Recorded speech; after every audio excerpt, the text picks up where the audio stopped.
Chapter 1842. In truth, before the Song dynasty, the nomads of China basically did not have any iron smelting skills. The Xiongnu, Xinbei, Rouran, and the Turks of the Sui and Tang dynasties were all like this. They usually obtained their iron from two sources.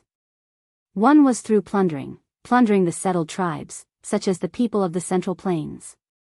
The second source was through secret transactions with special merchants, somewhat similar to modern weapons smuggling. By the Song dynasty, the northern nomads were unprecedentedly powerful. The Khitans, Jin, and Xixia could no longer be considered nomads. They had their own iron smelting skills, and Xixia had even developed the more advanced cold forging technology of the time. Cold forged armor was once the strongest armor of the time. At that time, the Chinese Empire's control over iron was also much more lax, which was why cooking was so popular. As for the Mongols after the Song dynasty, as the peak of nomads, they obtained iron through trade. At that time, there were many countries that could trade with the Mongols, so the Chinese Empire's unilateral control over the export of iron was meaningless. However, the Mongols were not good at smelting iron, but this did not stop them from plundering all sorts of people who knew how to smelt iron. Thus, the Mongols were able to grow stronger and control the Central Plains. Dugu Xian deduced that the assassin was not from the Turks, but from the Central Plains based on the needle-shaped weapon in his hand. This deduction was completely reasonable. In ancient times, when technology was not mature, it was not as easy to make a needle as it was in the modern era. Moreover, the needle in Dugu Xian's hand was not ordinary iron, but special steel. It was undoubtedly more difficult to make than the embroidery needles that the common people used. Based on this, one could basically conclude that the person who made this weapon was from the Central Plains. The situation in Taiyuan City is not as simple as you think it is. Dugu Xian stood with his hands clasped behind his back. He glanced at his younger brother and sighed. Zhu Xiacheng and Kang Chang'an are just two outsiders, while the Wang family has been operating in Taiyuan City for many years. Whether it is on the surface or in the dark, they are abnormally powerful. However, these two were actually able to escape the Wang family's pursuit in Taiyuan City. This is enough to show that the two of them are not alone in Taiyuan City. There must be other forces helping them. Big brother, who is this faction you speak of? Who dares to oppose the Wang family and His Majesty? Dugu Feiying asked in confusion. Dugu Xian rolled his eyes. If he knew who the hidden force was, he would have led his troops to capture them long ago. Where would he find the time to chat with Dugu Feiying? Dugu Feiying immediately regretted his question. After a moment of awkward silence, Dugu Feiying straightened his face and asked again, Big brother, when we were outside the city gates in the afternoon, why did you suggest that His Highness stay at the post house and not at the Wang family? Do you not trust Governor Wang? But even if you don't trust Governor Wang, you have to trust Princess Royal, right? She wouldn't harm your highness, would she? If he could, Dugu Xian really wanted to say, my silly little brother, you're too young. It's not that I don't trust Provincial Governor Wang or the Grand Princess. It's just that the Wang clan is a 1,000-year-old clan with many assets and descendants. Even though Provincial Governor Wang is the current head of the Wang clan, it's impossible for everyone in the clan to be of one mind. Chapter 1843.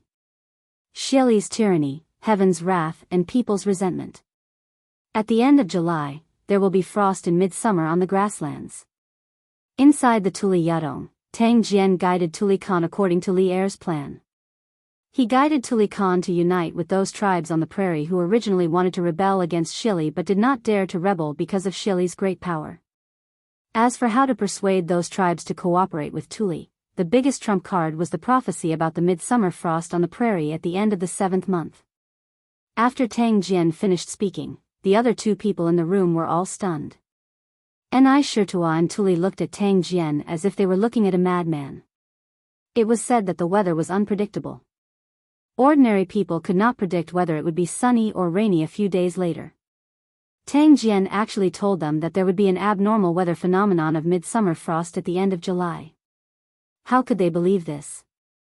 There are only a few days left until August, and the sun has been shining brightly on the grasslands for the past few days.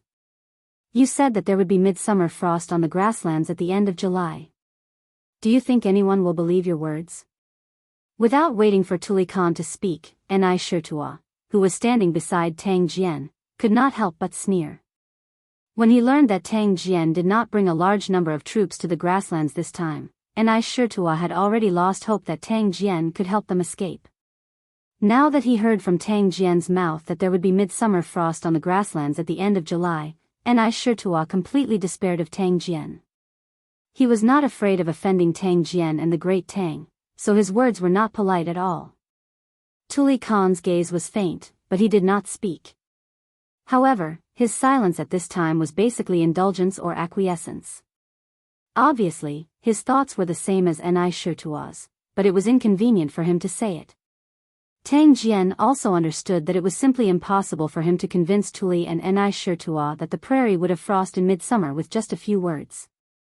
Speaking of which, when he first heard this language from Li Er's mouth, his first reaction was the same as Tuli and Ni Shirtua's. He thought it was simply absurd. But Li Er had assured him with certainty that before the end of July or August, there would definitely be abnormal weather phenomena of midsummer frost on the prairie. At that time, old Li nearly swore an oath. Relying on his many years of friendship with Li Er, as well as his understanding of Li Er's character, Tang Jian chose to believe in this absurd prophecy. He resolutely embarked on the long road to the grassland, and it was very likely to be a road of no return. Xieli's tyranny, heaven's anger and people's resentment, midsummer frost on the grasslands at the end of July. Inside the Tuli Yadong, Tang Jian guided Tuli Khan according to Li Er's plan. He guided Tuli Khan to unite with those tribes on the prairie who originally wanted to rebel against Xieli but did not dare to rebel because of Xieli's great power. As for how to persuade those tribes to cooperate with Tuli, the biggest trump card was the prophecy about the midsummer frost on the prairie at the end of the 7th month. After Tang Jian finished speaking, except for him, the remaining 2 people in the room were all stunned. Ni Shirtua and Tuli both looked at Tang Jian as if they were looking at a madman. It was said that the weather was unpredictable. Ordinary people could not predict whether it would be sunny or rainy a few days later. Tang Jian actually told them that there would be an abnormal weather phenomenon of midsummer frost on the grasslands at the end of July. How could they believe this? There are only a few days left until August, and the sun has been shining brightly on the grasslands for the past few days. Yet, you say that midsummer frost will fall on the grasslands at the end of July? Do you think anyone will believe your words? Without waiting for Tuli Khan to speak, Ni Shirtua, who was standing next to Tang Jian, could not help but sneer. When he learned that Tang Jian did not bring a large number of troops to the grasslands this time, Ni Shirtua had already lost hope that Tang Jian could help them get out of trouble. Now, hearing from Tang Jian's mouth that midsummer frost would fall on the grasslands at the end of July, Ni Shirtua completely despaired of Tang Jian. He was no longer afraid of offending Tang Jian and the great Tang, so his words were not polite at all. Tuli Khan's gaze was faint, but he did not speak. However, his silence at this time was basically indulgence or acquiescence. Obviously, his thoughts were the same as Ni Shirtua's, but it was inconvenient for him to say it out loud. Tang Jian also understood that it was impossible for him to make Tuli and Ni Shirtua believe that midsummer frost would fall on the grasslands with just a few words. Speaking of which, when he first heard this from Li Er, his first reaction was the same as Tuli and Ni Shirtua's, that it was simply absurd. However, Li Er had assured him that before the end of July and August, there would definitely be an abnormal phenomenon of midsummer frost on the grasslands. At that time, old Li had almost directly sworn a poisonous oath. Relying on his many years of friendship with Li Er, as well as his understanding of Li Er's character, Tang Jian chose to believe in this absurd prophecy. He resolutely embarked on the long road to the grassland, and it was very likely to be a road of no return.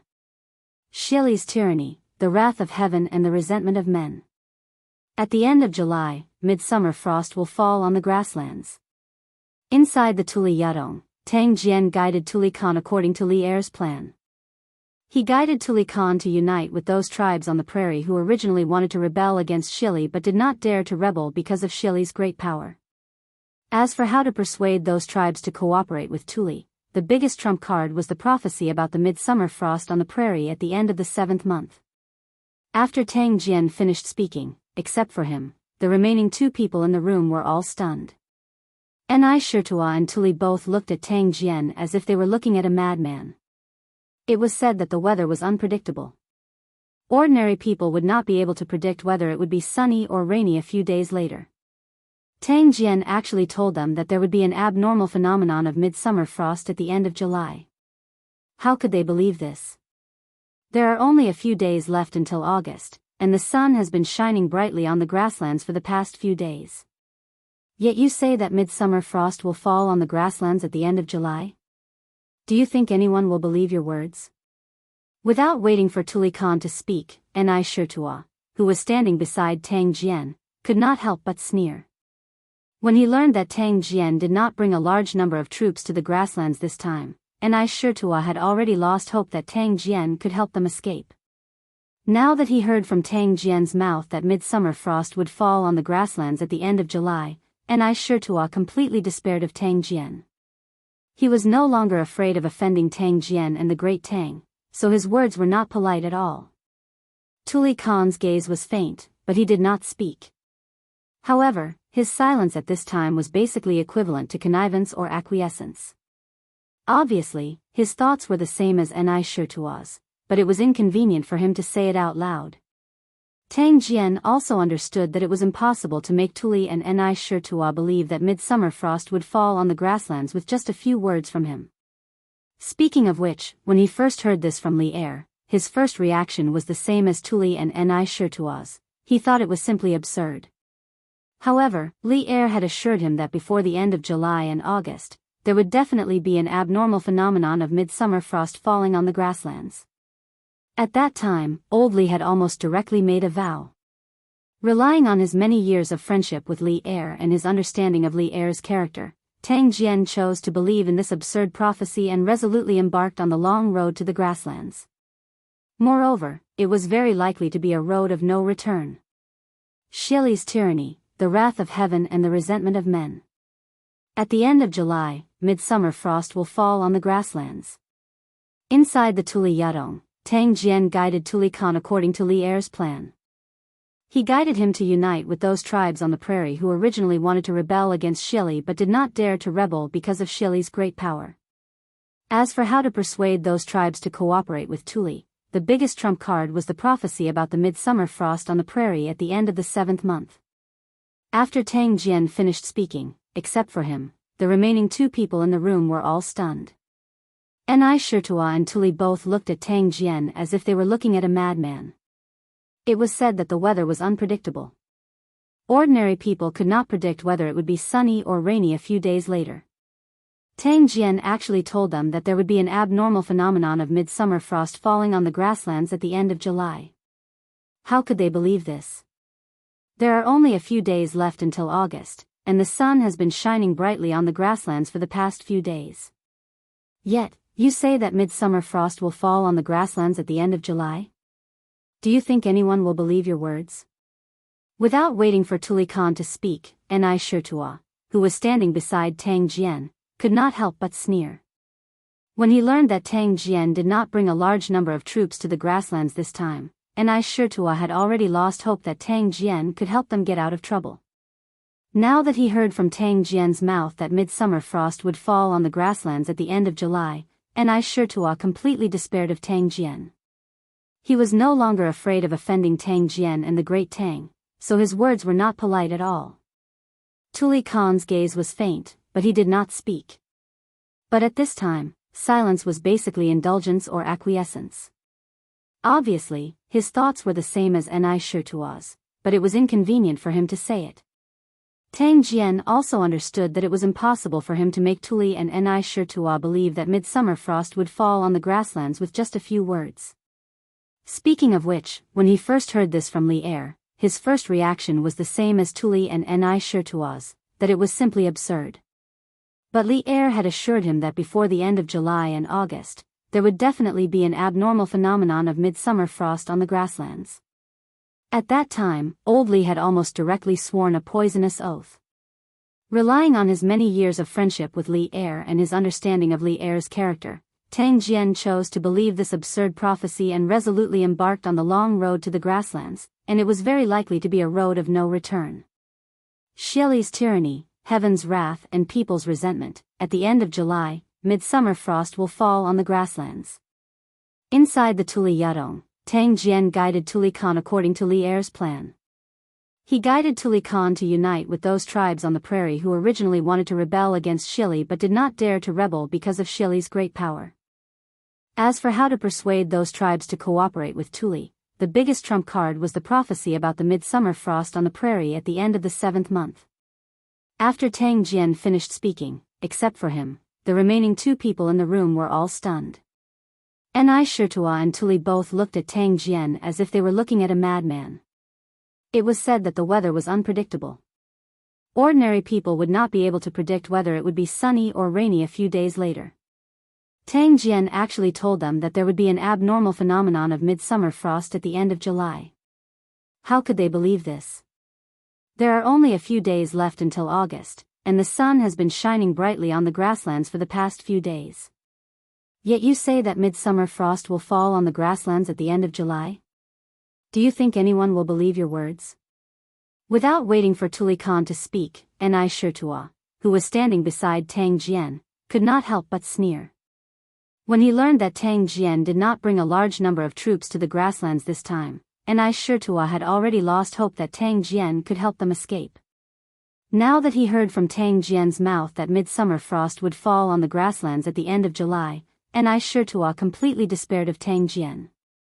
He was no longer afraid of offending Tang Jian and the great Tang, so his words were not polite at all. Tuli Khan's gaze was faint, but he did not speak. However, his silence at this time was equivalent to connivance or acquiescence. Obviously, his thoughts were the same as Ni Shirtua's, but it was inconvenient for him to say it.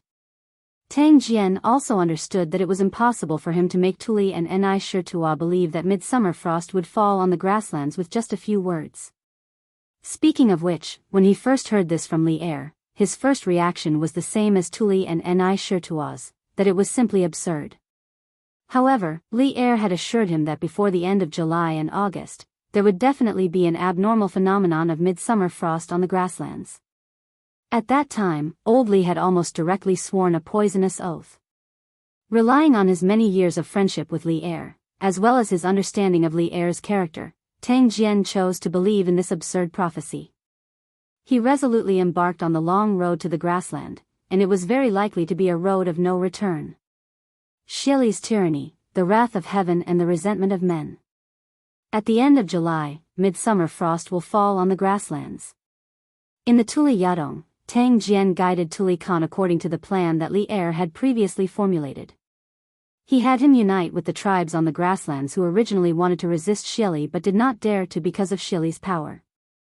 As for how to persuade those tribes to cooperate with Tuli, the biggest trump card was the prophecy of midsummer frost on the grasslands at the end of July. After Tang Jian finished speaking, except for him, the remaining 2 people in the room were all stunned.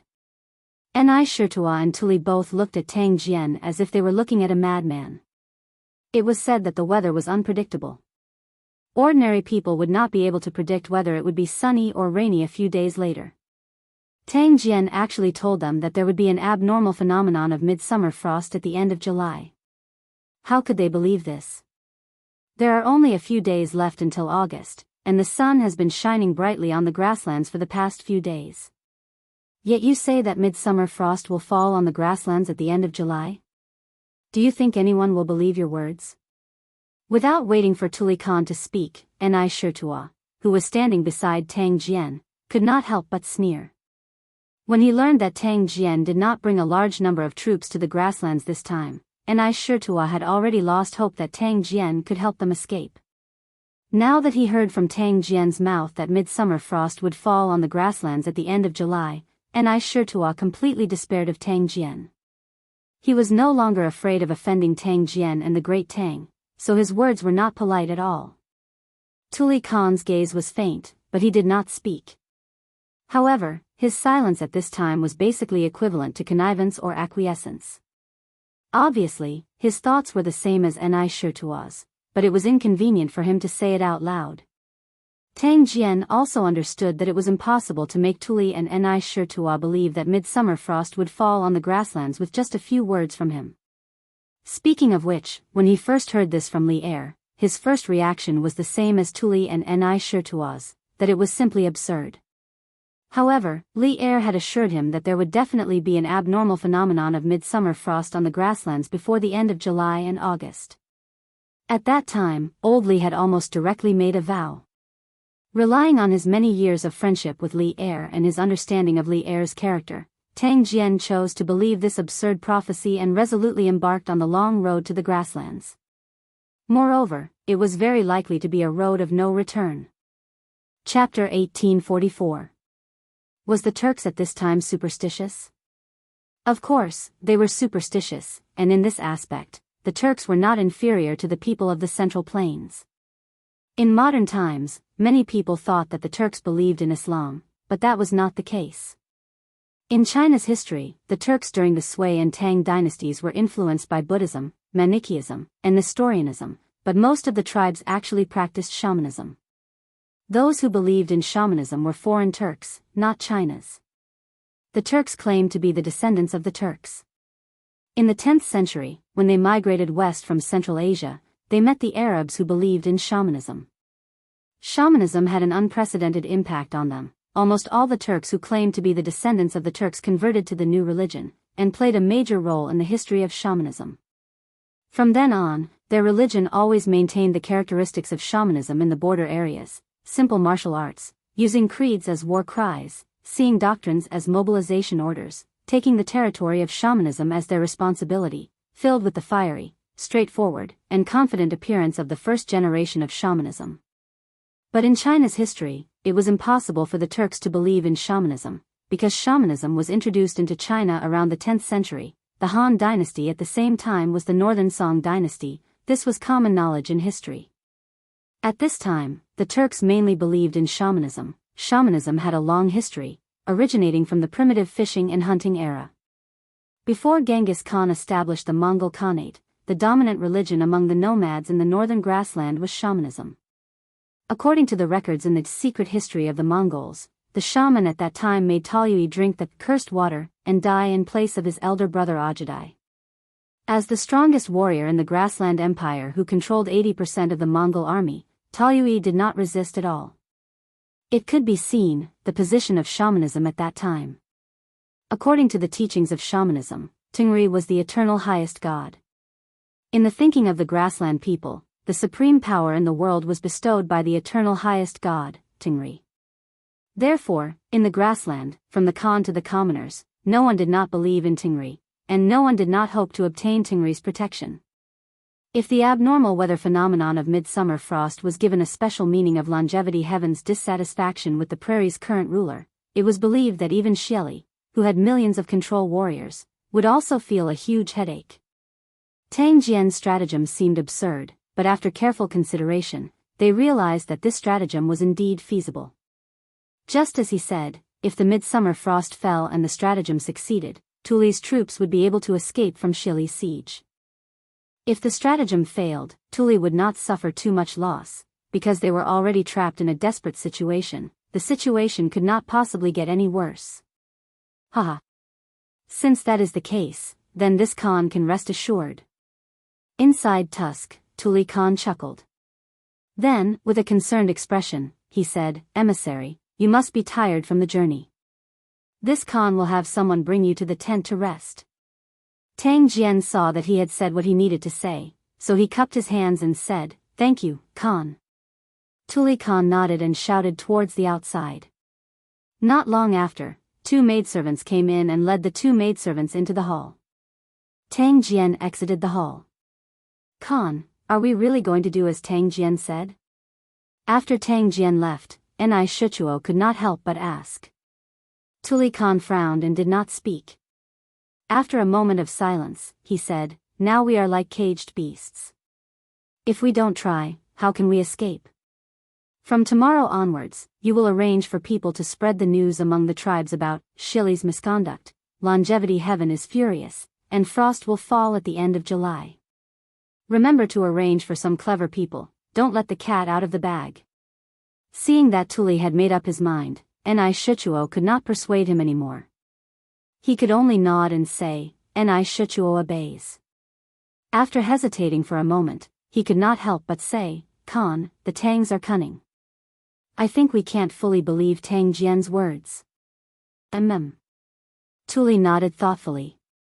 After a moment, he ordered, send someone to watch Tang Jian and his followers. Without this Khan's permission, they can't leave Tusk. No matter what, this person is still a duke of the Tang Empire. With him in our hands, he may be of some use in the future. Ni Shichuo's eyes lit up. He immediately understood and said, Don't worry, Khan. I will definitely send someone to keep a close eye on Tang Jian. Your Majesty, why are you so happy? Did you encounter some good news? In the backyard of the palace, Empress Zhongsun was reading a book in boredom in her bedroom. She saw Li Er humming a tune and walking in from outside in high spirits. She could not help but put down the book in her hand and asked Li Er with a smile. In this boudoir, she and Li Er had always treated each other as husband and wife. Naturally, they did not need to greet each other like outside. Haha. Good news. Great news. Li Er laughed and walked quickly to Empress Zhongsun. He sat on the couch and reached out to hug the beauty beside him. Chapter 1845. What? The Lu family of Fanyang and the Li family of Zhao County are also participating in the donation gathering? In the bedchamber, Empress Zhongsun's exclamation instantly attracted Li Er's attention. He couldn't help but exclaim. Earlier, when he and Xiao Yu were in the Sweet Dew Hall, Li Er saw that the Lantian County government had donated 10,000 strings of cash. He took the opportunity to discuss with Xiao Yu the way to get rich of Lantian County. Then, he went directly to the harem. As for the last few lines of the account book, he didn't look carefully, so he didn't know that Lu Qingqing and Li Jingxian were participating in the donation gathering. Hearing Li Er's question, Empress Zhongsun pointed at the last two lines of the account book and said, Yes. This account book says that the Lu family and the Li family of Zhao County each donated 30,000 strings of cash. It's really strange. Didn't these aristocratic families all have their noses in the air before? Why are they so kind now, donating so much money to the court? At the end, Empress Zhongsun couldn't help but sigh. Li Er followed the voice and saw that the last two lines of the account book said, the Lu family of Fanyang donated 30,000 strings of cash. The Li family of Zhao County donated 30,000 strings of cash. These people are just fence-sitters. They will naturally stand on whichever side is stronger. Li Er frowned and snorted coldly. A mere 30,000 strings of cash. They want us to forget all the things they've done and let down our guard against them? What wishful thinking. Empress Zhongsun was puzzled. Your Majesty thinks that the Lu and Li families are donating money at this donation gathering to make peace with the court? Make peace? Li Er shook his head. Rather than making peace, it's better to say that they want to temporarily lower our guard against these two aristocratic families. In the Battle of Guan City, the strongest Qingeki, Balinqui, and Xingyangzheng families were all defeated and executed. The Lu family and the Li family of Zhao County should have felt the danger, right? However, this situation is only temporary. We believe that once the imperial court is weakened, these two families will immediately turn hostile and return to their original arrogant thousand-year-old families. Empress Zhongsun nodded thoughtfully, but then she smiled and said, Your Majesty is right. But no matter what, the Zheng and Li families have donated 60,000 strings of cash, which can more or less alleviate the urgent situation of the court. They are helping the court to support the army. When the Tang Empire returns victorious from the northern expedition to the grasslands, the imperial power will be at its peak. I believe that at that time, even the Zheng and Li families will not dare to be disloyal.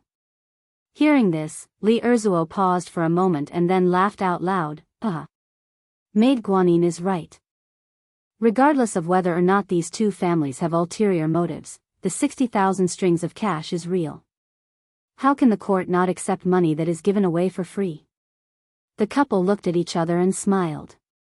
Lu Qingqing and Li Jingxian, who were staying at the Longmen Inn in Lantian County, did not know of the conversation between Li Er and Empress Zhongsun. Otherwise, the two of them would have shouted, "This is a huge loss," or "We've been tricked." Although their participation in the donation gathering this time was indeed to gain the favor of the imperial court and let the imperial court relax their vigilance against the Liu and Li families, Li Er and Empress Zhongsun had seen through their goal without any effort. This was not fun. Brother Liu, Lantian County is indeed different from other places.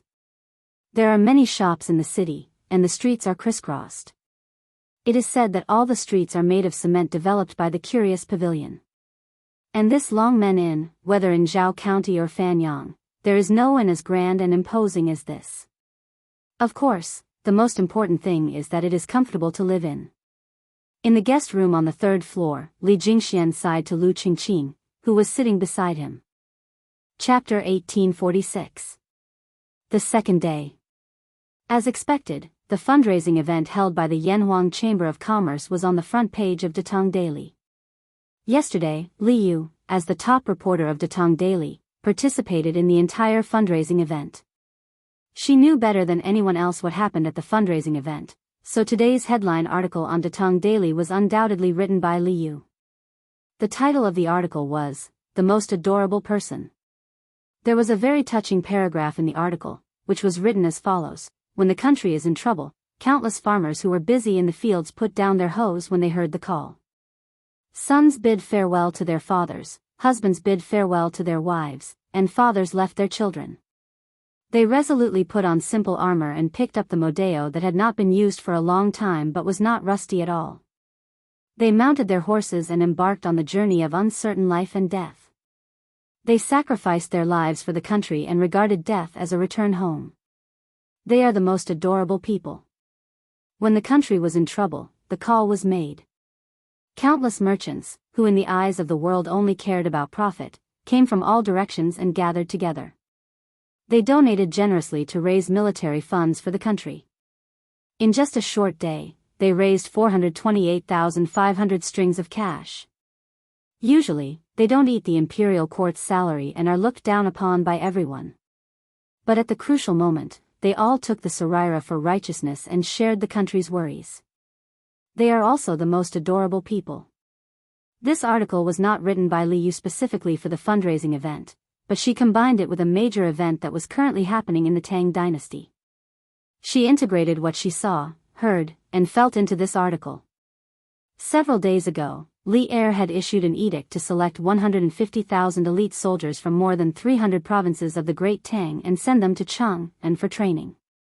2 months later, these 150,000 local elite soldiers would gather together with 300,000 Chang and 12 sentinels and march north to have a showdown with Xieli. The second day. As expected, the fundraising event held by the Yanhuang Chamber of Commerce was on the front page of Datong Daily. Yesterday, Li Yu, as the top reporter of Datong Daily, participated in the fundraising event. She knew better than anyone what happened at the fundraising event, so today's headline article on Datong Daily was undoubtedly written by Li Yu. The title of the article was, "The Most Adorable Person." There was a very touching passage that went like this: "When the country is in trouble, countless farmers who were busy in the fields put down their hoes when they were summoned. Sons bid farewell to their fathers, husbands bid farewell to their wives, and fathers left their children. They resolutely put on simple armor and picked up the modeo that had not been used for a long time but was not rusty at all. They mounted their horses and embarked on the journey of uncertain life and death. They sacrificed their lives for the country and regarded death with equanimity. They were the most adorable people. When the country was in trouble, the call was made. Countless merchants, who in the eyes of the world only cared about profit, came from all directions and gathered together. They donated generously to raise military funds for the country. In just one day, they raised 428,500 strings of cash. Usually, they don't eat the imperial court's salary and are looked down upon by the people. But at the crucial moment, each and every one of them takes the Saraira for righteousness and shares the country's worries. They are also the most adorable people." This article wasn't written by Li Yu specifically for the fundraiser. Instead, it was written based on a major event that was happening in Tang dynasty. She incorporated everything she saw, heard, and felt into this article. Chapter 1847. There are a total of 719 people who participated in the donation assembly. The total amount of military funds raised is 428,500 strings of coins, far exceeding the military expenditure of 150,000 soldiers for 3 months. These merchants who participated in the donation assembly can be considered to have resolved the urgent situation of the imperial court, allowing the imperial court to focus on preparing for the war against the Turkic Khaganate.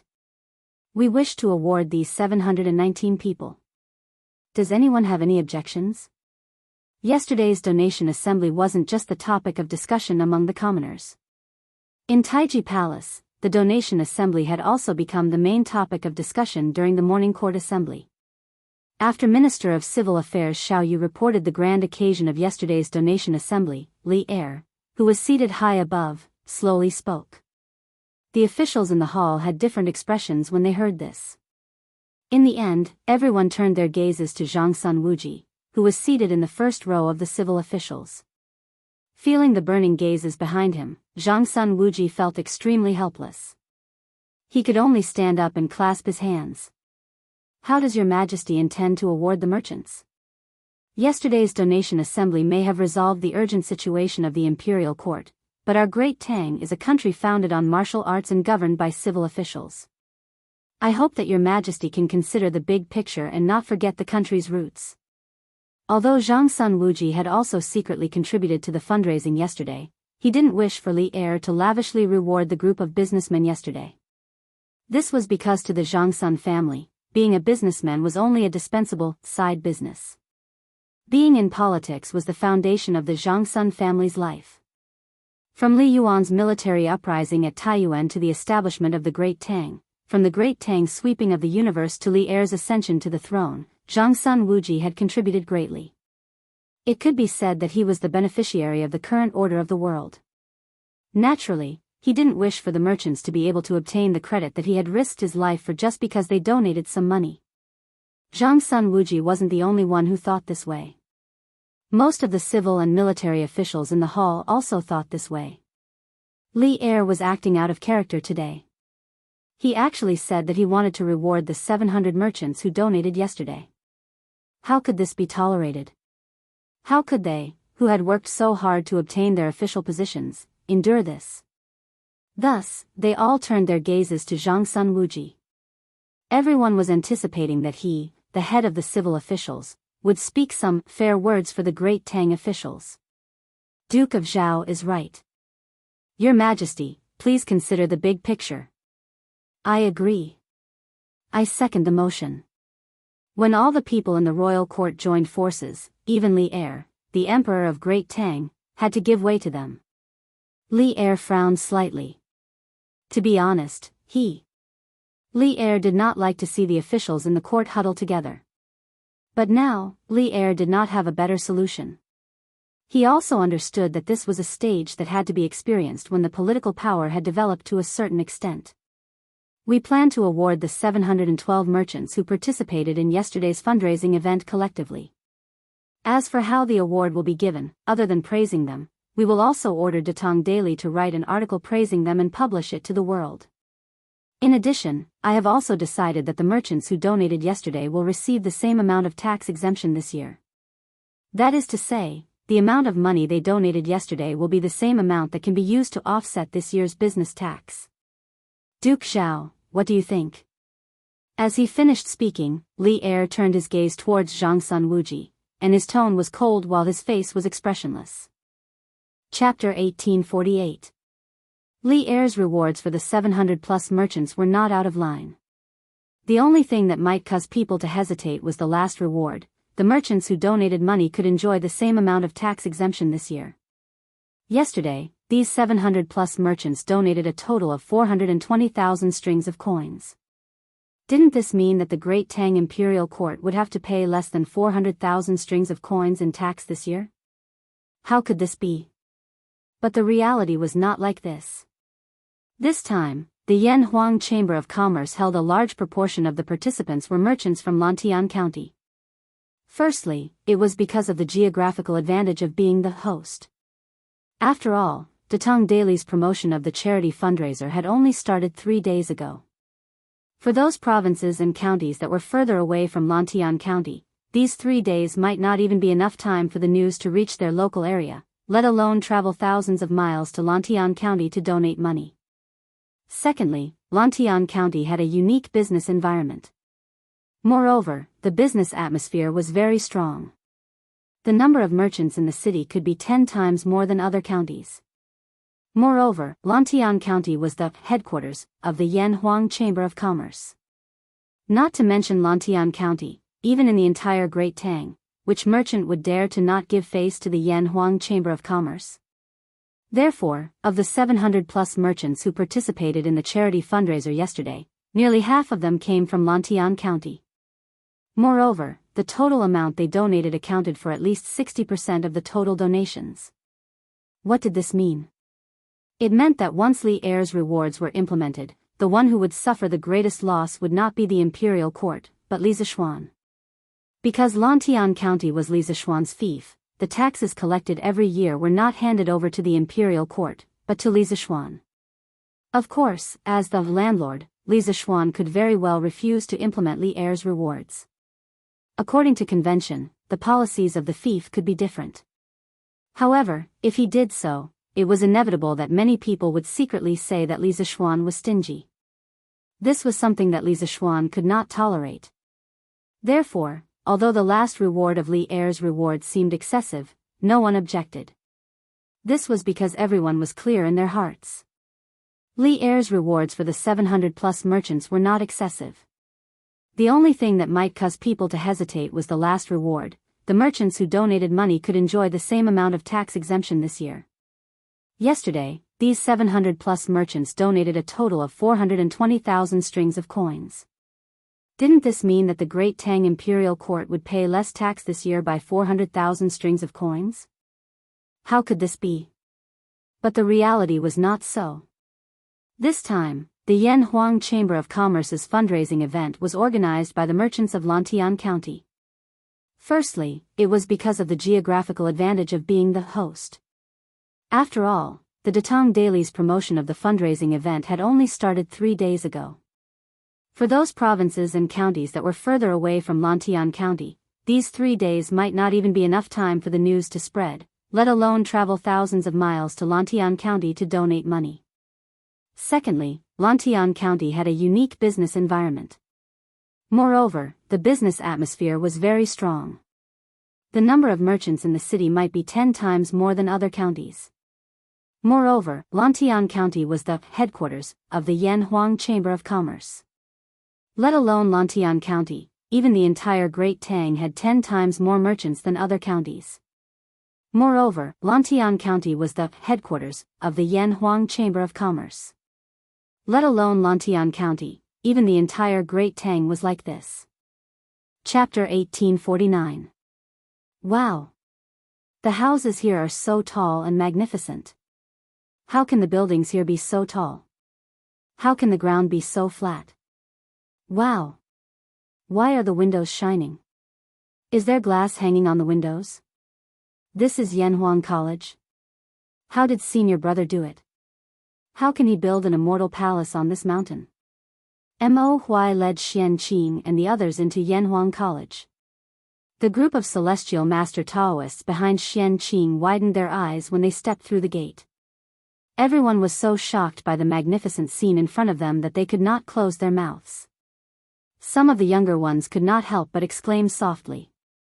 Junior uncle, why is senior brother's Yanhuang College so much more magnificent than our Zhengyi Temple? The youngest Taoist, who seemed to be around 10 years old, saw that the distance between Xian Qing and Mo Huai had widened. He hurriedly walked behind Xian Qing, grabbed the latter's wide sleeve, and asked in a low voice. Hearing this, Xian Qing did not know whether to laugh or cry. The Zhengyi Temple that the little Taoist mentioned was the cultivation place of the celestial master Taoists in this era on Mount Longhu. The celestial master Taoists originated from the second year of Yongyuan in the Eastern Han Dynasty, 90 AD. Zhang Daoling had been practicing alchemy and teaching in the Mount Longhu area for more than 30 years. He had left many relics and legends of his cultivation and alchemy in the Mount Longhu area.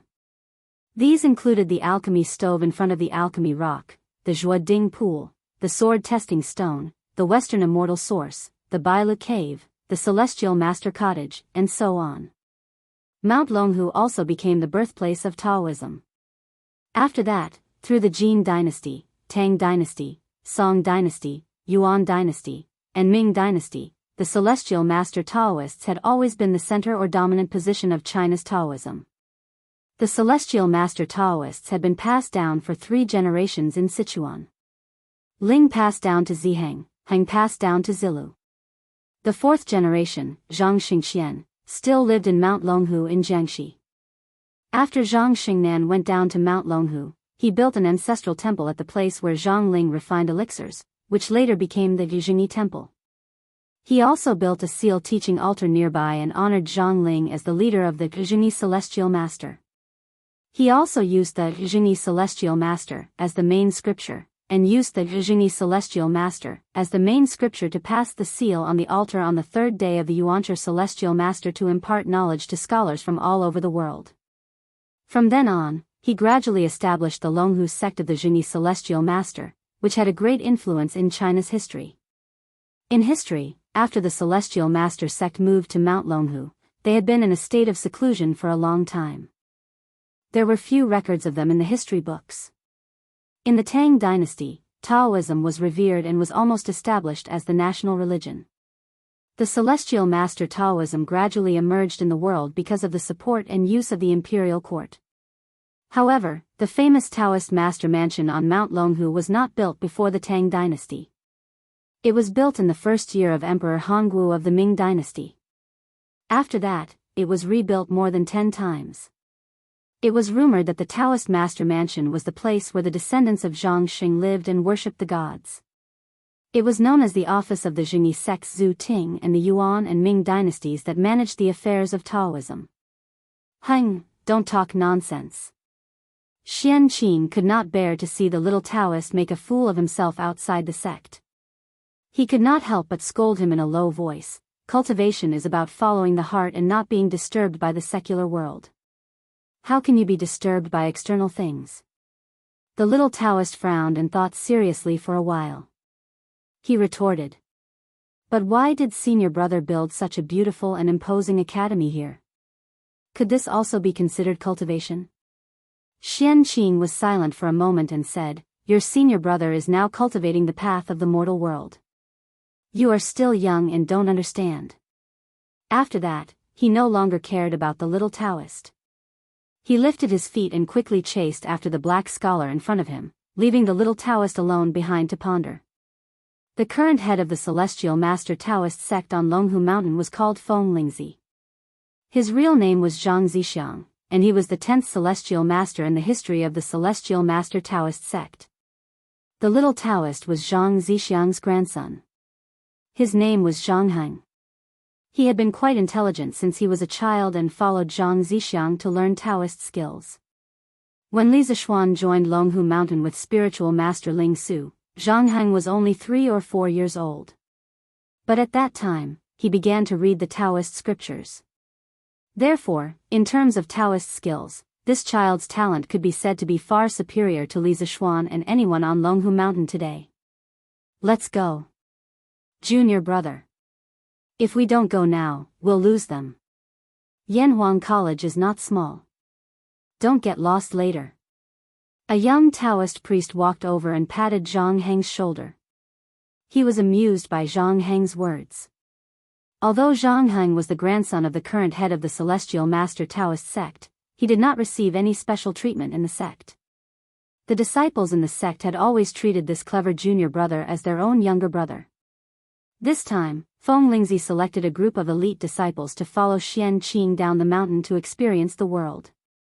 Because of Zhang Heng's outstanding talent, and because this little guy had always wanted to go down the mountain to see the world, Feng Lingzi let him go down the mountain with him.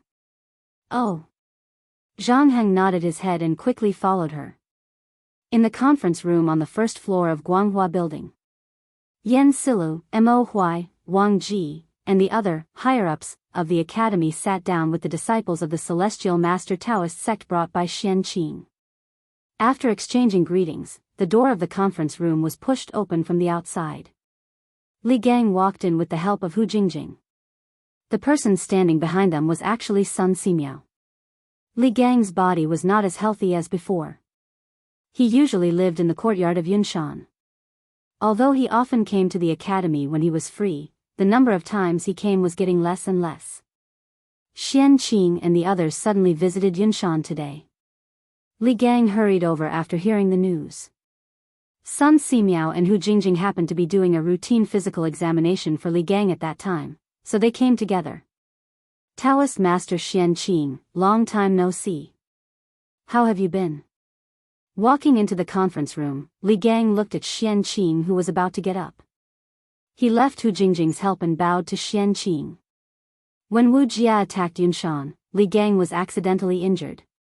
When his life was hanging by a thread, Li Zishuan and Xian Qing rushed back from the Longmen Pass more than 600 miles away and pulled him back from the gates of hell.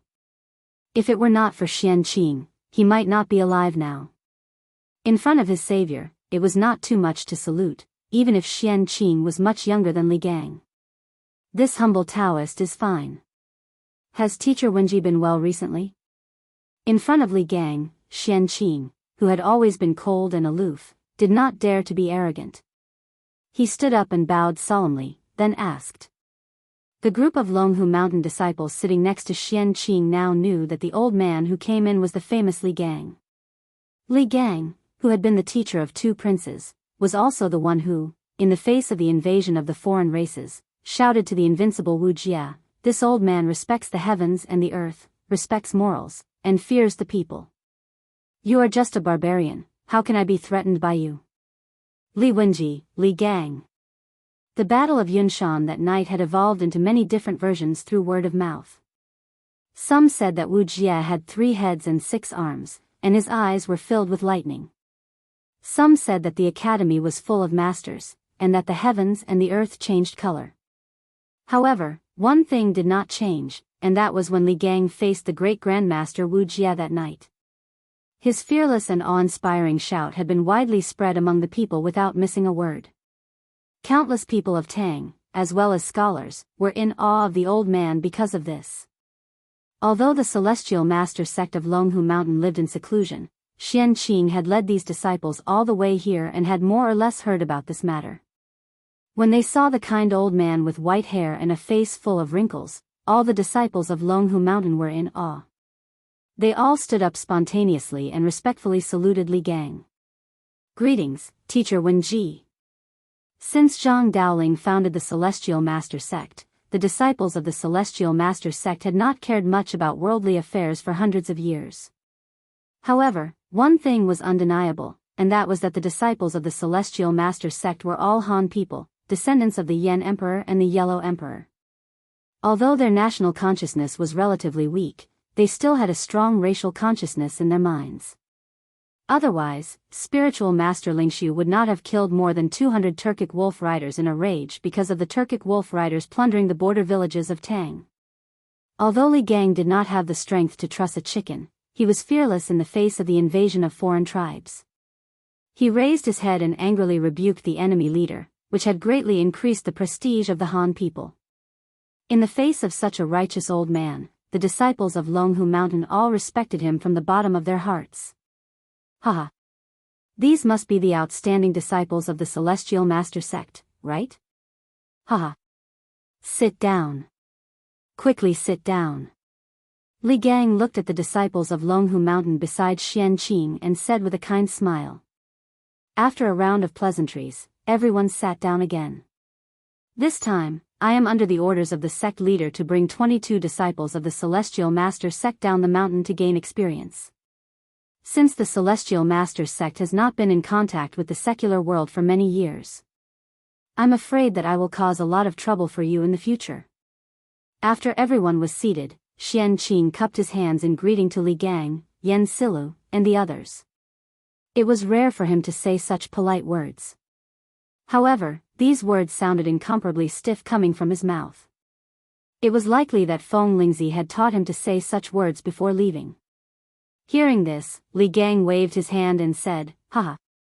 Taoist Master Xian Qing's words are too polite. Not to mention that the Celestial Master sect is the sect of the Yamacho. If it wasn't for Taoist Master Xian Qing's help last time, I'm afraid that I would be dead by now. This time, the Celestial Master sect's disciples are going down the mountain to gain experience, so the academy should receive them. What's more, Taoist Master Sun's medical center and medical school are short of manpower now. The Celestial Master sect is the orthodox Taoism in the world, and its disciples must have dabbled in divination. If you can help, it will be the fortune of the joint medical center of Yanhuang College and Tang Empire. I should thank you instead. Sun Simiao also nodded at this time and said, Mr. Wenji is right. Now, whether it is the joint medical center of Tang Empire or the medical school of the academy, they are in urgent need of medical masters with superb medical skills. And to be honest, I have been writing a medical book these years. It is a medical book that integrates some of the diseases and treatment prescriptions that I have encountered in my travels over the years. It is a medical book that will be passed down to the future generations. But recently, I have been entangled with the affairs of the medical center and the academy. It is really difficult for me to concentrate all my energy on writing a medical book. Although the Celestial Master sect of Longhu Mountain is good at Taoism and martial arts, its medical skills are still the best in the world. If I can get your help, I will definitely be relieved a lot. And I can finish writing this medical book a few years earlier. The medical book that Sun Simiao was talking about was the half-finished prescriptions for 1,000 gold that Li Zishuan had seen in the courtyard where he lived.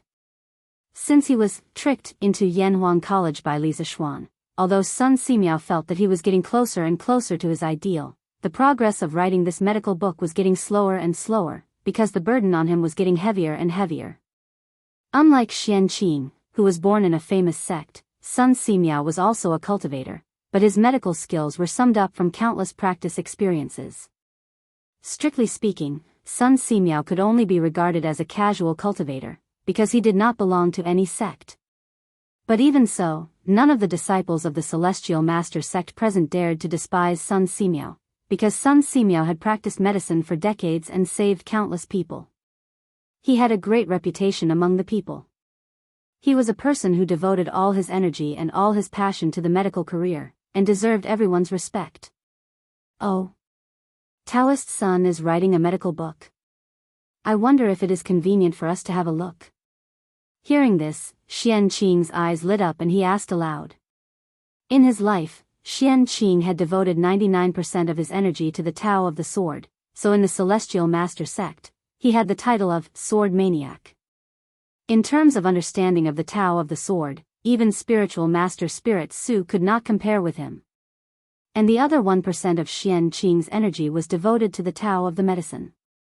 Although it was only 1%, Xian Qing's Tao heart was extremely pure. For such a dedicated and pure person, even if he only devoted 1% of his energy, it was still stronger than ordinary people who devoted 100% of their energy. His attainments in the Tao of the medicine were currently second only to Sun Simiao, but far inferior to spiritual Master Spirit Su. Therefore, when he heard that Sun Simiao was writing a medical book recently, Xian Qing was immediately interested. Because in terms of medical experience, 10 of him could not compare with Sun Simiao, who had saved countless people. And this medical book that gathered Sun Simiao's years of medical experience would definitely be of great help to improve his medical skills. Haha. Since Taoist Xian Qing is interested, why not? After Mr. Kong Gui has settled you down, Taoist Xian Qing can directly come to my courtyard to have a look. Seeing that Xian Qing was interested in his medical book, Sun Simiao was not unhappy, nor did he want to hide it. He smiled calmly and said. He had been practicing medicine for half his life, and his ambition was to cure the suffering people of the world who were suffering from the pain of illness. However, he also understood that it was impossible to achieve this goal by himself. Therefore, he had agreed to join the Imperial Medical Bureau with Li Er, and this year, he had been bewitched by Li Zishuan to join the Yanhuang Academy and the Tang Alliance Medical Center. His goal was to impart his medical skills to more people who had the same ambition as him. Xian Qing's eyes flashed, and he cupped his hands and said, "Senior, Xian Qing admires you for your noble character and unquestionable integrity. Sun Simiao smiled and did not take it seriously. At this time, Yen Silu said, Taoist Xian Qing led 22 disciples of the Celestial Master sect down the mountain this time. It happens that there are a few vacant courtyards on Yunshan Mountain. Yamacho is not in the academy at this time, so I will make a decision on behalf of the Yamacho to let your disciples temporarily live in the 12th, 13th, 14th, 15th, and 16th courtyards on Yunshan Mountain. In this way, Taoist Xian Qing and your disciples can go to the medical center and the Tang United Medical Center easily. What do you think, Taoist Xian Qing? Xian Qing did not have any special requirements for the residence of his disciples. Hearing this, he nodded and said, I will follow Mr. Kong Gui's arrangement. Chapter 1850. This courtyard is so unique. The porcelain white tiles are as smooth as mirrors, the walls are as hard as rocks, the clear and empty windows, and the soft and comfortable couch. Even the toilet is as white as jade, and there is no stench at all. Also, I heard that this thing is an electric lamp, which is driven by electricity and can make the night as bright as day. Everything in Yunshan is so magical. Youngest uncle said that senior brother cultivates the mortal Taoism, but what kind of mortal Taoism can make senior brother create such a magical Yunshan? In the conference room on the first floor of Guanghua Building, the people of Yanhuang College and the disciples of the Celestial Master Taoism led by Xian Qing had a brief meeting. After that, Yen Silu ordered people to bring Xian Qing and the others to the courtyard. After all, they came to Yunshan from Longhu Mountain this time with luggage.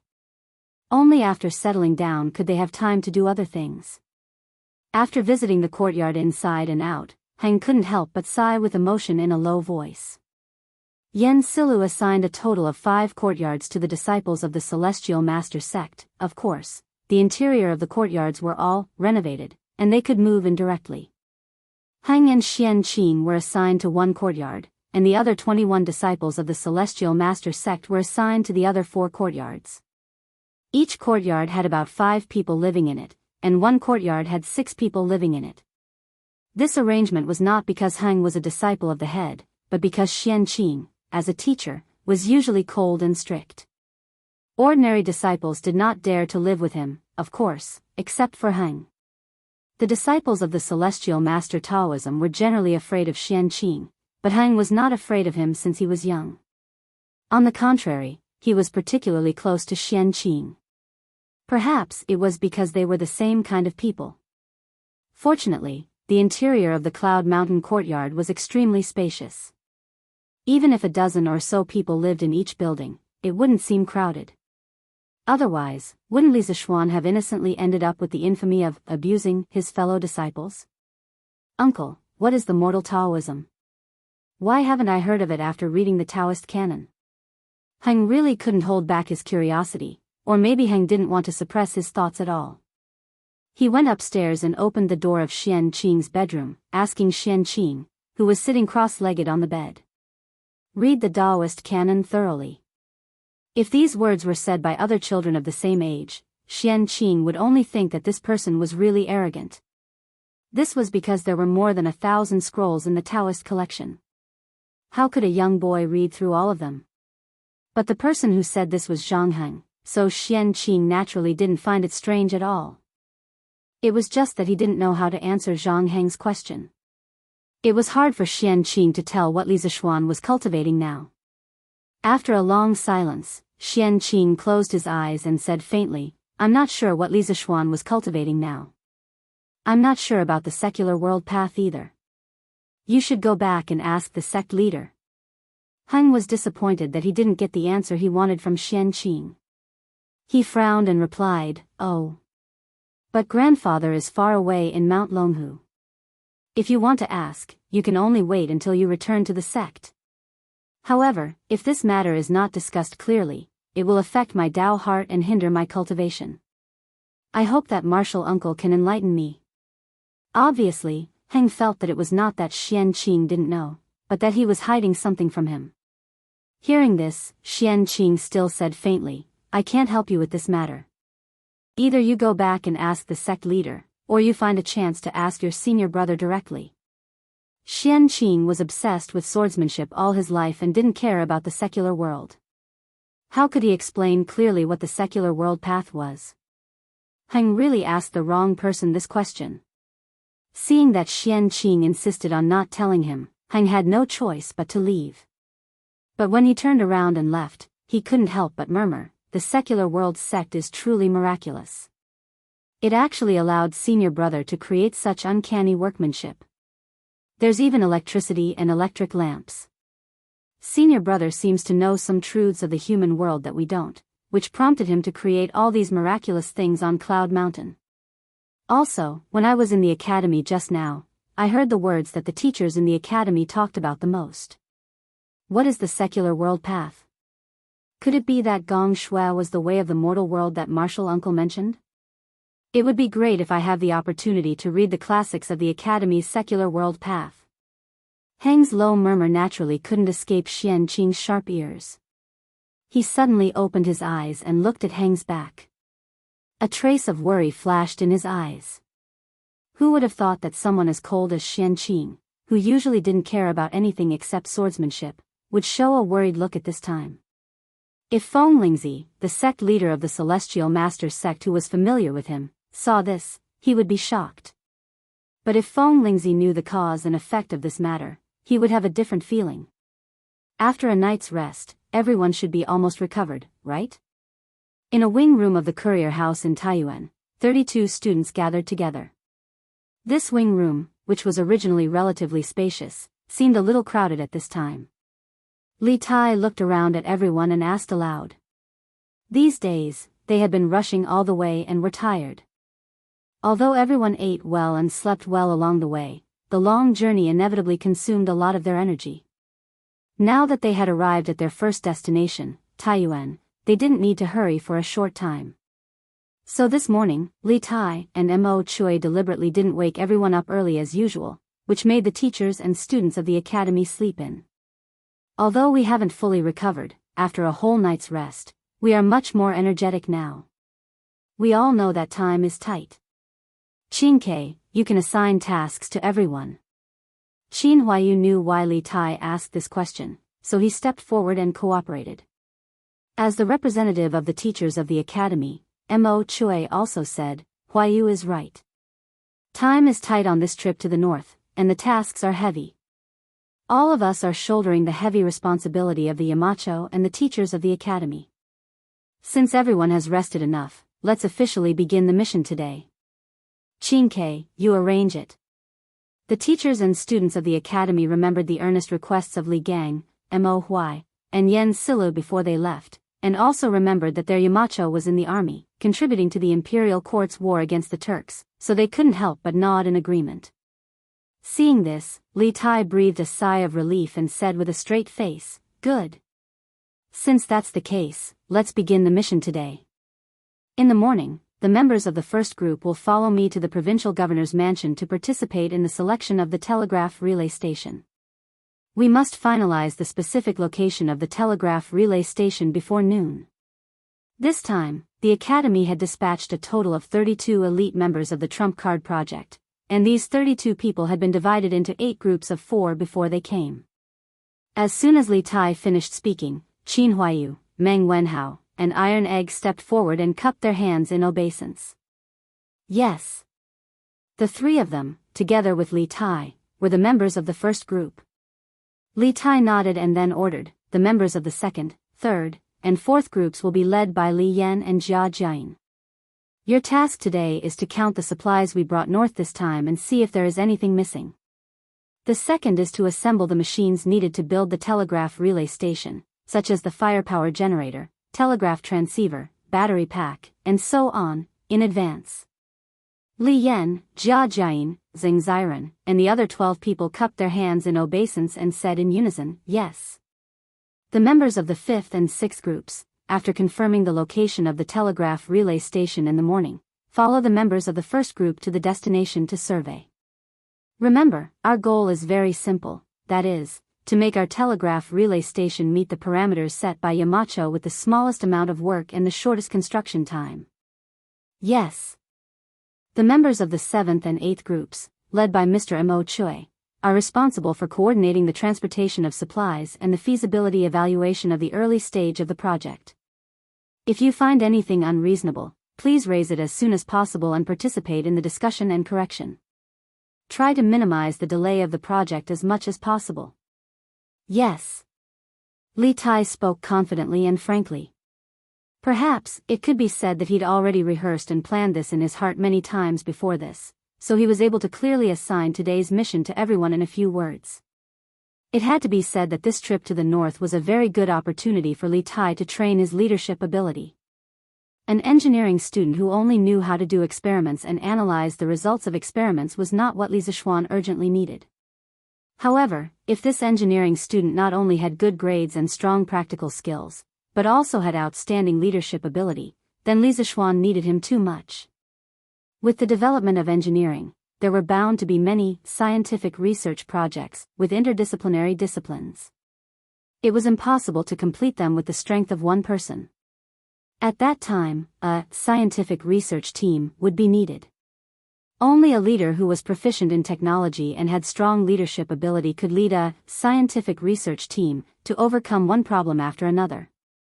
And Li Tai was currently making progress in this direction. Mo Chui couldn't help but nod with gratification when he saw Li Tai had finished distributing the missions in a short period of 15 minutes. Moreover, he distributed them in an orderly and reasonable manner. All along the way, he'd always been witnessing Li Tai's growth and improvement. In addition, for everyone's safety, each group must have an Imperial guard by your side when you are on the move. No one is allowed to act alone at any time, under any circumstances. This is an iron law that everyone must abide by. Including me. After assigning the tasks, Li Tai's expression suddenly turned serious. He looked at the crowd and said, in a moment, General Dugu will assign guards to each group. Our actions must not be out of the line of sight of the Imperial guards. In addition, General Dugu will distribute signal fireworks to each group.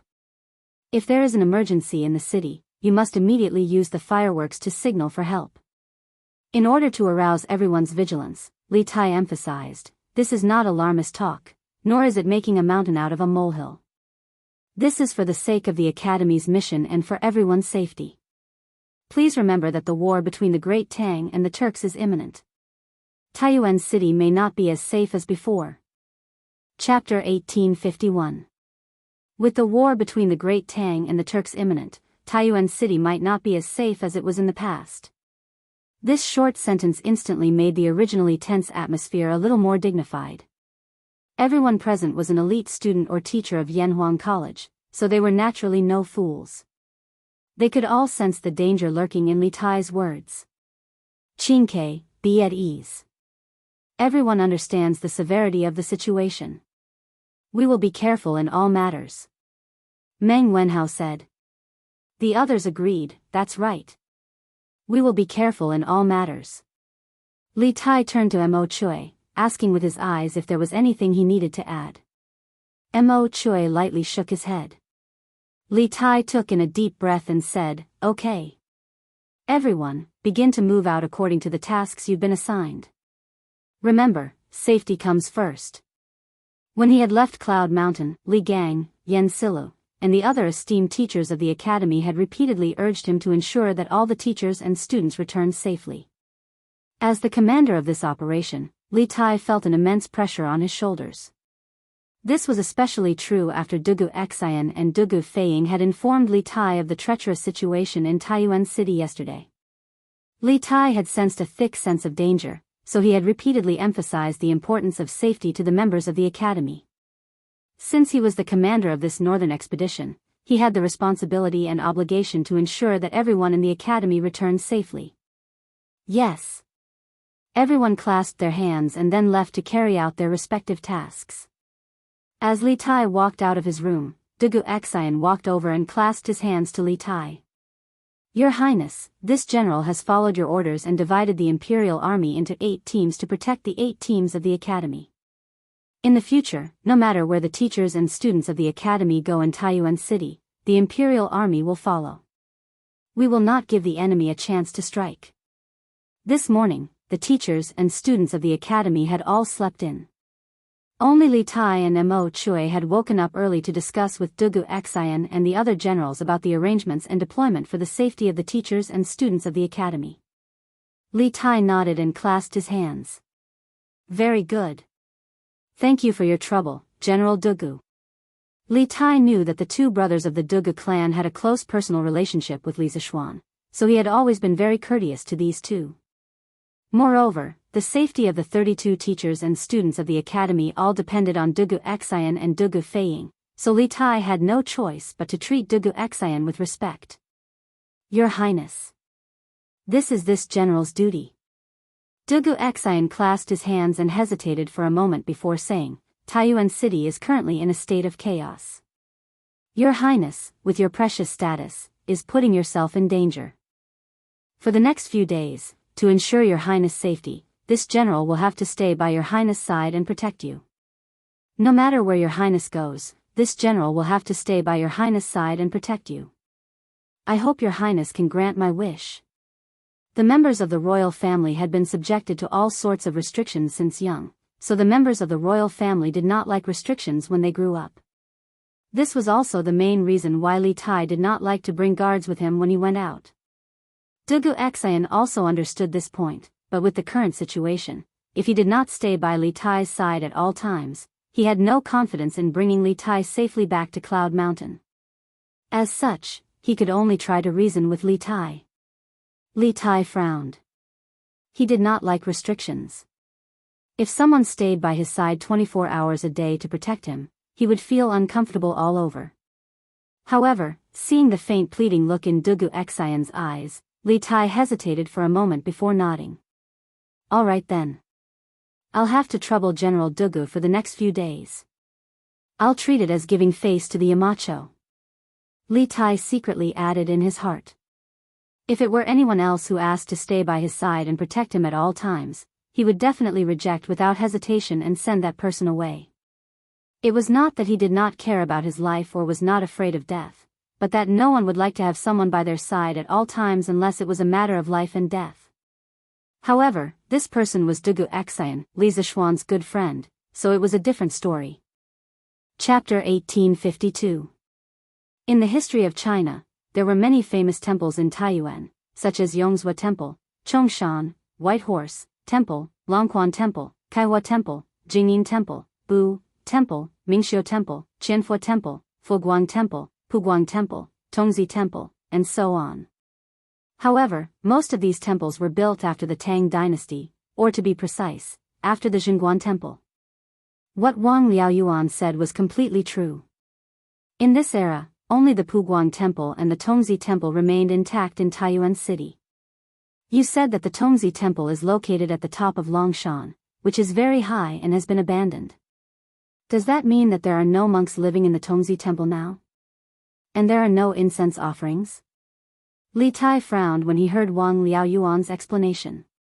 However, after hearing Wang Liaoyuan's introduction of the Tongzi Temple, Li Tai's eyes suddenly lit up. Li Tai knew that there were no tall pagodas in the Puguang Temple, which did not meet the requirements of building a telegraph relay station. Even if there were, the abbot of the temple would definitely not allow Li Tai to bring people in to build a telegraph relay station.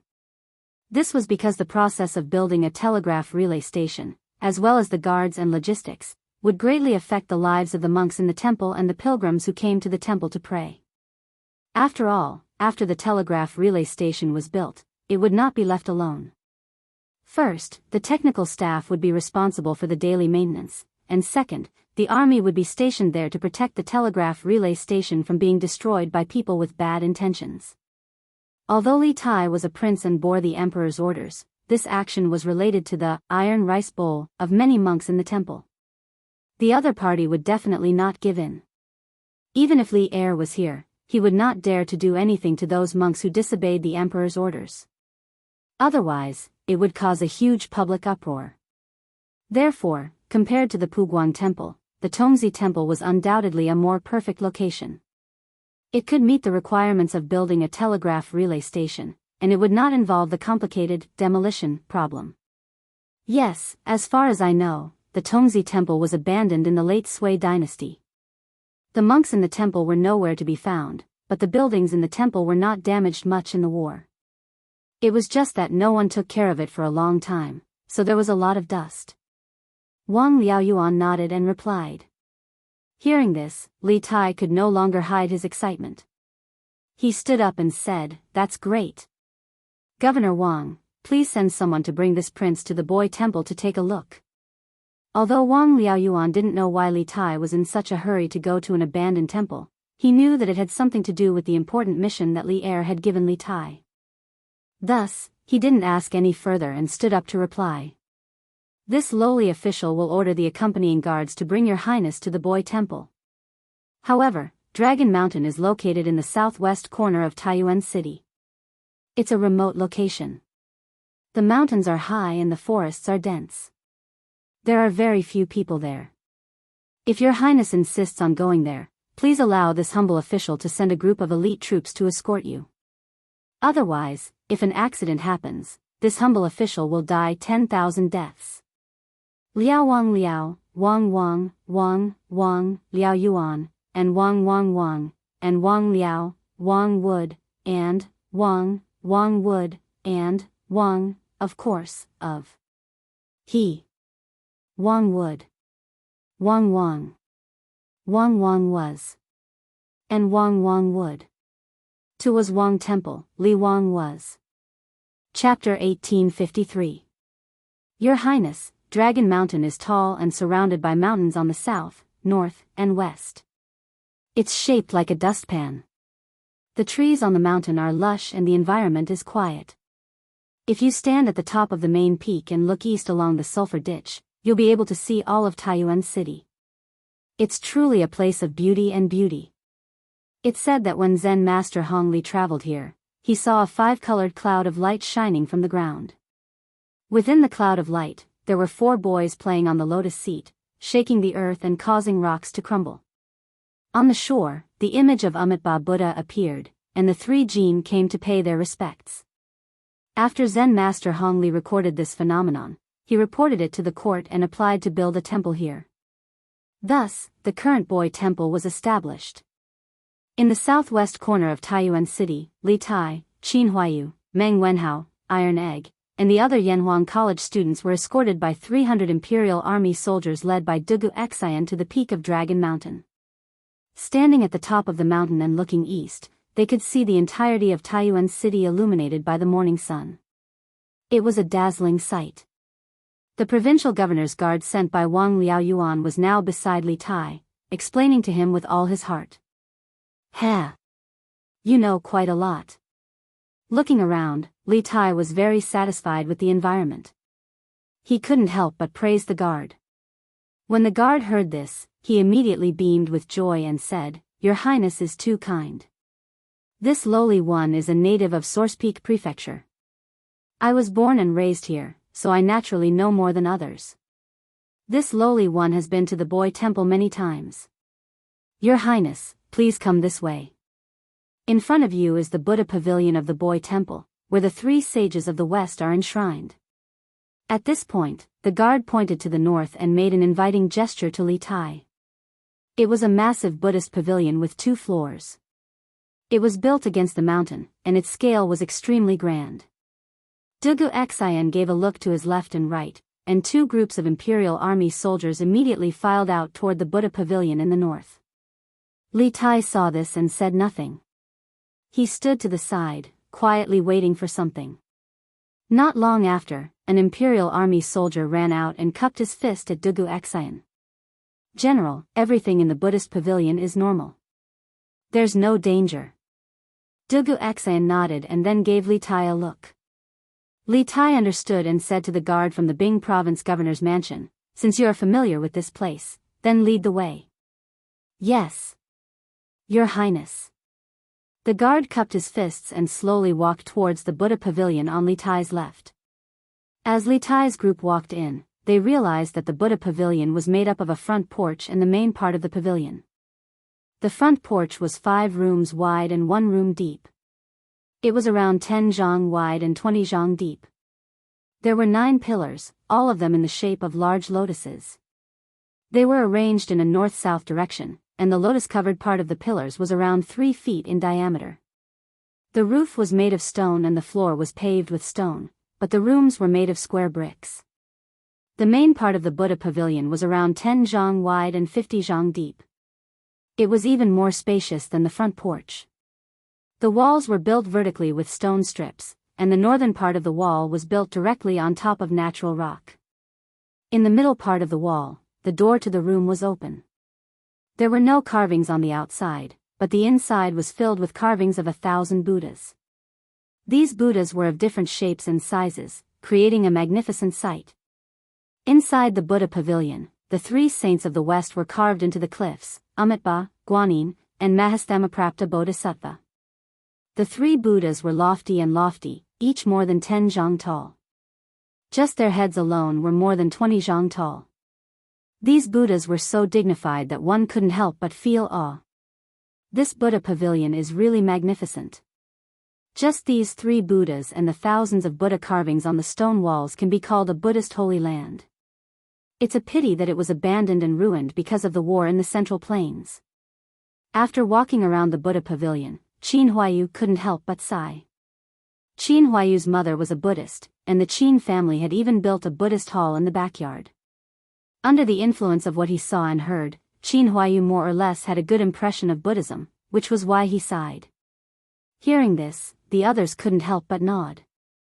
In all fairness, although this boy's temple was a little dilapidated on the surface, the majestic buildings, Buddhas, and exquisite carvings in the temple all showed its former glory and how much effort the founder of the temple had put in. Could its intrinsic artistic value be covered by the dust in the temple? Whether it was dilapidated or glorious, now that we can use this Buddhist temple, we can be considered to have made the best use of it. Because he had spent a long time hanging out with Li Zixuan, a disciple of the Celestial Master Taoist sect, Li Tai was not interested in Buddhism. Hearing Qin Huayu and the others sigh, he said somewhat disapprovingly, "Qin Ke, are you planning to choose here?" Hearing Li Tai's words, Meng Wenhao's heart moved and he asked aloud.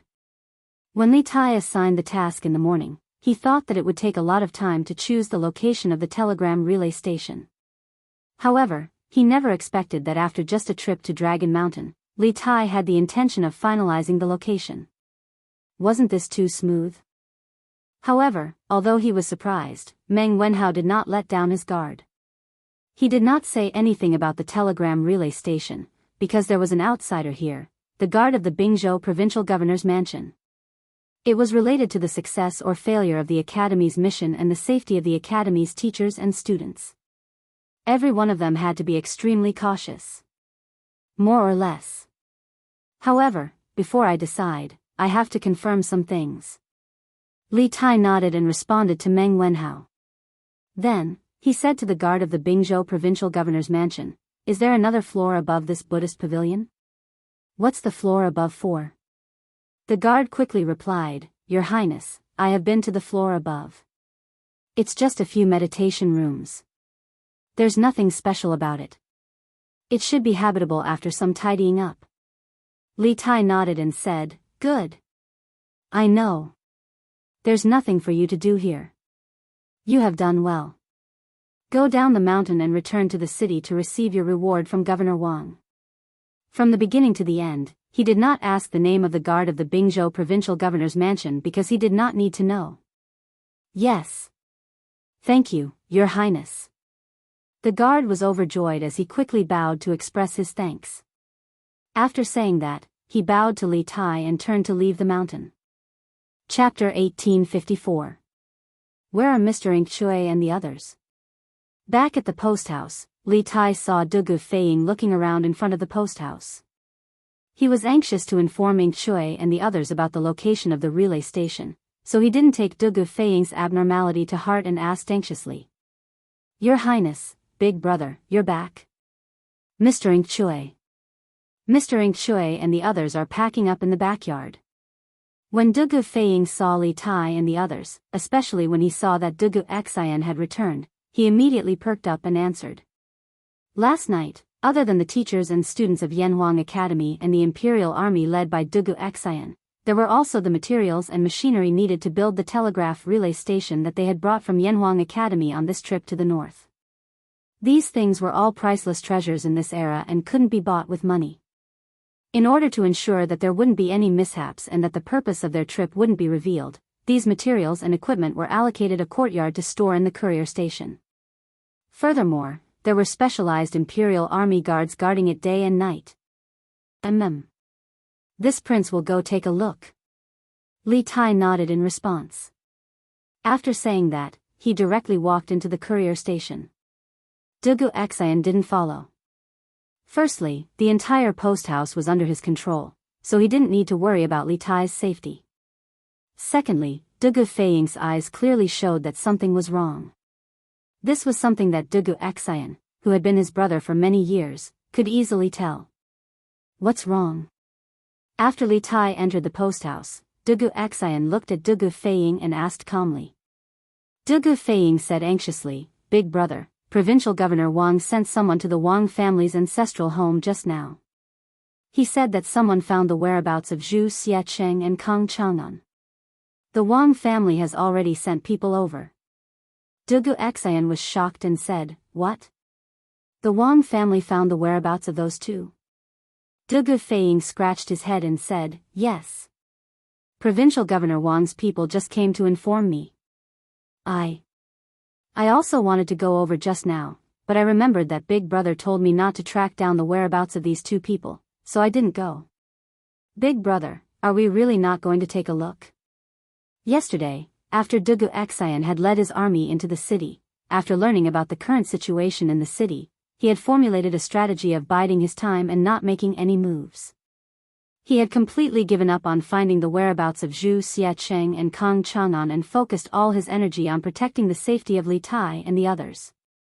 Therefore, the task of tracking down the whereabouts of Zhu Xiacheng and Kang Chang'an was left to the Wang family. However, Dugu Feiying was somewhat unwilling to give up because there were still many mysteries about Zhu Xiacheng and Kang Chang'an waiting for him to solve. If he didn't catch these two people, he always felt that something was missing in his heart. "The reason why I didn't let you continue to investigate the whereabouts of Zhu Xiacheng and Kang Chang'an was that I didn't want to divide our forces. But now that the Wang family has found the whereabouts of these two people, we should naturally go and take a look. Perhaps we can really find some clues from these two people." Dugu Xian pondered for a moment and said unhappily to Dugu Feiying. Although in Dugu Xian's heart, Zhu Xiacheng and Kang Chang'an were most likely two small shrimps and not the real leader of the spies, now that the Wang family had helped them find these two people, there was no need for him to waste any more troops. Moreover, if these two people really did know something, then this trip would definitely not be a loss. Perhaps with the clues provided by these two people, they could follow the vine to the melon and catch the real mastermind behind the scenes. Good. The people sent by the Wang family told me that Zhu Xiacheng and Kang Chang'an are hiding in the basement of the fifth house on the east side of Shuoran Square in the south of the city. I'll bring people there now. Seeing that Dugu Xian had agreed to go and check on the two criminals, Dugu Feiying immediately said excitedly. Dugu Xian frowned because he suddenly realized that something seemed to be wrong, so he interrupted Dugu Feiying and said, "You and the rest of the brothers stay here to protect His Highness. I'll go and take a look alone." Dugu Feiying was unwilling and wanted to refute, but Dugu Xian glared at him sternly, so he could only reply in a muffled voice, "Yes. Big brother." Dugu Xian nodded and asked an imperial guard to bring him a mount. He rode alone and sped toward the south of the city. "Commander, these two people are Zhu Xicheng and Kang Chang'an, whom the master is looking for. They were hiding in the cellar in the backyard. However, when I brought people here, the master of the house had already disappeared." In the backyard of the fifth house on the east side of Shuoran Square in the south of Taiyuan City, a thin young man dressed in black cupped his fists and bowed to another tall man dressed in black with a round collar. "Grand Commander." This tall man in black with a round collar was Wang Qinggu, the Grand Commander of the Wang clan's Shadow Guards. He could be considered a legend among the Wang clan's Shadow Guards. At the age of 30, he had already reached the Grandmaster realm. With such talent, he could easily serve as a general in the Great Tang. "Bai Qing, tell me, how did you find them?" Wang Qingwu's eyes were like lightning. He glanced at Zhu Xiacheng and Kang Chang'an, who were tied up like dumplings, and then turned his eyes back to the thin man in black in front of him and asked in a deep voice. This Bai Qing was from the 2nd Division of the Wang family's Shadow Guards, which was under the control of the 2nd Branch. Yesterday, the Wang family had sent out all their forces to look for the suspects, but they still could not find them. However, this Bai Qing easily found them, which made Wang Qinggu suspicious. Bai Qing's eyes flashed, and he hurriedly bowed and said, "Commander, I was patrolling Shuoran Square this morning and saw that the door of this house was wide open. It was very unusual, so I went in to take a look and found that there was no one in the house. I was about to leave when I suddenly heard a noise from the backyard, so I went to the backyard to check. I didn't expect that there were people hiding in the basement of the backyard. After questioning, I found that these 2 people were wanted by the head of the family. I was worried that I couldn't deal with them alone, so I hurriedly sent someone back to the family to send a message to you." This guy's explanation could be said to be watertight, but Wang Qinggu looked at him suspiciously. After a moment of silence, Wang Qinggu waved his hand and said, "Take these 2 people back, and then go to the courier station to bring the accountant of the Chu Ironware shop back to the ancestral house. Verify their identities." "Yes." 4 warriors in golden armor came out of the crowd and dragged Zhu Xiacheng and Kang Chang'an, who were tied up on the ground. Wang Qinggu waved his hand and said, "Let's go back to the ancestral house." A group of people immediately took Zhu Xiacheng and Kang Chang'an out of the house. Bai Qing followed behind, and a trace of excitement and greed flashed in his eyes. He muttered to himself, "The head of the family gathered all the forces to arrest these 2 people, which means that these 2 people are very important, and the one who caught them is me, Bai Qing. I'm rich, I'm rich. Haha. The head of the family will definitely reward me a lot this time." In fact, the situation was not like what Bai Qing said just now. Bai Qing was indeed ordered to patrol Xuanren Mill in the morning, but just as he walked into the gate of Xuanren Mill, an arrow was aimed at his face. Although Bai Qing had some martial arts, he could not dodge this sudden arrow with his kung fu. Just as Bai Qing closed his eyes and shouted in his heart, "I'm going to die," the arrow did not pierce his head. Instead, it was an inch away from his ear. With a bang, it was deeply nailed to the wall. Bai Qing was still in shock, but after the person who assassinated him shot the arrow, he did not do anything else. He turned his head to look at the arrow nailed to the wall and saw a piece of cloth tied to the arrow shaft. His heart moved, and he quickly went forward to take the arrow from the wall. He opened the cloth and saw the words written on it, "The person being chased by the Wang family is hiding in the basement of the backyard of the 5th house in the east of Xuanren Mill." After seeing this line of small words, Bai Qing subconsciously did not believe it. He thought that this was a prank by some bored person, but after thinking about it carefully, he felt that something was wrong. Which bored person could shoot an arrow into a wall more than 2 inches deep? Then he thought of the fact that Wang Yu had mobilized the entire Wang family's power to search for Zhu Xiacheng and Kang Chang'an in Taiyuan City. If he caught these 2 people, he would definitely receive a lot of rewards from the family. Even his position among the Wang family's secret guards would be raised to a higher level because of this. Thinking of this, Bai Qing put away the cloth with the words and secretly went to the 5th house in the east of Xuanren Mill alone. Because he did not want others to share the credit with him, he did not plan to call any of his companions. But unexpectedly, he really did find Zhu Xiacheng and Kang Chang'an in the basement of the backyard of the house. Bai Qing could not help but be overjoyed. Thus, the scene just now happened. Obviously, the arrow just now was not meant to assassinate him, but someone had sent him a message. As for why Bai Qing lied to Wang Qinggu, the reason was because of benefits. If he told the truth that someone had sent him a message to point out Zhu Xiacheng and Kang Chang'an's hiding place, and that was why he caught the 2 people, then it would seem that he did not play any role in this matter. In order to show more of his credit, he could only say that he had found Zhu Xiacheng and Kang Chang'an's hiding place by himself. On the other side, he was experiencing a real assassination. Dugu Xian rode alone from the center of the city to Xuanren Mill. When he was 3 houses away from Xuanren Mill, suddenly, dozens of arrows with cold light shot toward him from the surrounding walls of the houses. Dugu Xian was a martial arts master at the grandmaster level, and his perception of danger was far more sensitive than Bai Qing's. The moment before the arrows were shot, he felt a sense of danger, and his heart skipped a beat. In the face of dozens of arrows, Dugu Xian pulled out the sword at his waist. With the help of Li Zixuan, he had learned the 9 strategies beyond the sword's arrow-breaking style. There was a flash of sword light in the air, and the dozens of arrows were all broken by Dugu Xian. Ding, ding, ding. The arrows fell on the bluestone with a crisp sound, and the space was instantly silent. Who are you, scoundrel? How dare you commit murder in Taiyuan City? Come out. Dugu Xian had already dismounted. He stood with his sword in hand, glanced around, and shouted in a deep voice. Chapter 1855. Taiyuan City, on the streets outside Wenchang Square, was dead silent. Dugu Xian, alone with his sword, was holding his breath as he faced off against the air. Just a moment ago, dozens of glowing arrows had been shot at him from the walls around him. If he had not been a grandmaster, and if it had not been for the exquisite swordsmanship of 9 strategies beyond the swords, that volley of arrows would have been enough to injure him. Due to the sudden attack from the dark, Dugu Xian had focused all his attention on his swordsmanship and survival, so he had not paid attention to the enemy's specific location. Now that the enemy's attack had slowed down, Dugu Xian finally had time to observe his surroundings. However, at this moment, there was no one around him. If it had not been for the dozens of broken arrows lying on the ground, Dugu Xian would have thought that the frightening scene he had just experienced was an illusion.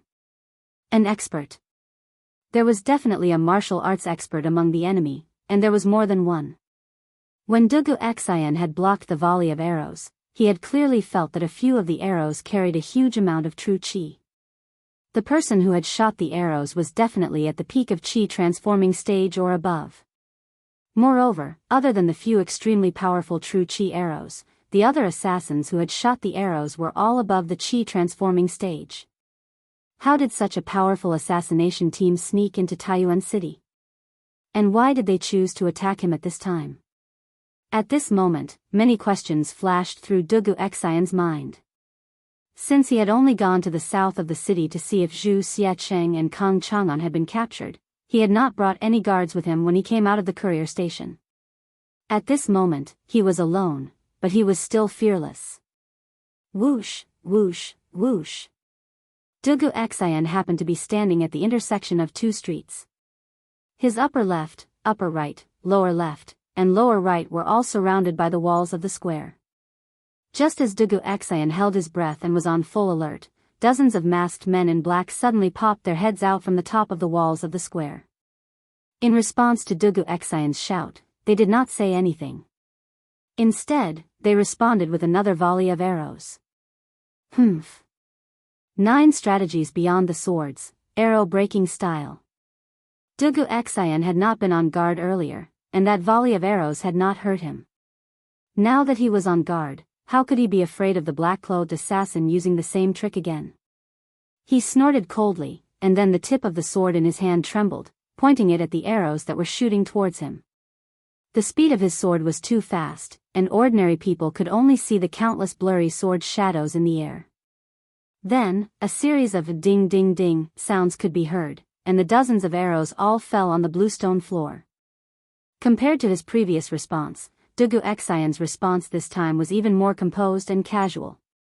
Obviously, under his full defense, these dozens of black-clothed experts could not hurt him. The arrow-breaking form of the Dugu 9 swords was a supreme sword technique that could break all kinds of hidden weapons. However, Dugu Xian had only just begun to learn it.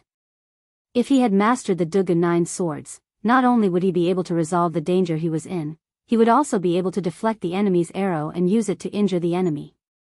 But even so, it was more than enough for Dugu Xian at the moment. This arrow-breaking form could not only break the enemy's most threatening volley of arrows, but more importantly, the Dugu 9 swords was more focused on the intent than the form. Defeating a move without a move did not consume much of one's vital energy. Therefore, even if these black-clothed experts were to shoot at him with their bows for 2 hours, Dugu Xian was still confident that he could block them with the arrow-breaking form. This was Taiyuan City. Not only were there patrolling officers, there were also guards stationed in the city. As long as he delayed these black-clothed men for 15 minutes, he would definitely be able to wait for reinforcements. Therefore, Dugu Xian was not worried about his own safety. Unless these black-clothed experts had other tricks up their sleeves. The target is difficult to deal with. Scatter the smoke. On the eastern wall, a black-clothed masked man put away his longbow and quickly took out a small pouch made of fine gray cloth from his bosom. This man spoke in Turkic, and Dugu Xian could not understand him. From the looks of it, this man should be the leader of this group of masked men. Obviously, after witnessing Dugu Xian's exquisite swordsmanship and superb martial arts realm, he understood that it would be difficult to hurt Dugu Xian with the volley of arrows that they had used to assassinate Dugu Xian. Today's assassination had to be done quickly. Therefore, he had to change his strategy and abandon the bow to use poison. Since they were all masked, they would not be poisoned even if they used the smoke. In the blink of an eye, after the leader of the masked men gave the order, the black-clothed men on the walls around Dugu Xian took out powder wrapped in fine gray cloth from their bosoms and threw it in Dugu Xian's direction. All of this happened too quickly, and Dugu Xian was caught off guard. He could tell that these black-clothed men were not throwing hidden weapons at him, but it was definitely not something good either. It was very likely that it was some kind of medicine that could make him lose his ability to fight. 22 small pouches opened up above Dugu Xian's head, and the white powder in the pouches poured down. Dugu Xian's Dugu 9 swords, arrow-breaking style, could defend against a sky full of arrows, but how could it defend against a sky full of powder? Dugu Xian immediately held his breath and retreated like lightning. He was facing the east, so he was retreating to the west. Unfortunately, the east wind was blowing in Taiyuan City. Although Dugu Xian's speed of retreat was fast, when the wind blew across the sky, it was inevitable that he would inhale some of the powder. Kill. Let's end this quickly. The leader of the masked assassins roared and pulled out the sword at his waist. He leaped from the wall and slashed viciously at Dugu Xian. The other 21 assassins followed suit, pulling out their swords and slashing at Dugu Xian. Humph. Good timing. Lone wind swordsmanship. Dugu Xian was not afraid at all, and a vicious glint flashed in his eyes. Previously, when these assassins were attacking from afar, it was not easy for him to take them down one by one. That was because it was difficult to change directions in the air. If he used his qinggong to leap onto the wall and kill one of the assassins, the other assassins would definitely shoot at him immediately. At that time, not only would it be difficult for him to change his position in the air, but it would also be difficult for him to use 9 swords, arrow-breaking style. Now that these assassins had given up on long-range attacks and switched to close combat, it was exactly what Dugu Xian wanted. In terms of close combat, he had mastered both the lone wind swordsmanship and the lone wind swordsmanship. He was not afraid of these black-clothed assassins at all. Dugu Xian leaped into the air and spun in midair. A blinding sword aura shot up like a dazzling silver dragon. Pure and arrogant sword intent filled the entire alley. Immediately after, the dazzling sword aura clashed with the 22 sharp swords that were coming from all directions. Ding! Ding! Ding! An ear-piercing sound of metal clanging instantly resounded through this area of the residential area. As it was almost 7 in the morning, those who were supposed to go out to work had already gone to work, and those who were supposed to go to the market had already gone to buy things. Therefore, there were not many pedestrians in the alley. However, the ear-piercing sound of metal had inevitably alarmed many of the residents. Some of the more daring onlookers were making their way over. Humph. What a futile struggle. At that moment, the leader of the masked assassins could not help but snort coldly. Dugu Xian could not help but be startled because the leader of the assassins was speaking in Han Chinese. You are Han Chinese? Dugu Xian could not help but exclaim in surprise. However, when he opened his mouth, he could not help but inhale some of the powder in the air. After realizing that something was wrong, Dugu Xian quickly shut his mouth. At that moment, the leader of the assassins snorted coldly. His aura suddenly changed, and his true qi surged. The long sword in his hand was filled with sword chi, and it let out a loud sword hum. Then, he suddenly disappeared from where he was. Yes. His entire body had suddenly disappeared. Dugu Xian was instantly alarmed. He instinctively used his footwork and leaned his body slightly to the right by 3 inches. At the same time, a long sword glowing with a faint blue light appeared on his left side without warning. It brushed past his belt and stabbed forward viciously. Clearly, the leader of the assassins who had disappeared had launched a fatal attack from behind. If Dugu Xian had not subconsciously leaned his body to the right just now, that sword would have pierced through his entire body. A Grandmaster expert. This was the first time Dugu Xian had faced the leader of the assassins head-on. However, it was this exchange that made him realize that he had underestimated his opponent's strength. This leader of the assassins in black was actually a Grandmaster expert. Moreover, it seemed that he was a Grandmaster expert who specialized in assassination. At this moment, Dugu Xian suddenly felt a little dizzy. He understood that it was the effect of the powder that the other party had scattered. This caused him to feel a chill in his heart. Putting aside the fact that the other party's strength was higher than he had estimated, he had even been poisoned by the other party. It was truly a case of when it rains, it pours. Dugu Xian knew that if he could not escape in a short period of time, or if the reinforcements did not arrive before he fell, then it was very likely that he would die here today. The leader of the assassins exclaimed in surprise when his killing blow missed. Then, he gently raised his sleeve, and several cold lights shot out from his sleeve, heading straight for Dugu Xian's face. Hidden weapons. This leader of the assassins, as a Grandmaster expert, actually carried hidden weapons with him. This really refreshed Dugu Xian's 3 views. Generally, martial artists who had stepped into the Grandmaster realm had their own pride. Under normal circumstances, they disdained to use underhanded means such as hidden weapons and poison.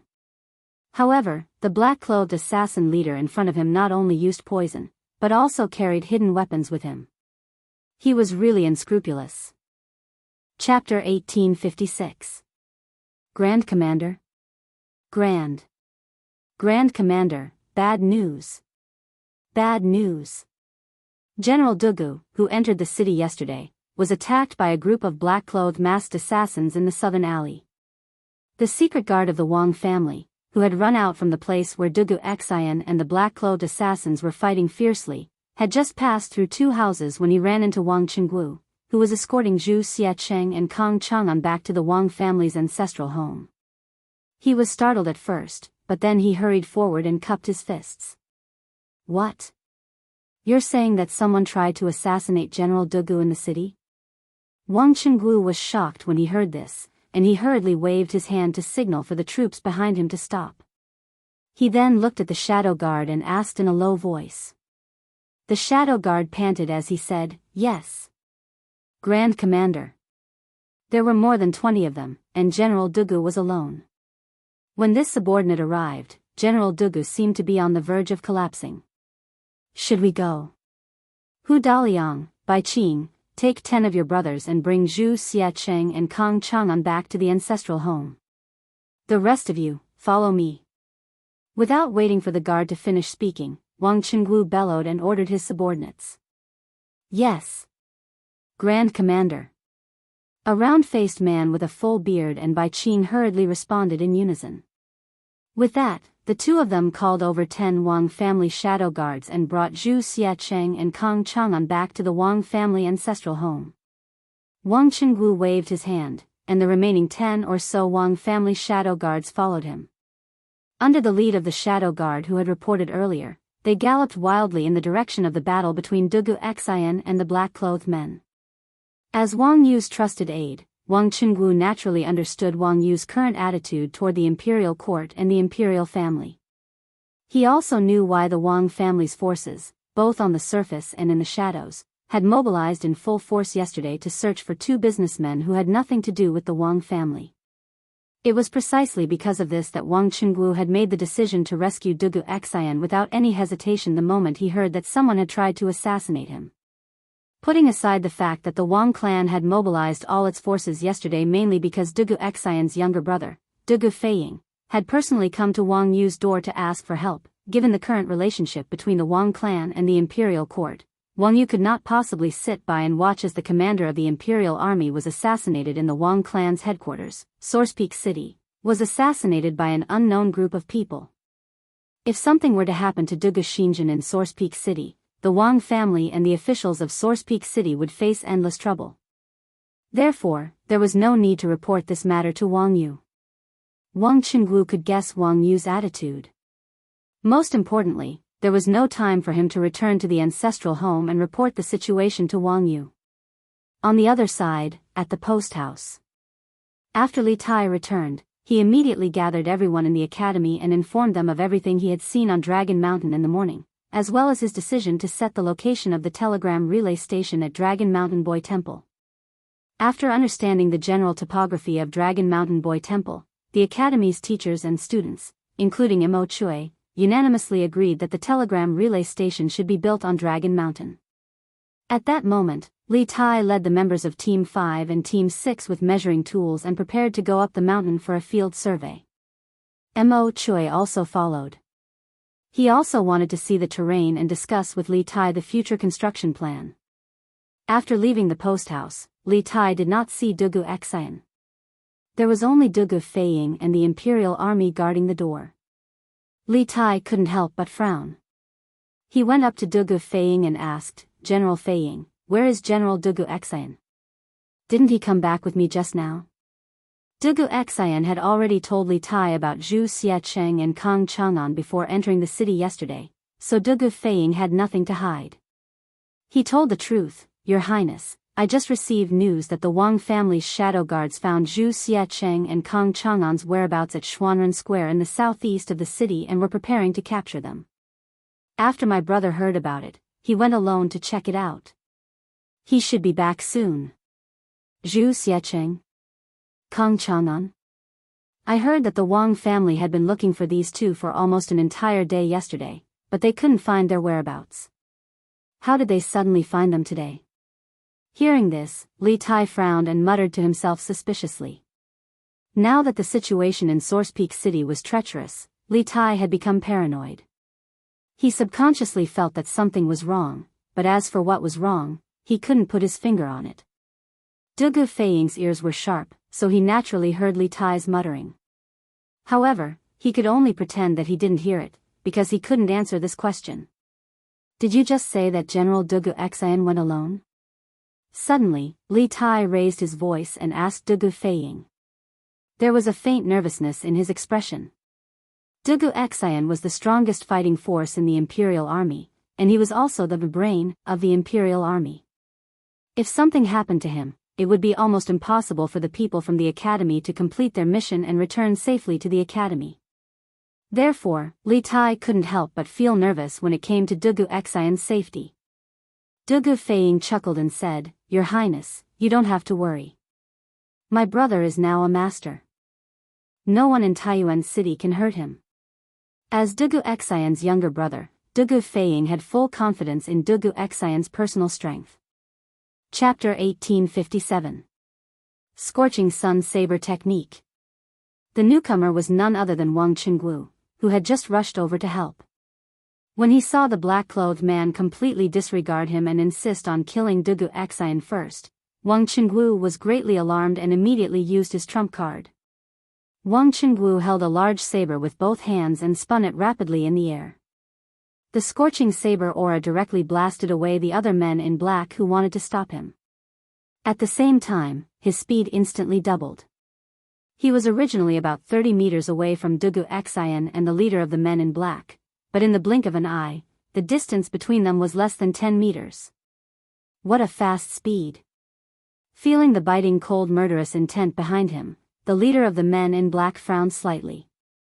He could not help but be secretly surprised by Wang Qingwu's extreme speed.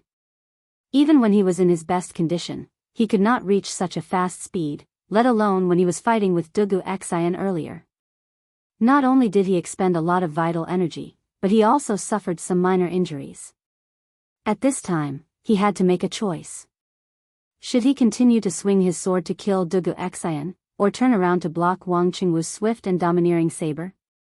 If he continued to kill Dugu Xian, by the time he stabbed his sword into Dugu Xian's throat, Wang Qingwu's saber would be close to his back. He would not be able to block it in time and would be seriously injured or even killed. If he gave up on Dugu Xian and turned around to block Wang Qingwu's attack, he was confident that he could withstand Wang Qingwu's saber. However, if he did so, Dugu Xian would be temporarily spared from death, and there would be many more variables in this assassination attempt. It was a difficult choice, but there was not much time left for the leader of the men in black to consider, because Wang Qingwu's saber was about to arrive. Concentrate all your strength and kill Dugu Xian first. At this critical moment, the leader of the black-clothed men did not hesitate. Almost instantly, he made a decision. He turned around at lightning speed and quickly formed a sword move to meet Wang Qingwu, who was flying towards him. At the same time, he shouted to the rest of the black-clothed men around him when he was attacked. Only children could make choices. Of course, adults would want all of them. The leader of the men in black did not want to die, but he did not want Dugu Xian to live either. Therefore, while turning around to block Wang Qingwu, he decisively ordered the rest of the assassins to surround and kill Dugu Xian. Although Dugu Xian was a master, at this time, he was not only severely poisoned, but also seriously injured. Any warrior in the Qi-forming realm could easily kill him, not to mention that there were at least a dozen assassins in the Qi realm around Dugu Xian. Under the joint attack, Dugu Xian would die. Therefore, the leader of the black-clothed men did not hesitate to turn around and block Wang Qingwu. You don't know your own strength. Seeing the leader of the men in black block with his sword, Wang Qingwu's eyes flashed with a trace of contempt and ridicule. He snorted coldly and pushed the genuine qi all over his body to the extreme. Suddenly, the temperature in the space around him rose sharply. The leader of the men in black was the closest. At this moment, he felt as if there was a big burning fireball smashing toward him. At this moment, he realized that he had underestimated Wang Qingwu's strength. Wang Qingwu was definitely a master of martial arts close to the middle stage of the Grand Master realm. The leader of the men in black wanted to change his move and turn around to escape, but it was too late. Everyone only heard a loud bang. The saber and the sword only had a short collision in the air, and the leader of the men in black was directly shaken out. He also hit the other two assassins who were going to assassinate Dugu Xian. Although the leader of the men in black was in the same martial arts realm as Wang Qingwu, he forgot that he was good at assassination, not head-on combat. Wang Qingwu, who was flying toward him, was very aggressive with his genuine qi and saber skills. Obviously, he was good at head-on combat. The leader of the men in black was using his own weakness against his opponent's strength. The outcome had already been decided before the fight. It had to be said that the previous battle with the drugged Dugu Xian had given the leader of the black-clothed men a misconception that his direct combat strength was also very strong. However, he had forgotten that Dugu Xian had been drugged at that time, and had been relying on his strong willpower to stay awake. His strength was also much weaker than before, and there was no way he could beat Dugu Xian at his peak. Protect General Dugu. Try to keep one of these assassins alive. Wang Qingwu, who had shown his great power with one strike, did not stop. He swung his saber diagonally and split the two assassins who were surrounding him. He let out a loud cry and then rushed forward like lightning, trying to save Dugu Xian, who was struggling under the siege of the men in black. Seeing this, the dozen or so shadow guards of the Wang family hurriedly drew their weapons and joined the fray. Although the overall strength of these people was slightly inferior to the assassins, as the Wang family's shadow guards, they had all undergone many years of rigorous training. In terms of combat experience and tactical coordination, they were completely superior to these black-clothed men. Thus, the Wang family's shadow guards and the men in black were locked in a stalemate. On Wang Qingwu's side, this guy relied on his extraordinary strength to take care of the two assassins blocking his way and finally met up with Dugu Xian. As for the leader of the black-clothed men, the assassin, he didn't dare to face Wang Qingwu head-on. He could only use his own movement skills to constantly harass and assassinate Wang Qingwu and Dugu Xian. The scales of victory were slowly tipping in Dugu Xian's favor. "General Dugu, how are you?" Wang Qingwu asked Dugu Xian, who was barely standing behind him, during a break in the battle. I'm fine." Dugu Xian's sword was planted on the ground as he struggled to support his body. At this moment, not only did he want to sleep, but his eyelids were also struggling. He also felt that his vision was turning dark, and his physical strength was rapidly depleting. He was poisoned. "General Dugu, hang in there. I'll open a bloody path for you," Wang Qingwu said to Dugu Xian as he focused and held the broadsword in his hand. He was trying to determine where the leader of the men in black would appear in the next moment. He was going to give him a fatal blow. As the saying went, capture the ringleader first to capture the bandits. As long as he captured or killed the leader of the assassins in black, the rest of the assassins would scatter like birds and the danger of Dugu Xian would naturally be resolved. Obviously, Wang Qingwu could see that Dugu Xian was not in a good condition. He had to end the battle as soon as possible and bring him back for treatment. Otherwise, even if he did not die under the enemy's sword, he would die from the poison later. "Sneaky bastard, let's see where you can hide this time." Suddenly, Wang Qingwu's eyes flashed. He quickly infused his true qi into his broadsword. Then, he disappeared from the spot like a flash of lightning. His entire body was covered in a blazing radiance as he slashed at Dugu Xian's right rear. Chapter 1858. What? General Dugu was attacked by a group of assassins in the southern part of the city? The shopkeeper of the Chu ironware shop, Kong Chang'an, was ambushed by 3 black-clothed men on his way back. At the same time, in the Wang clan's ancestral home, after listening to Bai Qing's report, Wang Yu abruptly stood up from his seat, his face ashen. The Wang clan had been in Taiyuan for many years, but this was the first time someone had slapped them in the face. This subordinate is incompetent. "Patriarch, please punish me." Bai Qing and the other Wang clan covert guards got down on one knee and bowed. "Where's Qingwu?" Wang Yu walked up to Bai Qing with his hands behind his back and asked coldly.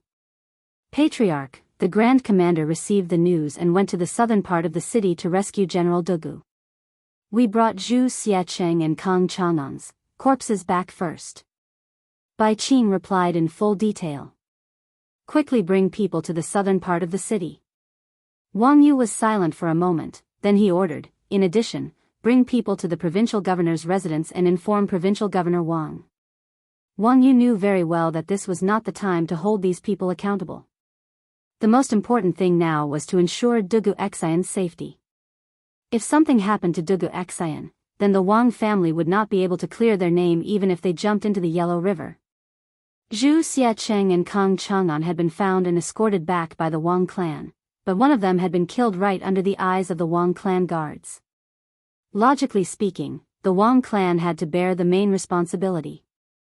And if something happened to Dugu Xian, the commander of the imperial army, in Taiyuan City, the Wang clan would not be able to escape responsibility. After all, who told the Wang clan to be the local tyrant of Taiyuan City? Yes. Patriarch. Bai Qing and the others left with the order. Inside the room, Wang Yu paced around the hall with his hands behind his back. Princess Tong'an, who was sitting to the side, frowned and said, Dugu Xian was attacked, and the key suspect they were looking for was ambushed.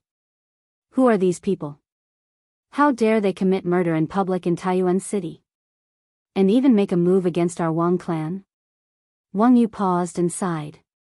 No matter where they come from, since they dared to behave so atrociously in Taiyuan City, this old man will definitely ferret them out. Moreover, I'm afraid that this group of people's goal isn't so simple. Their true goal should be. At this point, Wang Yu turned to look in the northwest direction. That was the post house in Taiyuan City. Li Tai and the other Yanhuang college teachers and students were staying there. Princess Tong naturally understood what Wang Yu was trying to say. Her heart sank slightly as she revealed a worried expression. The other party wants to harm Qingke? In this way, I'm afraid we won't be able to return to Sui province for the time being.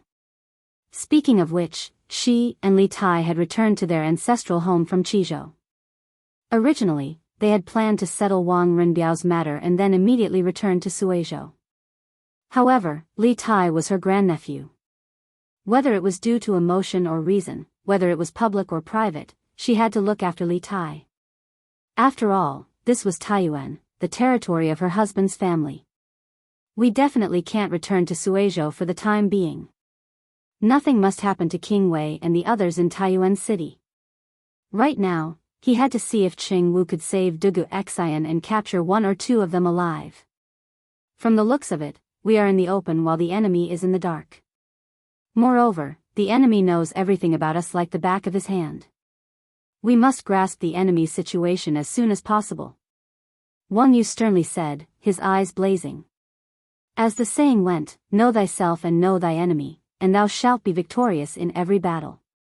Although the Wang clan was powerful, if they knew nothing about the enemy's situation, they would be constantly on the defensive. This was something that Wang Yu did not wish to see. Princess Tong and silently nodded. Reporting. Patriarch. The Grand Marshal has rescued General Dugu. Hurried footsteps came from outside the room. Soon after, Bai Qing, who had left earlier, ran into the hall and cupped his fists to Wang Yu. Wang Yu, who was anxiously pacing back and forth in the hall, suddenly had his eyes light up. He turned around and said with a face full of joy, "Good. That's great. Where is Qing Wu now? And how is General Dugu? Is he injured?" Although he and Princess Tong and had analyzed that the enemy's target was likely Li Tai, they had no good ideas. After all, the heavy responsibility of protecting Li Tai's group could only be shouldered by Dugu Xian and the other Imperial Army soldiers. The Wang clan could not shoulder this responsibility. Thus, nothing could happen to Dugu Xian. Moreover, no matter what, Dugu Xian was the commander of the Northern Imperial Army. If he were to die in Taiyuan City for no reason, no one would be able to bear Li Er's wrath. After all, the Northern Imperial Army was Li Er's trump card, and the commander of this army represented Li Er to a certain extent. Chapter 1859. Whoever could cure Dugu Xian would be rewarded with 3,000 strings of cash. Hearing this, the doctors who had yet to take Dugu Xian's pulse froze, their breathing quickening. Doctors were humans too, and they had emotions and desires. Almost no one would not be tempted by a reward like 3,000 strings of cash. After all, that was a fortune that could allow them to live comfortably for several lifetimes. However, the prerequisite for all of this was to cure Dugu Xian. This old man is quite knowledgeable in detoxification. May I take a look at General Dugu? Just as everyone was about to give it a try, an old man stroked his beard and said, "Old sir, please." Dugu Feiying hurriedly gestured for the old man to go ahead. The old man nodded, and then he slowly walked over to the bed. He first took Dugu Xian's pulse, and then he looked at the wounds on Dugu Xian's arms and back. His expression instantly changed when he saw them.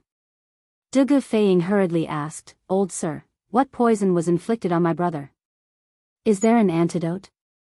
Everyone in the room, including the doctors, turned to look at the old man. Although the doctors could tell that Dugu Xian was poisoned, they didn't know what kind of poison Dugu Xian was poisoned with.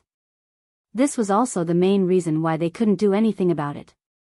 After all, if they did not even know what poison the patient was inflicted with, how could they possibly cure it?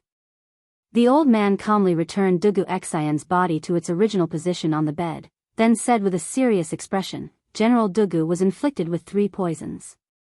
The first is a knockout powder, which should have been inhaled through the nose and mouth, causing General Dugu to be unconscious. As for the second poison, if I'm not wrong, it should come from the devil's snare flower in India. Moreover, it's taken from the devil's snare flower seed and not its petals, so it's more poisonous. The person who injured General Dugu should have smeared this poison on their weapon. Those who are poisoned will first feel dizzy and have a headache, followed by tachycardia, hallucinations, delirium, and convulsions. If the poison isn't detoxified as soon as possible, it will take at most 2 days to half a day for the poisoned person to slowly die in their sleep. The third poison is the strong poison hook kiss, which should have been smeared on the weapon. The victim will first feel dizzy, then have their heartbeat slow down and then speed up. Their limbs will also feel cold. This poison is extremely strong, and if the antidote is not cured within 2 hours, the victim will definitely die. Not even a deity can save him. Hook kiss, also known as heartbreak grass, humang vine, etc., is highly poisonous. The moment the old man finished speaking, the doctors in the room were shocked. They could not help but whisper, "What? Devil's snare and hook kiss?" Both of them are rare poisons in the world. That's right. No wonder I didn't see it earlier. It turns out that General Dugu was poisoned by these two poisons. I'm afraid he's done for. Sigh. These two poisons, I'm afraid no one in this world. I don't know if half-immortal Lu can cure them. He is an expert in detoxification. Hearing these people's private discussions, even if Dugu Feiying didn't know how to treat illnesses and save people, he still knew his brother's current situation. However, he still looked at the old man unwillingly and asked, "Old mister, since you already know what kind of poison my brother is suffering from, then you must have a way to cure my brother's poison, right? Don't worry, as long as you can cure my brother, the Dugu family is willing to take out 3,000 strings to express our gratitude." When Dugu Feiying said this, the doctor standing at the side immediately felt uncomfortable. What was the most uncomfortable thing in the world? There was money to be earned, but he couldn't earn it himself. The old man bitterly laughed, shook his head, and said, "The people of Taiyuan City call me half-immortal Lu, but this old man is just a mortal with a mortal body. How can I be considered a half-immortal? I'm afraid that only a true immortal can cure General Dugu's poison. This old man is really powerless. I hope that your highness and young general can find someone else as soon as possible.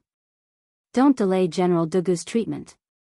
Hearing this, the doctors in the room were relieved, but also sighed with some regret. Even half-immortal Lu can't cure the devil's snare and hook's kiss poison. In order not to delay Dugu Xian's treatment, half-immortal Lu cupped his hands and left. The other doctors knew that their medical skills were not as good as half-immortal Lu's, so they also left the room. Perhaps, only Mr. Gongsun can cure this poison. When a doctor walked out of the room, he couldn't help but sigh softly. Mr. Gongsun? Which Mr. Gongsun? When Dugu Feiying, who was in despair, heard this, it was as if he had grabbed onto a life-saving straw. He quickly wanted to chase out of the room, but when he went out, the doctors were already far away. He pulled over the constable of the provincial government office standing at the door and asked, "Who is this Mr. Gongsun they were talking about? Can he cure the poison in my brother's body?" Chapter 1860. 1 coin of skullcap root, 1 coin of gold thread, 2 coins of philodendron, 1 coin of licorice, 1 coin of mung bean, 1 coin of honeysuckle, half a coin of forsythia. Inside the Taiyuan courier station, Gong Sun Liang picked up a brush and wrote 2 prescriptions on a piece of paper without hesitation.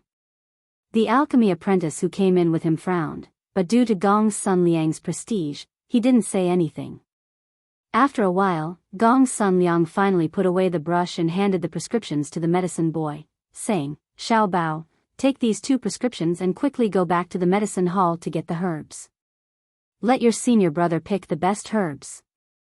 Go and come back quickly." "Oh. Yes. Master." The medicine boy wanted to say something but hesitated, but in the end, he took the prescriptions and turned to leave. Dugu Feiying stepped forward and grabbed the medicine boy, saying, "This place is not close to the rejuvenation hall. I will ride a horse and take you there. This way, we can save a lot of time." He did not forget that before Master Lu left, he said that if the hook kiss poison in Dugu Xian's body was not cured within 2 hours, he would die without a doubt. Although Gong Sun Liang in front of him had promised to save Dugu Xian, Dugu Feiying did not dare to risk his brother's life. In fact, since Gong Sun Liang could boast, then the 2 hours were invalid. Even if the medicine boy could not come back within 2 hours, he had his own way to ensure that Dugu Xian would not die. The medicine boy looked back at Gong Sun Liang and saw that Gong Sun Liang was smiling without saying anything, so he nodded in agreement. "Thank you, General." After saying that, the two walked out of the post house together. Inside the room, Gong Sun Liang opened the medicine box and took out a wooden box with 24 gold needles. He waved to Iron Egg, who was standing beside Li Tai, and said, "Kid, come and help this old man lift this general up and take off his clothes. This old man wants to give him the needles." Li Tai frowned and complained in his heart, "Is this old man still holding a grudge? Is that why he's called Iron Egg and not me?" In fact, this was completely Li Tai thinking too much. Although Gong Sun Liang had an eccentric temperament, he was already 70 to 80 years old. His tolerance was not small, to the point of being angry with a child. The reason why he called for Iron Egg to come over and help instead of Li Tai was because in terms of physique, Iron Egg was stronger than Li Tai. Moreover, Li Tai was the king of Wei. Even if he did not put him in his eyes, he could not so blatantly order him around. Otherwise, Li Tai's subordinates would jump out and accuse him. He did not want to cause trouble. "Oh!" Iron Egg, who was suddenly called out, was stunned for a moment. When he came back to his senses, he quickly walked forward and helped Dugu Xian up from the bed. He also took off the latter's shirt. Suddenly, Dugu Xian's strong muscles and the wounds on his body that had only been treated were exposed to the air. "This old man is going to perform acupuncture. I need some peace and quiet. The fewer people in the room, the better." Gong Sun Liang took out a golden needle from the needle box. He did not immediately insert it but turned to Li Tai and the others. Li Tai frowned, but he did not say anything. He waved at the guards in the room and said, "All of you, leave." "Understood." Although the Imperial Guards were worried about Dugu Xian's injuries and Li Tai's safety, they still left. Apart from Dugu Xian and Gong Sun Liang, only Li Tai, Iron Egg, and Wang Yu were left in the room. As for Qin Huayu, Meng Wenhao, Mo Chui, and the others, they were at the Longshan Boy Temple. After learning of Dugu Xian's assassination, Li Tai did not stop their plan to build a telegraph relay station. On one hand, he arranged for Qin Huayu, Mo Chui, and the others to proceed as planned. On the other hand, he and Dugu Feiying rushed back to the courier station to rescue Dugu Xian. Seeing that the room was finally spacious, Gong Sun Liang nodded in satisfaction. He held his breath and focused his mind. His aura suddenly changed, becoming serious and serious. He was like a completely different person from before. Then, he raised the golden needle and inserted it into the Tianta acupoint on Dugu Xian's chest. The speed of his insertion was as fast as lightning. It was not a speed that an old man of his age could possess. Then, Gong Sun Liang took out the golden needles from the wooden box and inserted them into Dugu Xian's Xuanji acupoint, Shenzang acupoint, Huagai acupoint, Shanzhong acupoint, and Jiuwei acupoint. The 6 golden needles stood proudly on Dugu Xian's chest.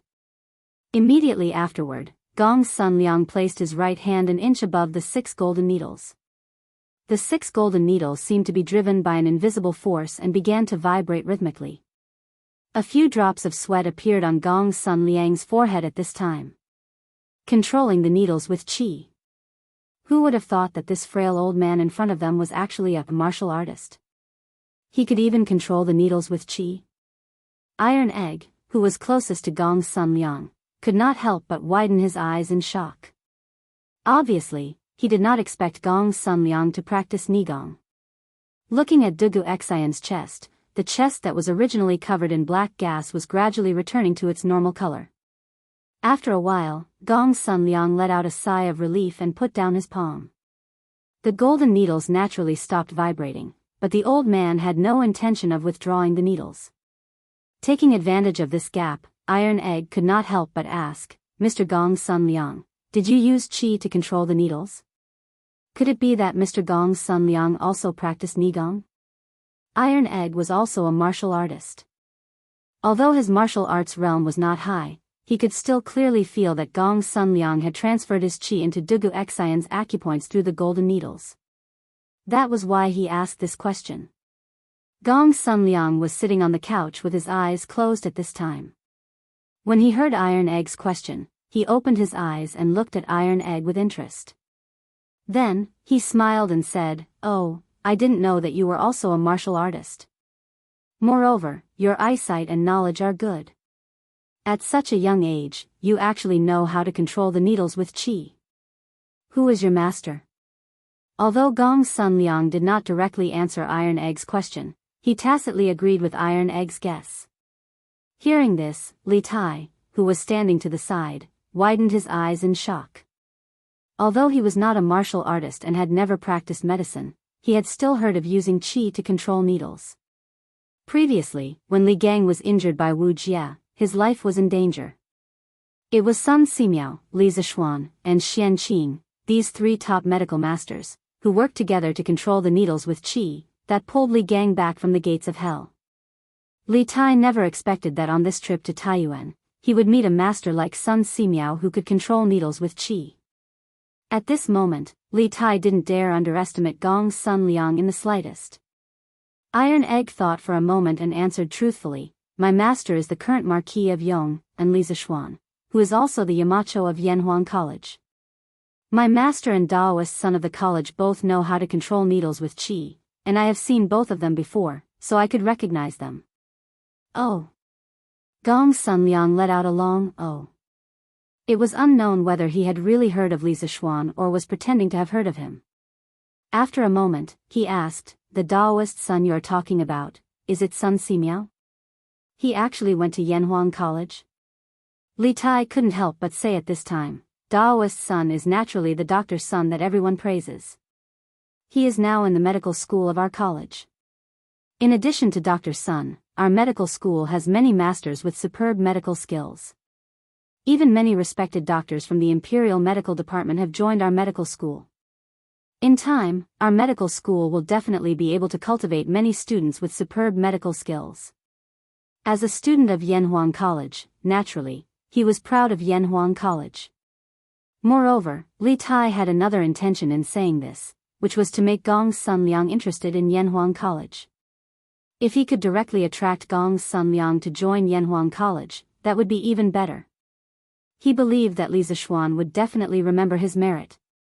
After all, although the words of this old man in front of him were not very pleasing, he still had some real skills. Oh. Yanhuang College. Gong Sun Liang smacked his lips and didn't say anything more. After adjusting his breath for a moment, he stood up and said to Wang Yu, this old man just used a golden needle to protect the general's heart meridian to ensure that the poison won't enter his lungs in a short period of time. The poison of datura is relatively mild in nature, but it is like a gangrene attached to the bone and is extremely difficult to eradicate. The poison of hook kiss is extremely poisonous, like a flood or a fierce beast. These two poisons, under normal circumstances, are difficult to achieve the effect of fighting poison with poison. However, the two medicines this old man prescribed are used to induce the two poisons in the general's body and balance the power of the two poisons so that they can be used to fight poison with poison. After Xiao Bao brings the herbs here, boil the medicine near the post house and then feed it to the general. This old man will administer the needles from the side to ensure that the two poisons will not harm the general's heart meridian. Hearing this, whether it was Wang Yu, Li Tai, or Iron Egg, all of them gasped. Under normal circumstances, when a patient was poisoned, the first thing a doctor would do was to detoxify the patient. However, this old man in front of them not only did not detoxify Dugu Xian, but also directly used the power of the medicinal stone to induce the poison to act up in advance for fear that it would take too long for the poison to take effect. This kind of medicine was simply too radical and too bold, wasn't it? Wang Yu looked at Gong Sun Liang with a strange expression and then asked tentatively, Mr. Gong Sun, are you confident? Gong Sun Liang smiled confidently and said, of course. Didn't this old man say at the beginning that I have a 90% chance of eliminating the poison in the general's body? Hearing this, everyone was speechless again. At the very beginning, Gong Sun Liang did say this, but at that time, this old man didn't even take Dugu Xian's pulse. Everyone knew that it was just a formality and couldn't be taken seriously, but who would have thought that this old man would actually take it seriously? Could it be that no matter what kind of person he treated, he would say that he had a 90% chance? Or was it that for him, 90% and 10% were almost the same, with the probability of failure? At this moment, there was a knock on the door, followed by someone saying, reporting to Your Highness, the Bing Province Provincial Governor requests an audience. Chapter 1861. There's no need for you to follow me. The Imperial Army will be responsible for my safety. You are the provincial governor of a province and have a lot of work to do. I don't want Bing Province to fall into chaos because of me. I can't bear the responsibility. In Taiyuan Post Station, Li Tai hesitated for a moment. In the end, he did not speak ill of Wang Liaoyuan, but he still rejected Wang Liaoyuan's good intentions. After all, Wang Liaoyuan was the highest official in Bing Province. It was unrealistic to have him by his side 24 hours a day. Wang Liaoyuan was relieved to hear Li Tai's tone soften. He looked at Dugu Xian on the bed and asked, "May I ask how General Dugu's injuries are? Do you need me to find a famous doctor in the city?" Haha. There's no need for that. Although General Dugu's injuries are serious, with Mr. Gongsun here, he will be fine. Li Tai smiled faintly. After seeing Gongsun Liang's medical skills, Li Tai's trust in the old man increased. Although Gongsun Liang's explanation of the detoxification process was shocking, in Taiyuan City, only Gongsun Liang was worthy of Li Tai's trust. "Mr. Gongsun? Gongsun Liang?" Hearing Li Tai's words, Wang Liaoyuan noticed Gongsun Liang sitting cross-legged on the side. As the provincial governor of Bing Province, Wang Liaoyuan naturally knew of such a person in Taiyuan City. At the same time, he had also heard of Gongsun Liang's strange temper and his treatment rules. He only sat in the hall and did not make house calls. But now, Gongsun Liang had appeared in this post station. What was going on? Wang Liaoyuan's eyes flashed with a trace of doubt. But when he saw Wang Yu, who was stroking his beard and smiling silently at the side, the bewilderment in his eyes instantly vanished, and it was replaced by a wisp of relief. Since Mr. Gongsun is here, General Dugu will definitely be fine. Wang Liaoyuan nodded after a moment of shock. "Master, I've brought the medicine back." At this time, Dugu Feiying came in with Gongsun Liang's little apprentice. The little apprentice carried a few large and small oil paper packages and said to Gongsun Liang, who was sitting cross-legged on the couch. Gongsun Liang suddenly opened his eyes and ordered, "Take it to the kitchen immediately. Little Bao, decoct the medicine yourself. First, use martial fire to decoct it for a quarter of an hour, then slowly decoct it for half an hour. Then, bring it over and feed it to this general." "Yes, master." The little medicine apprentice accepted the order. Dugu Feiying quickly said, "Let's go. I'll take you to the kitchen of the post house." "Your Majesty, look. Today's Datong Daily's headline is very interesting." After the morning court, Li Er, who had just finished dealing with the court officials, rubbed the space between his eyebrows and came to the Li Zheng Hall in the west court of the Imperial Palace. When Empress Zhongsun saw Li Er come, she first bowed and then had a maid bring the newspaper she had just read. She handed it to Li Er and said with a smile.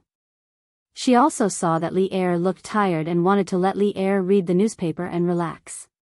"Oh. What news? I'll take a look."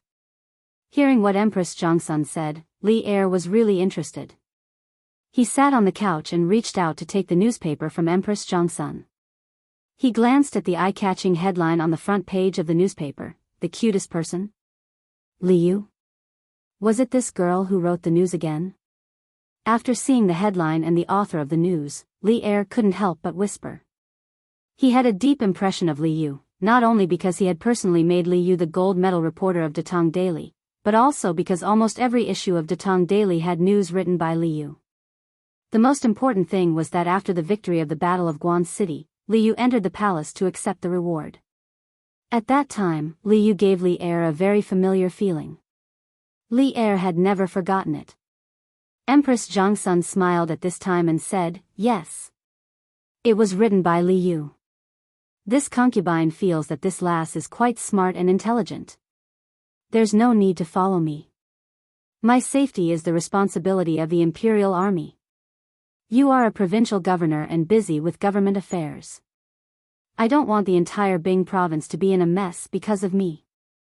I can't bear this responsibility. Taiyuan Post Station. Li Tai hesitated for a moment. In the end, he didn't speak ill of Wang Liaoyuan, but he still rejected Wang Liaoyuan's good intentions. After all, Wang Liaoyuan was the highest official in Bing province. It was unrealistic to have him by his side 24 hours a day. Hearing Li Tai's tone soften, Wang Liaoyuan couldn't help but heave a sigh of relief. At this time, he looked at Dugu Xian on the bed and couldn't help but ask, "May I ask how General Dugu's injuries are?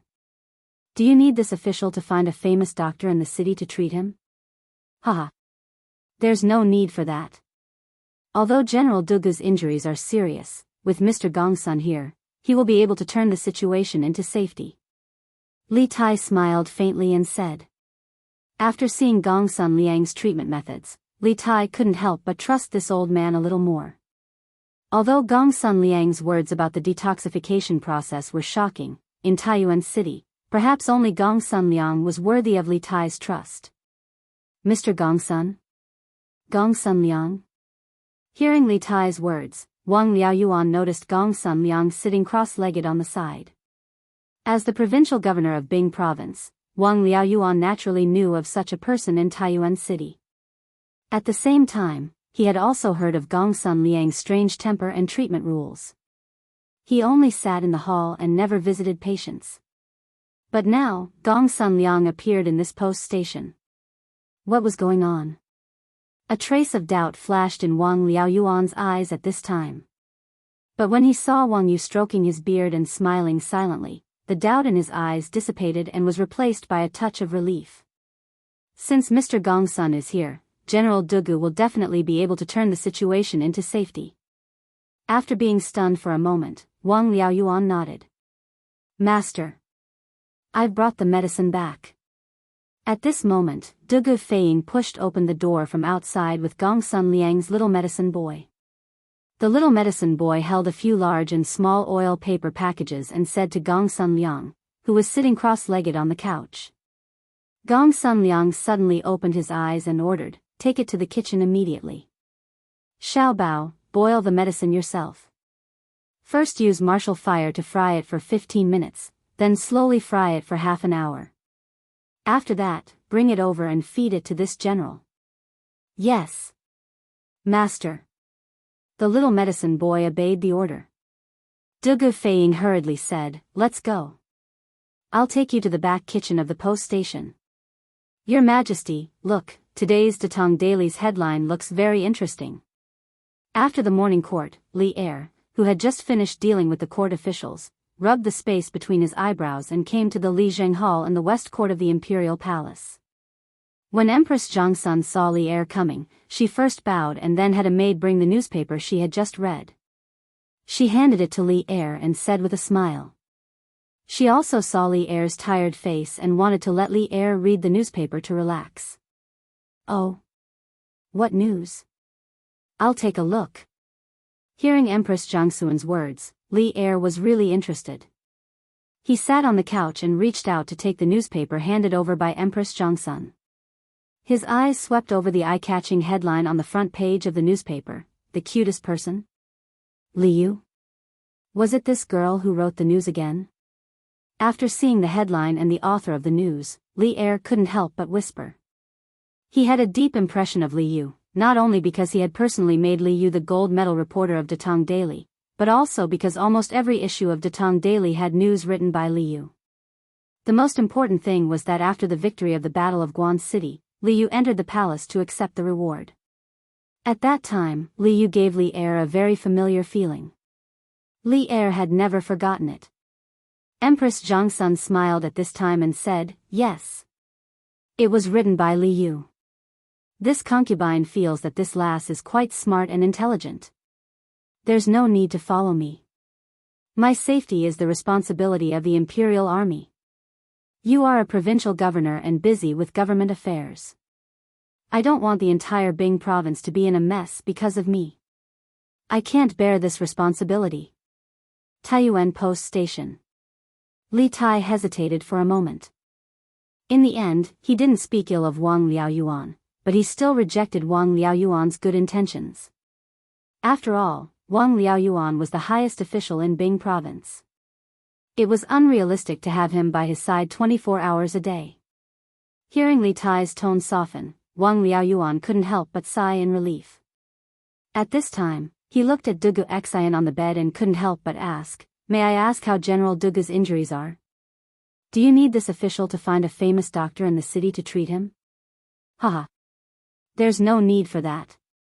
Although General Dugu's injuries are serious, with Mr. Gongsun here, he will be able to turn the situation into safety. Li Tai smiled faintly and said. After seeing Gongsun Liang's treatment methods, Li Tai couldn't help but trust this old man a little more.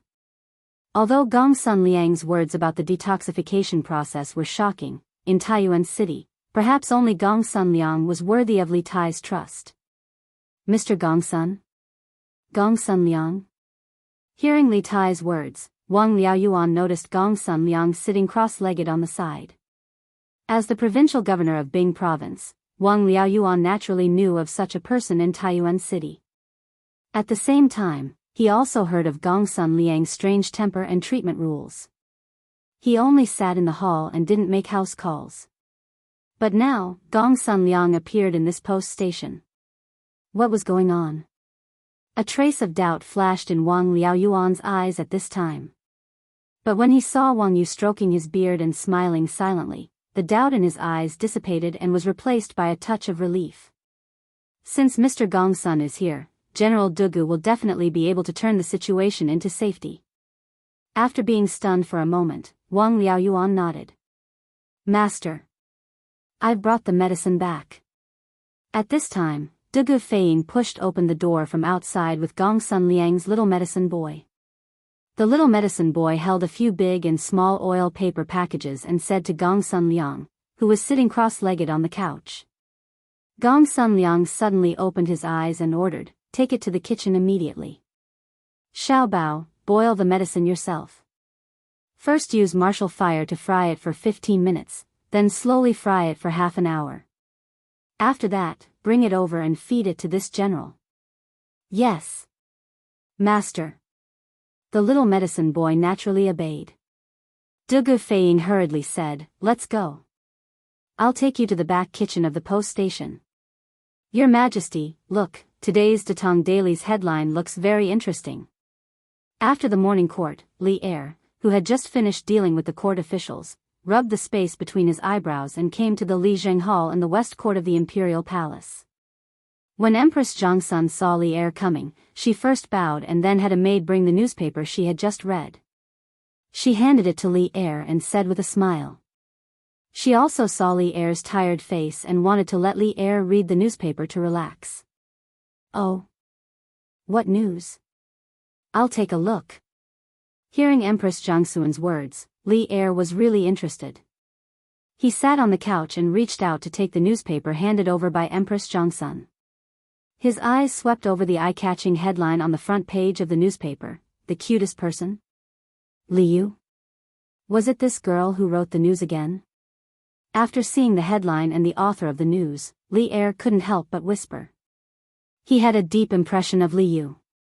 Not only because he had personally appointed Li Yu as the gold medal reporter of Datong Daily, but also because almost every issue of Datong Daily had news written by Li Yu. The most important thing was that after the victory of the Battle of Guan City, Li Yu entered the palace to receive the reward. At that time, Li Yu gave Li Er a very familiar feeling. Li Er had never forgotten it. Empress Zhongsun smiled and said, "Yes. It was written by Li Yu.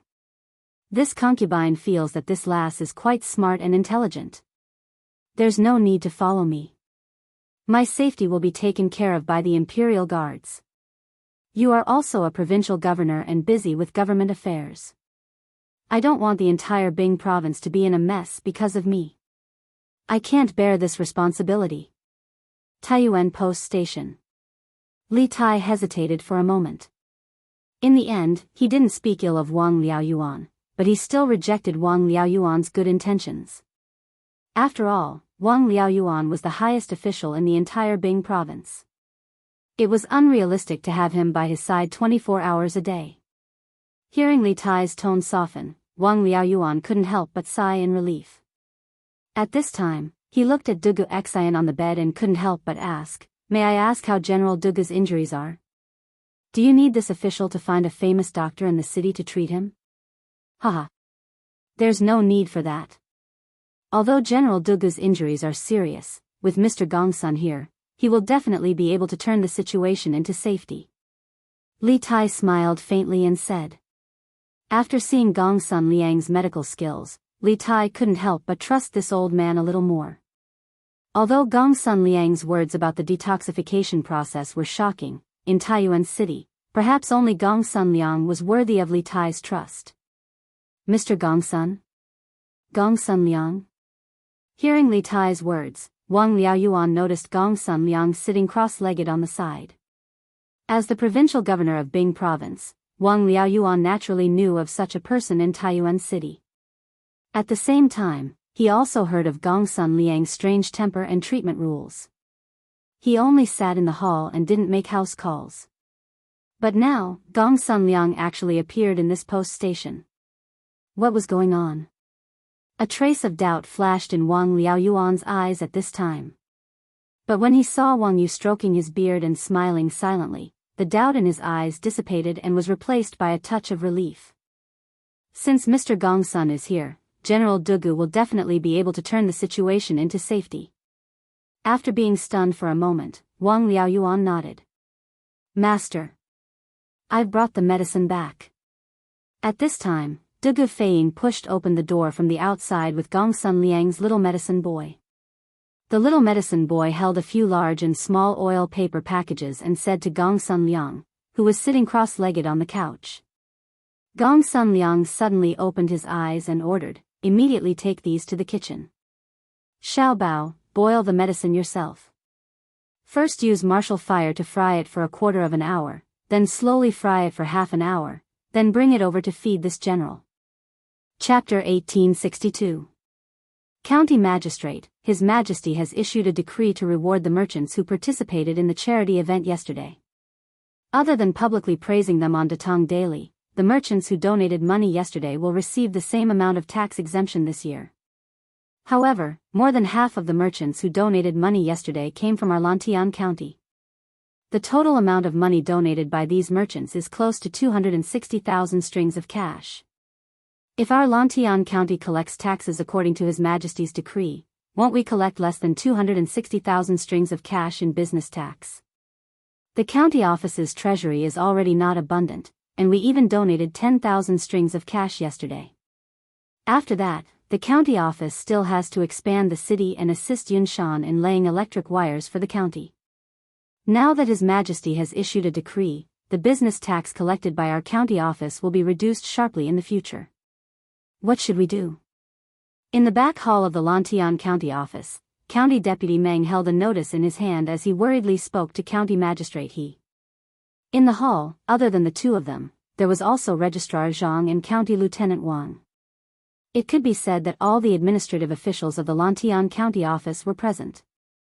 As for Jian Hu and Constable Sun, they were in charge of the prison and public security, so they did not participate in this small-scale meeting within the county office. The notice in County Deputy Meng's hand was naturally the notice of commending merchants that was posted in Chang and the surrounding counties after the morning court. The four people present had all seen it. After County Deputy Meng finished speaking, Registrar Zhang could not help but speak up. County Magistrate, County Deputy Meng's worries are not without reason. Back then, Marquis returned the financial authority of Lantian County to the county office and instructed us to collect and use the taxes collected by the county office for the people. Seeing that the business in the city has just picked up and the business tax collected is increasing month by month, the county office dares to start many large and small projects. Right now, we have such a big business and borrowed a lot of money from Yanhuang Bank. Furthermore, the expansion of the city walls and the laying of electric wires will require a lot of money. If we follow His Majesty's decree to collect taxes, in the remaining 5 months of this year, I'm afraid we will only be able to collect 1 or 2,000 strings of cash in business tax, which is just a drop in the bucket. In this way, not only will the 2 projects be stopped, but the money that our county office owes Yanhuang Bank will also be difficult to pay off.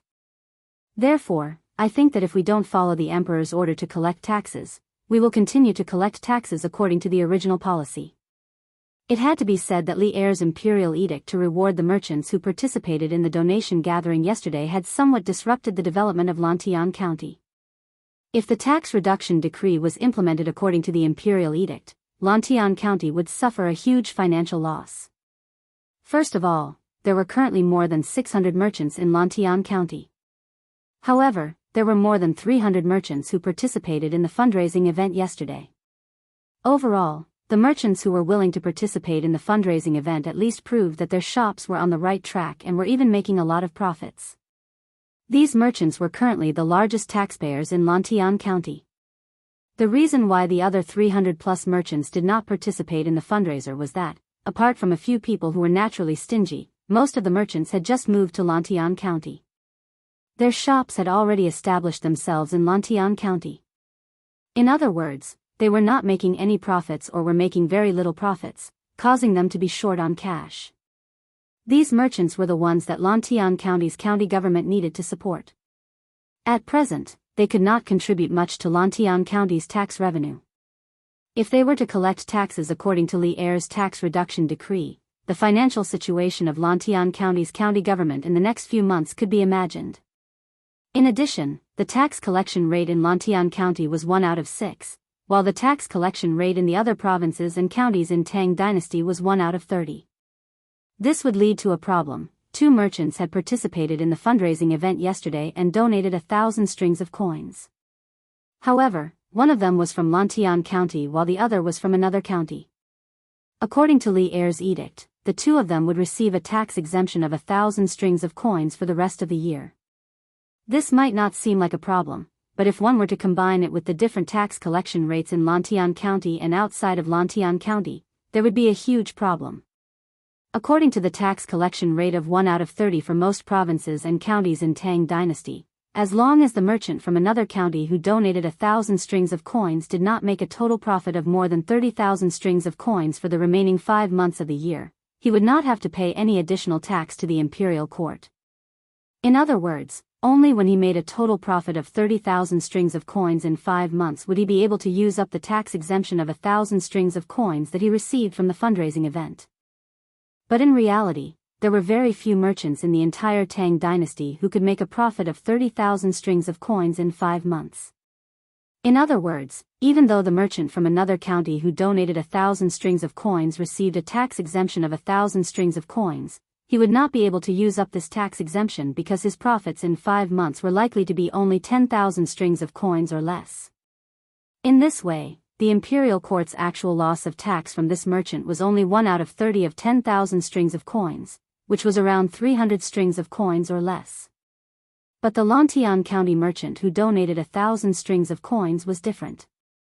According to the tax collection rate of 1 out of 6 in Lantian County, as long as his total profit in the next 5 months of the year could reach 6,000 strings of coins, he would be able to use up the entire tax exemption of 1,000 strings of coins. At this time, the Lantian County's official loss of business tax from this merchant was a solid 1,000 strings of string of coins, without any discount. Chapter 1863. In some TV series, there was often such a scene, when the male lead, female lead, was seriously injured and unconscious, it was difficult to feed the medicine.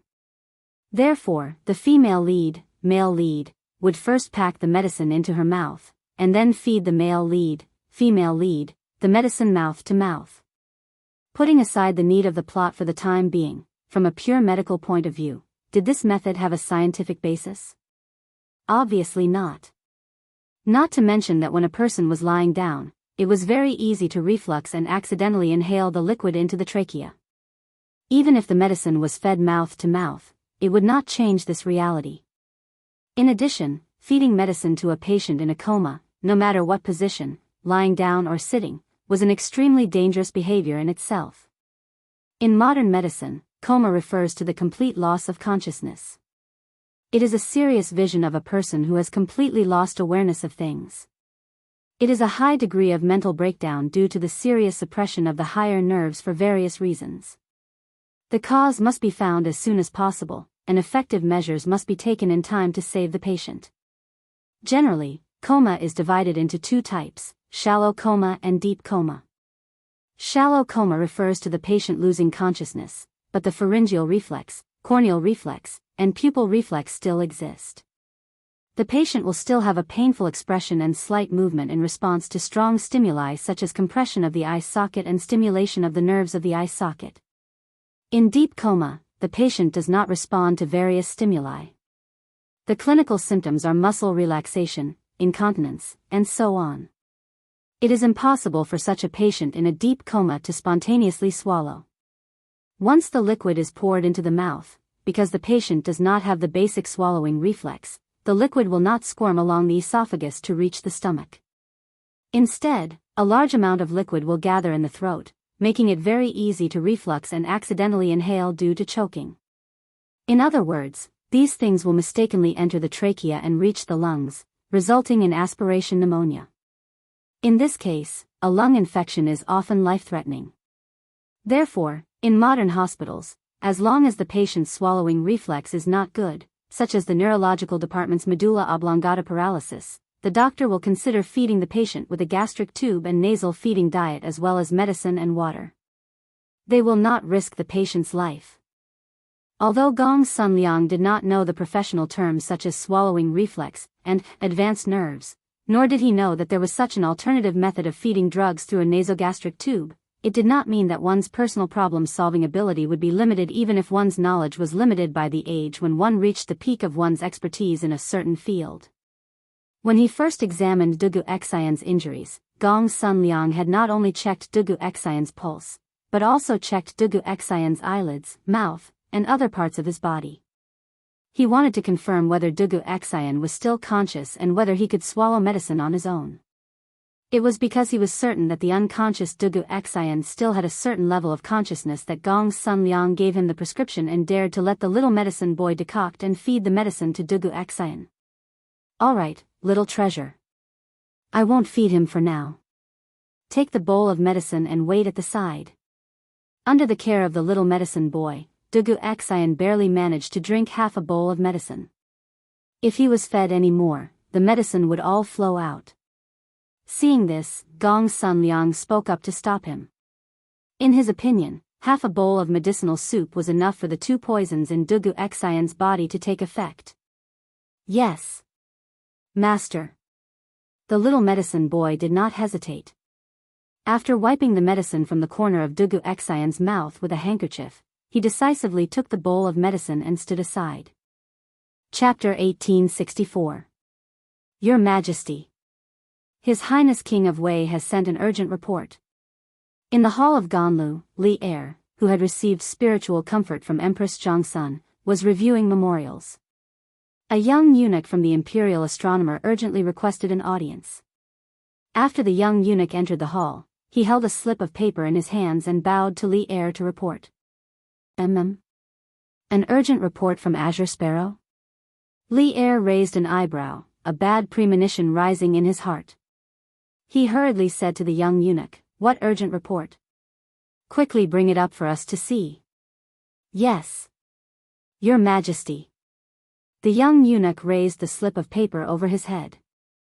Zhao Song hurriedly walked over, took the slip of paper, and then quickly walked forward and handed it to Li Er. "What? Dugu Xian was assassinated in Taiyuan City?" After taking the slip of paper from Zhao Song and reading its contents, Li Er's face suddenly paled and he cried out in alarm. His voice was thick with anger and disbelief. Just a few minutes ago, he had declared in front of Empress Zhongsun how many guards Li Tai had in Taiyuan City and how safe he was. But in just a few minutes, the cruel reality had viciously slapped Li Er in the face. Li Tai's strongest fighting force, the commander of the Great Tang's Northern Yamen Imperial Army, had been assassinated in Taiyuan City. Although he didn't know Dugu Xian's current condition, whether he had been injured or whether his injuries were fatal, the assassination attempt on Dugu Xian meant that there was a faction in Taiyuan City that was resisting the Great Tang Imperial Court and plotting something.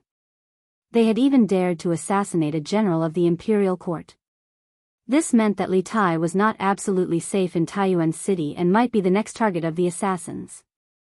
This also reflected the grim situation in Taiyuan City. Zhao Song, who was standing next to Li Er, also revealed a look of shock upon hearing Li Er's words. Zhao Song was well aware of Dugu Xian's strength. He was a grandmaster-level martial arts expert before the age of 30. Apart from Li Zishuan, Dugu Xian's martial arts talent was probably the best among all the generals in the imperial court. Moreover, after Li Zishuan's guidance, Dugu Xian's swordsmanship had improved by leaps and bounds. If he used his full strength, even Zhao Song would have a headache. How could such a great expert encounter an assassination attempt in Source Peak City? Just how powerful and confident was the enemy? Send a telegram quickly. Tell Qing Ke to tell me the details of Dugu Xian's assassination. Also, order Bing Province's governor Wang Liaoyuan to capture the assassin within 7 days. Otherwise, I will not let him off easily. Fang Gongting of Bingzhou's Shichong residence was temporarily given the title of commandant. He also had the authority to command the troops to assist Wang Liaoyuan in maintaining the security of Taiyuan and protect the safety of the King of Wei and the teachers and students of Yanhuang College. The imperial edict of appointment will be sent to Taiyuan City by carrier pigeon. After reading the contents of the note, Li Er's face darkened. After thinking for a moment, he gave the order to the young eunuch from the imperial astronomer. It was a military taboo to change generals in battle, so Li Er did not directly remove Wang Liaoyuan from his position. Instead, he gave the latter a chance to make up for his mistakes. Yes. Your Majesty. The young eunuch replied, then quickly left the hall. Zhao Song, write what I just said into an imperial edict. Then, use the Wang family's carrier pigeon to send it to Taiyuan as quickly as possible. After the young eunuch left, Li Er instructed Zhao Song, who was beside him. This matter concerned the appointment of generals and the mobilization of troops. It was impossible to rely on telegrams alone. An official imperial edict was required. Chapter 1865. Fei. Feiying, have you caught Zhu Xiecheng and Kang Chang'an?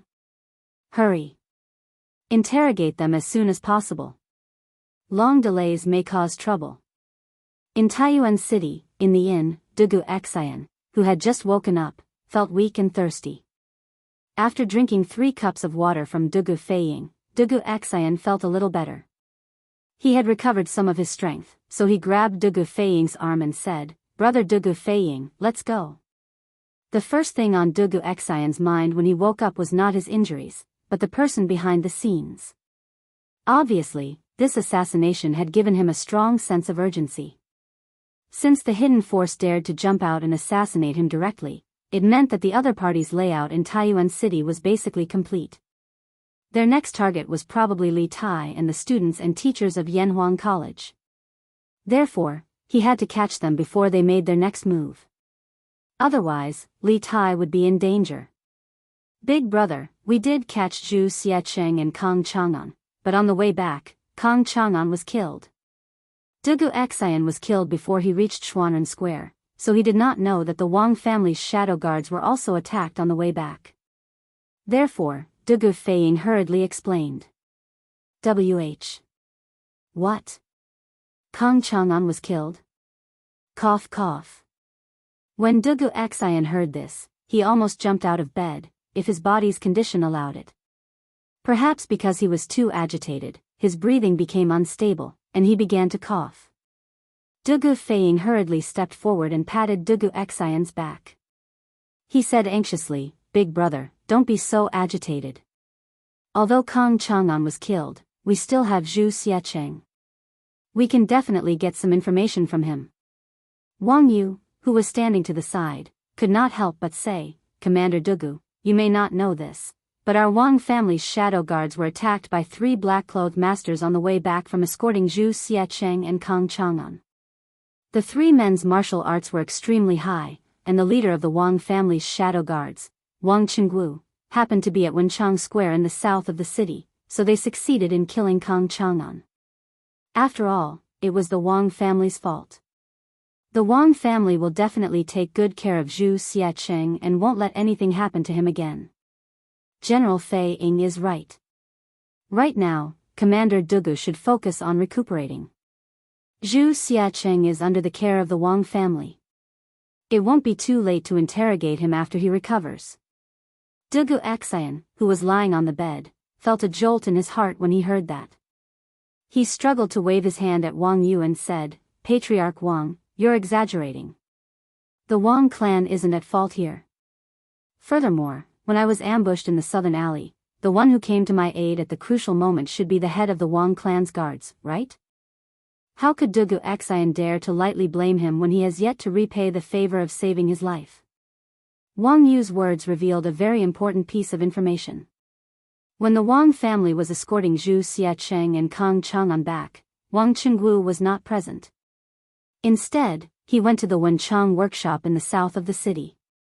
Coincidentally, the location where Kang Chang'an was attacked was right outside the Wenchang workshop. Putting the two together, it wasn't hard to deduce that the peerless swordsman who suddenly descended from the sky when Dugu Xian was at the brink of death was the head of the Wang family's guards, Wang Qinggu. Although Dugu Xian was a little displeased that Kang Chang'an had been assassinated despite being heavily guarded by the Wang family, he had saved his life. If Wang Qinggu hadn't gone to save him, how could the three black-clothed experts have succeeded in killing Kang Chang'an? Dugu Xian was still clear about the cause and effect of this matter. Commander Dugu's guess is correct. The one who went to the Wenchang workshop to save you was the head of the Wang family's guards, Wang Qinggu. The Wang family has lived in Taiyuan for generations. Although they don't have the responsibility of guarding the city like the government, they still don't allow anyone to behave atrociously at their doorstep. Therefore, it is the Wang family's duty to save Commander Dugu. Commander Dugu, you don't have to be so polite. In the face of Dugu Xian's thanks, Wang Yu spoke with a righteous expression. Wang Liaoyuan, who was standing at the side, suddenly felt a little ashamed. Speaking of which, maintaining the law and order of Taiyuan City should be the responsibility of the provincial government or the county government. Dugu Xian had been assassinated in the city, and the person who had saved him wasn't someone from the government, but the head of the Wang family's guards. This made the government lose face. Fortunately, Constable Feng from the provincial government had brought people to the scene at the last moment and had more or less contributed some effort. Otherwise, Wang Liaoyuan's expression would have been even uglier. No matter whether it is the Wang family's duty or just following orders, to me, Dugu Xian, it is still a life-saving grace. How can this life-saving grace just be taken lightly? When I'm feeling better, I will personally visit Brother Qinggu to thank him. Dugu Xian shook his head and insisted. Without waiting for Wang Yu to say anything, he changed the topic and said in a low voice, "But the most important thing right now is to interrogate Zhu Xiacheng as soon as possible." Among the assassins that appeared in the city today, the strongest one was a grandmaster. Their origins are probably not simple. We have to find out their identities and hiding places as soon as possible. Otherwise, we will always be in a passive position. Li Tai, who had been standing at the side for a long time, spoke up at this time. "General Dugu, don't worry about your injuries. Leave the matter of tracking down the assassins to us." But Dugu Xian wanted to say something else, but Li Tai firmly cut him off. "No buts. This is my order. Dr. Gongsun said earlier that General Dugu needs to rest more for the next few days, and you can't use force. I'm still waiting for General Dugu to recover as soon as possible so that you can lead the Imperial Army to protect me. General Dugu, please don't disappoint me. During this time, the Imperial Army will be led by General Fei Ying." It was rare for Li Tai to be so forceful. His resolute words left Dugu Xian with no room to refute. After that, Li Tai turned to look at Wang Yu, Wang Liaoyuan, and the others, and said solemnly, "General Dugu still needs to recuperate. We won't disturb him. In addition, my father has just sent an imperial edict through the telegraph. Everyone, please follow me to receive the edict." When they heard that Li Er had sent an imperial edict, everyone in the room couldn't help but look solemn. Wang Yu's heart was as clear as a mirror. After all, Li Tai had suddenly left the room just now because the telegraph had rung. It must have been a telegram from the palace. Moreover, when Li Tai had replied to the telegram, he must have reported what had happened in Taiyuan City to Li Er. Therefore, Li Er's imperial edict must have had something to do with Dugu Xian's assassination. Yes, sir. Everyone in the room, except for Dugu Xian, who was lying on the bed, cupped their hands in acknowledgement and followed Li Tai out the door. After a while, the crowd arrived at a side hall. Li Tai stood in front of the crowd and took out a piece of paper from his bosom.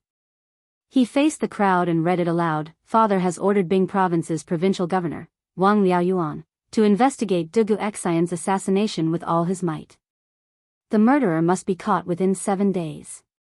Otherwise, he will be severely punished. Fang Gongting of Bing Province's Shichong residence will be temporarily promoted to the rank of commandant. He will also temporarily have the authority to command the army to assist Wang Liaoyuan in maintaining the security of Taiyuan City. He will also protect the safety of Yanhuang College's teachers and students.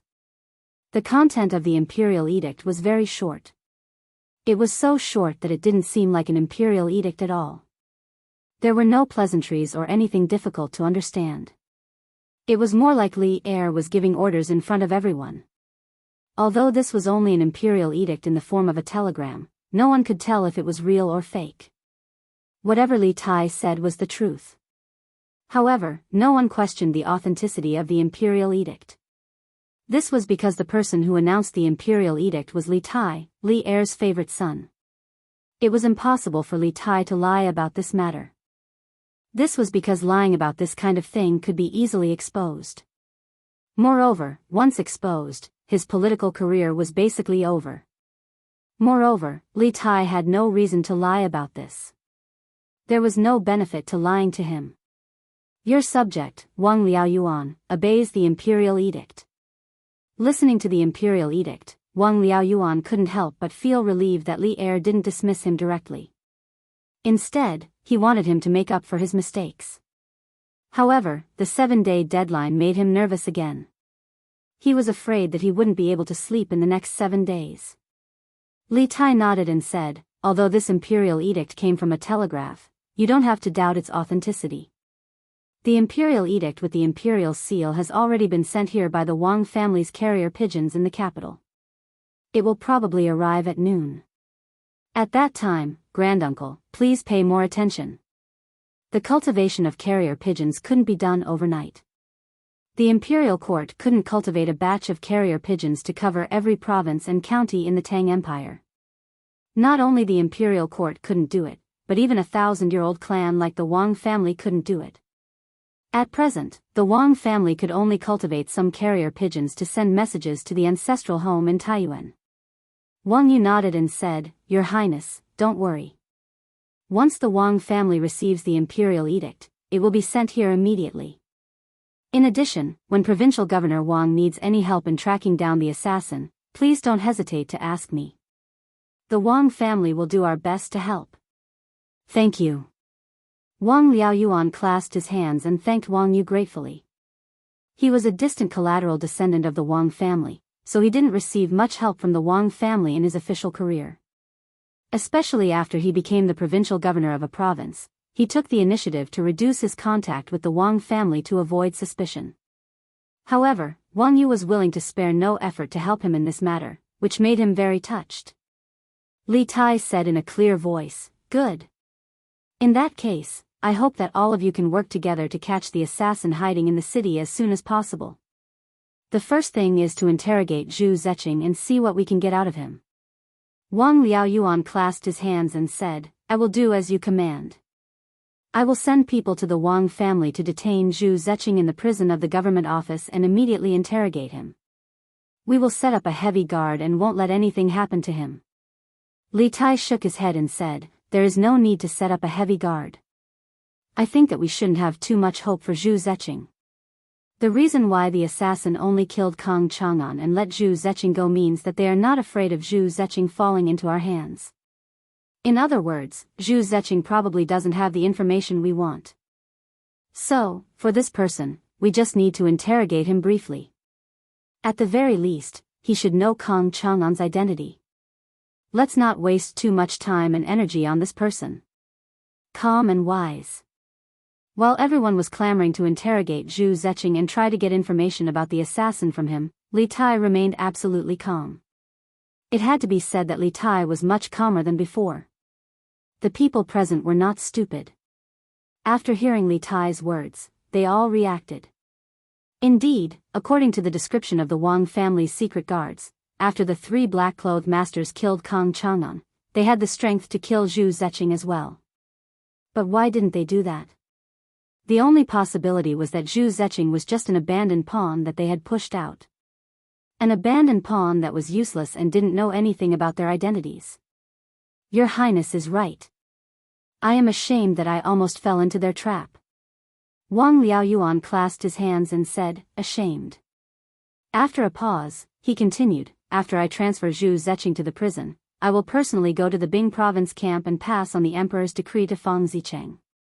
Then, I will ask Fang Zicheng to immediately mobilize the troops to protect your Highness and the others, as well as to track down the assassin in the city.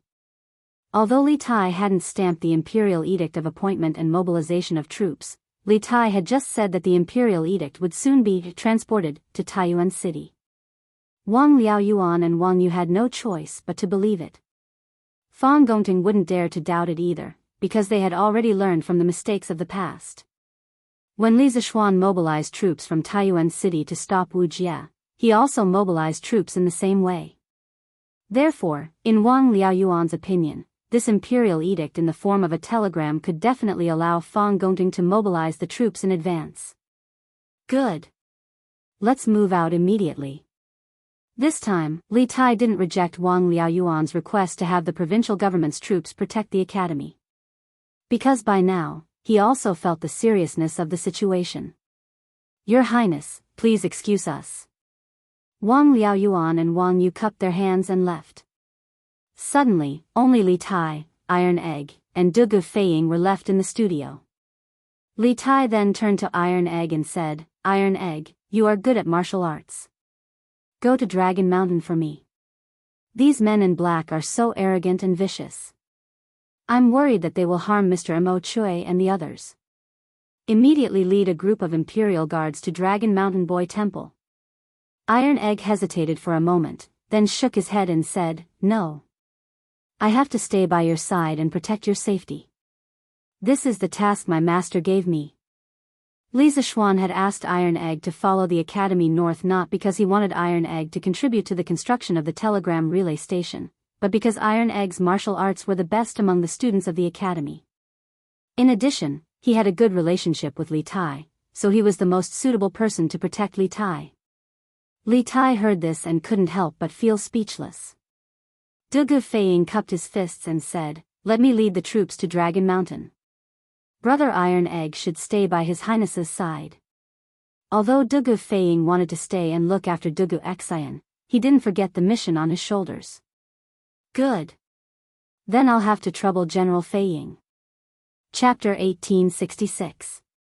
Guard Lord, we failed to assassinate Du Xian. He escaped.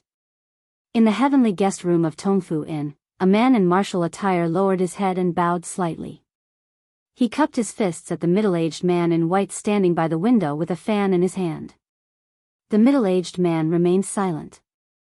He continued to look at the scenery by the window as if he didn't hear the voice behind him. The man in martial attire tensed up. Thinking of the ruthless methods this man in front of him usually displayed, a trace of panic flashed through his eyes. He hurriedly said, because at the critical moment, the Wang family's secret guards and Yamen runners rushed over. We had no choice but to retreat. However, Du Xian was poisoned by our weapons and hidden weapons. Even if he was saved by the Wang family and the Yamen, he won't live long. Naturally, these words were meant to offend the group of people. Listening to his words, the leader of the group of assassins who tried to assassinate Du Xian in the South Alley was undoubtedly him. However, this fellow had kept his head lowered since he entered the room. No one could see his face clearly. They could only vaguely feel that this person was definitely not old. The middle-aged man by the window still didn't speak. He didn't turn around either. An invisible pressure slowly came from his body. The man in martial attire couldn't hold it in anymore. He hurriedly knelt on one knee and said, This subordinate was incompetent and couldn't complete the mission. Please punish me, Guard Lord. Oh. Incompetent? What a good incompetent. The middle-aged man finally turned around. While waving his feather fan, he said in a cold voice, I've given you 21 experts, and you've already reached the Grandmaster realm. So many people trying to assassinate Dugu Xian, but you still failed? Do you think this is a place to raise trash? Although the middle-aged man's voice was calm, everyone could hear the anger hidden in his voice. However, he tried his best to control his volume. After all, this was an inn. If he was too loud, it would inevitably alarm the people in the next room. Hearing this, a layer of cold sweat appeared on the man in martial attire's forehead. He hurriedly said, this subordinate was careless and couldn't kill Dugu Xian immediately. As a result, he was rescued. However, I am confident that no one can cure the poison on my weapons and hidden weapons. At the latest, before the sun sets tomorrow, you will definitely hear the news of Dugu Xian's death. The middle-aged man closed his folding fan and paced 2 steps in front of the window before he said, all right. I'll believe you one more time. If Dugu Xian doesn't die before the sun sets tomorrow, I'll hold you responsible. Yes, yes, yes. The man hurriedly agreed. At this time, the middle-aged man looked at him and said with deep meaning, Xian Yi, you should know that we, the wolf guards, never raise trash. Although you are a master of the Grandmaster realm, you always like to do things sloppily. In the long run, I'm afraid even I can't protect you. Take a look at Heavenly Eagle, Twilight Wyrm, and Cloud Scorpion. Even though their strengths are slightly inferior to yours, they were able to kill their targets and escape unscathed from the Wang clan's secret guards. This is not the first time they have successfully completed a mission. I hope you remember that we, the Wolf Guard, do not lack experts. What we lack are people who know how to do things. If you want to live, if you want to stand out, then don't make any more mistakes. Do you understand? Xian Yi. So this assassin's name was Xian Yi. Moreover, from what the middle-aged man had said, it seemed that they all came from an organization called the Wolf Guard. However, almost no one in the world knew what this organization did, who it served, when it was founded, or where it was located. However, the middle-aged man's words were biased. If not for this master assassin called Xian Yi drawing the attention of the Wang clan's most powerful secret guard, Wang Qingguo, those 3 peak chi transformation assassins would never have been able to successfully kill Kang Chang'an and escape unscathed. Yes. This subordinate understands. Xian Ye's body trembled slightly, and then he cupped his fists and replied.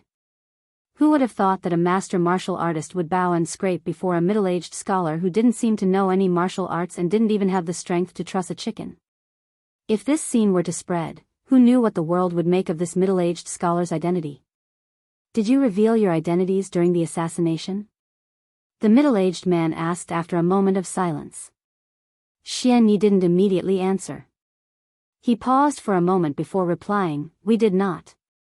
This subordinate and the others had our faces covered the entire time. Dugu Xian, the Wang clan's secret guards, and the Yamen runners never saw our faces. In truth, during the assassination attempt, Xian Yi and the other assassins had revealed a flaw. They had first spoken in Turkic, and then Xian Yi had spoken in Han. This sort of abnormal behavior was certain to have attracted Dugu Xian's attention. However, Xian Yi was certain that the poisoned Dugu Xian would die. Moreover, even if the other party grasped this point, they wouldn't be able to find anything, so he didn't mention it. That's good, the middle-aged man nodded in satisfaction. Lord Wei, according to this subordinate's investigation, King Wei and Dugu Xian went to Dragon Mountain earlier today, and then they returned to the city. However, after they returned, even more Yanhuang College's teachers and students went to Dragon Mountain. Dugu Xian is currently on the verge of death, and their defenses are at their weakest. Should this subordinate take some men to Dragon Mountain and capture the Yanhuang College's teachers and students? Seeing that the middle-aged man didn't speak, Xian Yi probed. The reason he was so proactive was that he wanted to find an opportunity to atone for his crimes. Although he had made a solemn vow to the middle-aged man that Dugu Xian would die, he wasn't very confident. Although everyone who had been poisoned by his weapon had died, what if a miracle happened to Dugu Xian? Then he would definitely be punished by the middle-aged man. Rather than that, he might as well make some contributions in advance so that he could atone for his crimes later. Hearing this, the middle-aged man frowned. After pondering for a moment, he shook his head and said, "No. Those Yanhuang College's teachers and students have many of the Northern Yamen's imperial army by their side. The Wang clan's secret guards can't compare to the Northern Yamen's secret guards. Right now, our hidden forces in the city aren't enough to face the imperial army head-on. We must avoid them and find an opportunity in the shadows to act." "Yes," Xian Yi replied in a muffled voice. Then, he said, "Master Wei, after the 2 assassinations in the morning, Taiyuan City is now under full martial law. Moreover, the Bing Province Barracks has also sent out many troops to search for our whereabouts in the city. Should we move to another place?" The place they were in now was the heavenly guest room of Tongfu Inn. Not only was the decoration luxurious, but the interior space was also extremely large. There were a total of 4 to 5 rooms including the inner and outer rooms.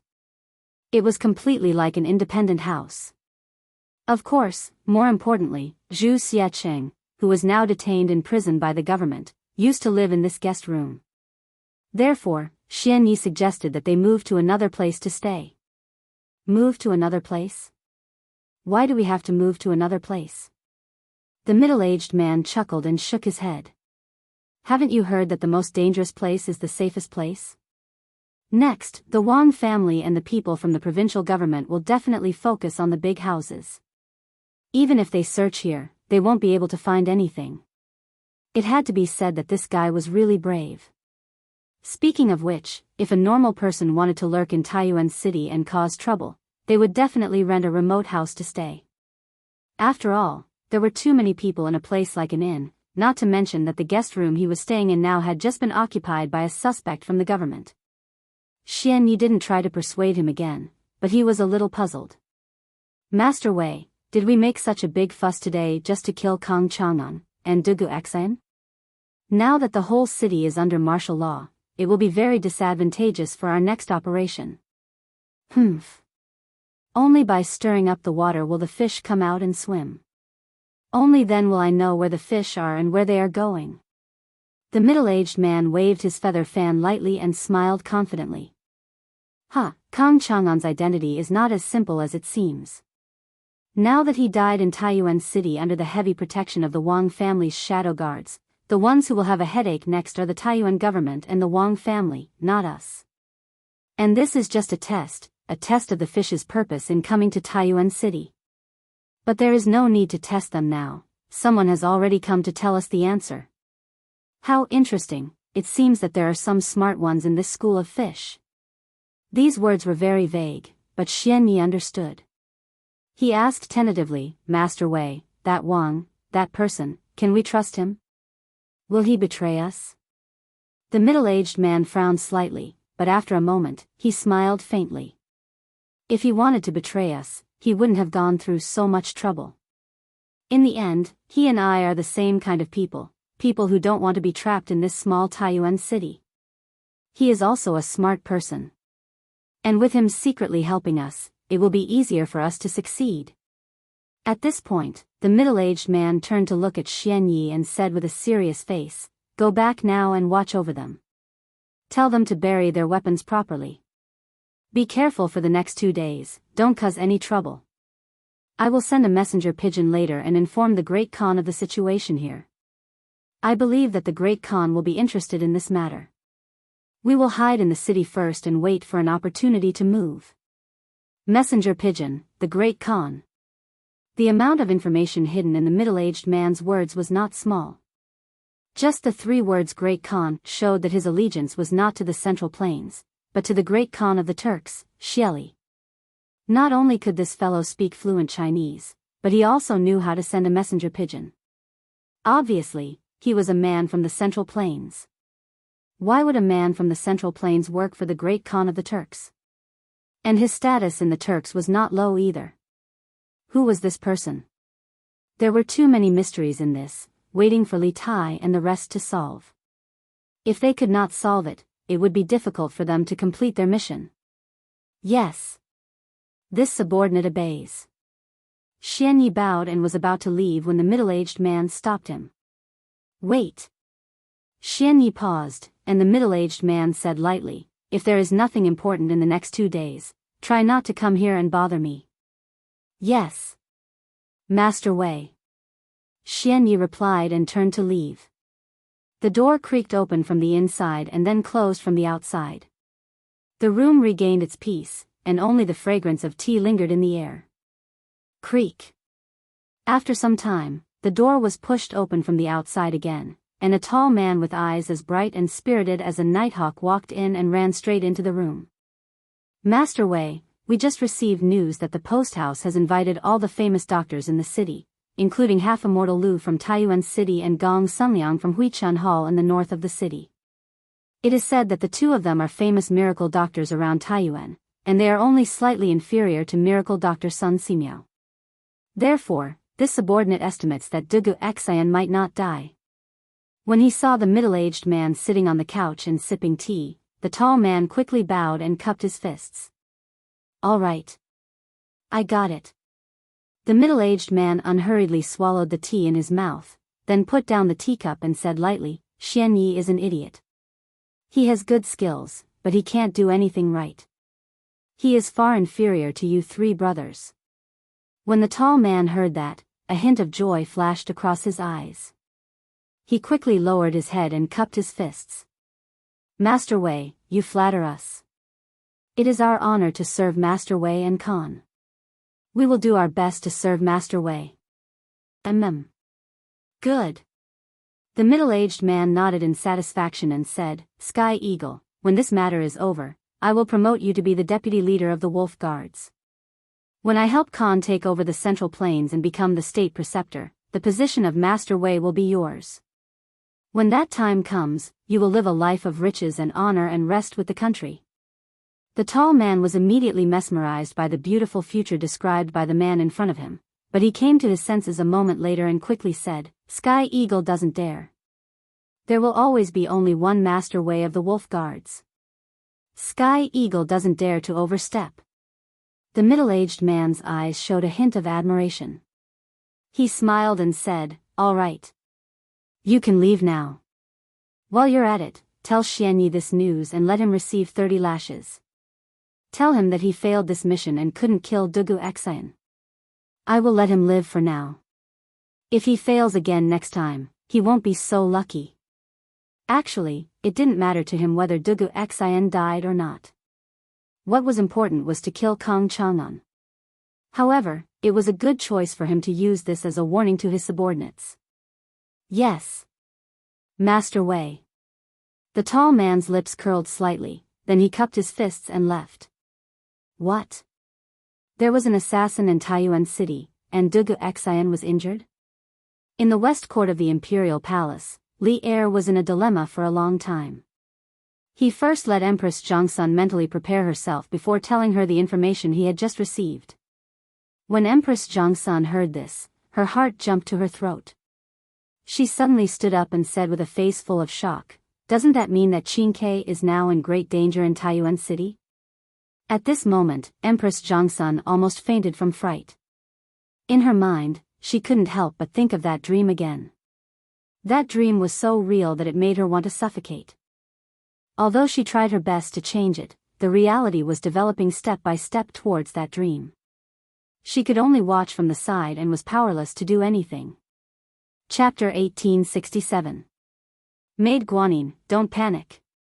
Li Er helped Empress Zhongsun back to her seat and softly said, Taiyuan isn't the border. Even if there are villains plotting in the city, they won't be able to do much. The gates of Taiyuan City are tightly shut, and the Imperial Army and provincial soldiers are protecting it. Qin Ke will definitely be fine. Unless the enemy leads an army to attack the city, but how could that be possible? If Taiyuan City is attacked, the soldiers of the surrounding provinces will immediately go to reinforce it. Moreover, yesterday, we sent Li Junxian to lead a group of 100 elite cavalry to Taiyuan. Based on the time, he shouldn't be far from Taiyuan. With him here, no one will be able to touch Qin Ke. Maid Guanyin, don't worry. Yesterday, when Li Er had sent a telegram to Li Tai, he had also summoned Li Junxian and had him lead a group of 100 elite cavalry to Taiyuan City to protect Li Tai. If they moved quickly enough, they should be able to reach Taiyuan City before nightfall today. The 100 cavalry was Li Er's most elite and secret force, and each of them was a 1 in 10,000 elite. The commander of the 100 cavalry, Li Junxian, was skilled in both martial and civil matters, and he was also resourceful. As a spy, Li Junxian had played a significant role in vanquishing the Heavenly Dragon sect. With him at Li Tai's side, Li Er could not be worried about Li Tai's safety. 100 cavalry? Li Junxian? Empress Zhongsun felt a little better after hearing Li Er's gentle words of comfort, and her breathing gradually stabilized. She sat up straight and looked at Li Er. Is your Majesty's words true? Is Li Junxian really about to reach Taiyuan with 100 cavalry? It was clear that Empress Zhongsun had heard of Li Junxian and was very confident in his abilities. Li Er patted Empress Zhongsun on the back and chuckled. Haha.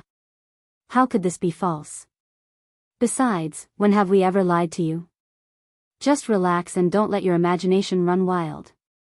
We promise you that nothing will happen to Qin Ke. Empress Zhongsun leaned her head against Li Er's chest and said with a light N. The resolute promise of the man in front of her gave her a great sense of security. Her heart, which had been in a mess, finally calmed down. If the Marquis of Yong'an is by Qingshue's side, then I will truly be at ease. Empress Zhongsun nestled in Li Er's arms, but this thought popped up in her mind for no reason. Although Li Zishuan was strong, he was still much weaker than Li Zishuan. After all, Li Zishuan had managed to escape from the hands of the world's #1 expert, Wu Jie. Moreover, since Li Zishuan's debut, not only had he made many outstanding achievements, but he had also saved himself from many desperate situations. His life was like a cheat code. This was a man of destiny who had the attribute of avoiding danger. As a mother, Empress Zhongsun naturally hoped that the strongest person would be at her son's side to protect him. But as the Empress Zhongsun was not willing to use public resources for private use at this time. This was because Li Zishuan was currently training the Black Armored Army, and the Black Armored Army was his strongest trump card in the upcoming war between the Great Tang and the Turks. Empress Zhongsun did not want her own matters to affect the training of the Black Armored Army and thus the outcome of the war between the Great Tang and the Turks.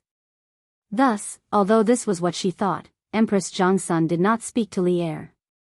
At the same time, to the north of Taiyuan City, in the Bingzhou barracks, Wang Liaoyuan carried the imperial decree in the form of a telegram to Fang Gongting's tent. He first told Fang Gongting about the 2 assassinations that had occurred in the city today, and then he proposed that the soldiers of the Bing province barracks be sent into the city to search for the assassins and maintain order. Adjunct Fang, this official knows that there are rules in the army. Without the personal order of the governor or an imperial decree, no one has the right to mobilize the soldiers of the Bing province barracks. But you should be able to sense that the situation in the city is extremely dangerous. If they even dared to assassinate General Dugu, who can guarantee that their next target won't be King Wei? If anything happens to King Wei in Taiyuan City, no one will be able to endure His Majesty's thunderous rage. Although this official's imperial decree does not have a seal and cannot compare to an imperial decree to mobilize soldiers, this official still hopes that Adjunct Fang can understand the severity of this matter. Do not put King Wei in danger because of a mere formality. Within the tent, Wang Liaoyuan handed the telegram to Wang Liaoyuan and spoke with a solemn expression. His words could be said to be sincere, and Fang Gongting was not an unreasonable person. However, the matter of mobilizing soldiers was of great importance. Moreover, even if he believed that the imperial decree in Wang Liaoyuan's hands was real and was willing to mobilize soldiers, the other generals in the army might not be willing to believe it. Governor Wang, it is not that this person is a mere formality or unreasonable person, but this imperial decree is, first, a promotion, and second, the mobilization of soldiers. This is truly too important. This general is only a member of the army. If I first promote myself and then mobilize soldiers into the city, I fear that it will be difficult to convince the masses. After a moment of thought, Fang Gongting awkwardly cupped his fists toward Wang Liaoyuan. In the end, Fang Gongting was only a member of the army. If he used the telegram in Wang Liaoyuan's hands to promote him to commandant, it was inevitable that there would be some discordant voices in the army. This was because ever since the Bing province barracks had stopped the Turkic army at Yanmen Pass and the original commandant Su Tingda had died at Yanmen Pass, many generals in the Bing province barracks had covetously eyed the position of commandant. If Fang Gongting was promoted to commandant in such an unconventional manner, it would truly be difficult to convince the masses. Hearing this, Wang Liaoyuan's brows furrowed. After some thought, he said, "Adjunct Fang, you might not know, but when the Marquis of Yong'an came to the Bing province barracks to mobilize soldiers, he did not have an imperial decree. Instead, he had the same telegram as this official right now. Fortunately, the imperial court sent the imperial decree to Taiyuan through the Wang clan's carrier pigeon. Otherwise, this official would probably be like you, refusing to mobilize soldiers. Now that the situation is urgent and His Majesty has sent another telegram in carrier pigeon, what reason do you and I have to refuse the imperial decree? Moreover, according to King Wei, the real imperial decree will be sent to Taiyuan through the Wang clan's carrier pigeon this afternoon. If you and I know that His Majesty has given an imperial decree yet don't mobilize soldiers ahead of time, giving the enemy an opportunity to take advantage of. If His Majesty pursues this matter, neither of us will be able to bear the responsibility." Wang Liaoyuan's meaning was very simple. If the imperial decree sent by Li Er in the form of a telegram was sent to other places, the officials of other places would naturally have reason to not believe it because they had never seen it before. However, now that the imperial decree was sent to Taiyuan City, they had no reason to not believe it because the same situation had happened once before. Fang Gongting was silent for a moment. He gritted his teeth and cupped his fists. Since Marquis used this method to mobilize soldiers last time, this general naturally has no reason to refuse. How about this? This general will summon all the officers and soldiers. Governor Wang, you will read the imperial edict. But please, for the time being, you will only read the imperial edict regarding the mobilization of the troops. As for the temporary transfer of this general to the commandant, you will have to wait for the official imperial edict before announcing it to the officers and soldiers. In any case, Governor Wang's main goal is to mobilize soldiers into the city. Moreover, when we attacked the Turks in the north last time, most of the soldiers in our Bing province barracks personally participated in the battle. You only need to tell the soldiers how Marquis Yong'an mobilized the soldiers last time. This general believes that the soldiers naturally won't dare to disobey. This was a compromise. Right now, the Bing province camp was like a group of dragons without a leader. Although Fang Gongting was the one with the highest prestige, there were still other generals who were on par with him. If he was directly promoted to Bing province commandant in such an abnormal way, it would definitely cause some people to be dissatisfied. Rather than this, it was better to mobilize the soldiers first and wait for the official decree to come before announcing the promotion. This would minimize the variables to the greatest extent. With Wang Liaoyuan's authority and prestige in the Bing province barracks, Fang Gongting believed that it would be easy to achieve his goal if he only used the imperial decree to mobilize the soldiers. Wang Liaoyuan's eyes flashed. After a moment of silence, he nodded.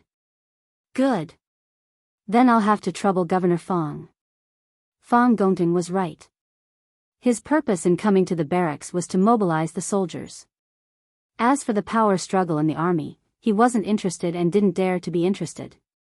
This was because Bing province was different from other places. The military power here was controlled by the governor and had nothing to do with the governor. Governor Wang is too polite. Then this general will go and gather the soldiers. Fang Gongting stood up and cupped his fist. Good. Fang Gongting left the tent and immediately ordered the soldiers to gather at the commander appointment platform. Just as he had expected, when Wang Liaoyuan took out the telegram and explained that Li Zishuan had used the same procedure to mobilize the soldiers in the Bing province barracks, the soldiers were all convinced of the authenticity of the imperial decree.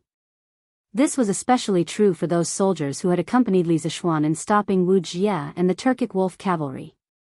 In this way, the matter of mobilizing the troops would be completed without a hitch.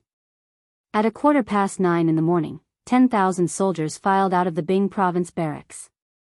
Under Fang Gongting's lead, these 10,000 soldiers entered Source Peak City and began to search the streets for people with weapons and suspicious identities. The bailiffs of the provincial government, the Wang clan's shadow guards, and the soldiers of the Bing province barracks gathered in the city. For a moment, the atmosphere in the city was unprecedentedly tense. An invisible net was cast over Source Peak City, making it impossible for any hidden faction to hide. At the same time, in the prison of the Bing province barracks, Wang Liaoyuan, Dugu Feiying, Li Tai, and Wang Yu, these 4 representatives of the various factions, were interrogating Zhu Xiecheng. In truth, Li Tai's status as a prince was not suited to enter the prison. The ancient people were mostly superstitious and believed that the yin qi in the prison was heavy and inauspicious. Before entering, Wang Liaoyuan had tried to persuade Li Tai, but Li Tai was eager to understand the truth and insisted on following. No one could do anything about it. Chapter 1868. Zhu Hongsheng, your real name is Zhu Xiecheng, right? Are you a Turk? In the prison of Taiyuan Prefecture, Wang Liaoyuan, Wang Yu, Dugu Feiying, and Li Tai were sitting on the same bench. Wang Liaoyuan slapped the table in front of him and asked Zhu Xiecheng, who was kneeling on the ground in front of him. This was a prison, so the conditions here were naturally much simpler than in the court, but no one cared about that. The reason why they chose to interrogate Zhu Xiecheng in the prison instead of in the court was mainly: first, to keep it a secret, and second, to make it more convenient for the punishment. After all, the torture tools in the prison were much more abundant than those in the court. If Zhu Xiecheng refused to tell the truth, Wang Liaoyuan would immediately send someone to torture him. This was not a place where human rights were concerned. First, this was ancient times. Second, this was a prison. Most importantly, there was a huge crisis lurking in Taiyuan City. Li Tai's life was in great danger, and Zhu Xiecheng happened to be the only person Wang Liaoyuan had caught who might know the enemy's background. In this case, even if Wang Liaoyuan killed Zhu Xiecheng, the civil and military officials would not hold Wang Liaoyuan responsible for anything, let alone human rights. Zhu Xiecheng looked up at Wang Liaoyuan unhappily and said nothing. Then he lowered his head again. Wang Liaoyuan stopped breathing and then said angrily, "Humph. Now that things have come to this, what else do you have to hide? Do you still think that someone can save you? Don't forget that when you were taken away from Xuanren Mill, you were attacked on the way. This means that the person behind you wants you to die, not to save you. If you still want to live, then tell me everything you know. Otherwise, Kang Chang'an will most likely end up like you." In fact, Wang Liaoyuan rarely used harsh punishments when dealing with criminals. When facing Zhu Xiecheng, he instinctively wanted to give him a chance to confess. That was why he said so much. Otherwise, if it was another official who saw this scene, it was very likely that the criminal would be punished severely. As soon as Wang Liaoyuan finished speaking, Zhu Xiecheng's body clearly trembled. He raised his head and looked at Wang Liaoyuan and the others. After hesitating for a moment, he stuttered, If I tell you the truth, can I really live? Humph. How dare you talk about conditions? If you don't tell me, do you think I won't kill you right now?" Zhu Xiecheng's words angered Dugu Feiying, who had just returned from patrolling Dragon Mountain. Dugu was ordered by Li Tai to bring people to Dragon Mountain to protect Mo Chui and the other Yanhuang College teachers and students. However, when he arrived, he found that everything was normal. There was nothing out of the ordinary. The students had already started building and started testing the machines. Dugu Feiying, and the Imperial Army. Of course, and returned. As soon as he returned, he saw Wang Liaoyuan interrogating Zhu Xiecheng, so he followed Li Tai. His most respected brother had just been assassinated in the morning and almost died. He was still angry, but Zhu Xiecheng was still stammering. Wasn't he trying to provoke him? How could Dugu Feiying tolerate this? As he spoke, Dugu Feiying had already stood up. He pulled out his sword and was about to teach Zhu Xiecheng a lesson. Zhu Xiecheng was scared out of his wits. He couldn't help but want to run away. At this time, Wang Yu grabbed Dugu Feiying and said, "General Dugu, please calm down. why don't you give this guy a chance? If he doesn't tell the truth, then it won't be too late to beat or kill him. Wang Yu was the head of the Wang family, the provincial governor of Sui province, and the emperor's son-in-law. In addition, when Du Gufeiying went to the Wang family's ancestral home to ask for help, Wang Yu didn't hesitate to send out all of the Wang family's forces to help Du Gufeiying find Zhu Xiacheng and Kang Chang'an's whereabouts. Although they didn't find anything after a day of searching, Du Gufeiying had to accept this favor. Therefore, when he heard Wang Yu's words, Du Gufeiying immediately stopped and glared at Zhu Xiacheng fiercely. Hurry up and tell me. If you don't tell the truth, I'll cut you into pieces. Humph. Du Gufeiying snorted and returned to his seat. Wang Liaoyuan looked at Zhu Xiacheng and said, I promise you that as long as you tell the truth, I'll do my best to save your life. Can you tell me now? These two people were playing the good cop and bad cop. After a series of threats and promises of benefits, Zhu Xiacheng's psychological defense was finally broken. I'm willing to tell you everything. I'm willing to tell you everything. I hope the provincial governor can show mercy and spare my lowly life. Zhu Xiacheng seemed to have found a life-saving straw. He knelt and bowed to Wang Liaoyuan. After a while, he calmed down a little and slowly said, I'm Kang Chang'an. I'm from the Zhuxia tribe of the Turkic Khaganate. I've been doing business on the grasslands since I was young. Chapter 1869. Taiyuan City, in the prison of the government office. Under the interrogation of Wang Yu, Du Gufeiying, and the others, Zhu Xiacheng told them everything that had happened after he came to Taiyuan City, including why he had stayed in the same inn, why he and Kang Chang'an had suddenly disappeared from the Chu ironware shop, and how the two of them had escaped the Wang family's pursuit. After everyone heard this, they all frowned. According to Zhu Xiacheng's confession, it meant that there was an invisible black hand in the shadows of Taiyuan City that was manipulating and controlling everything.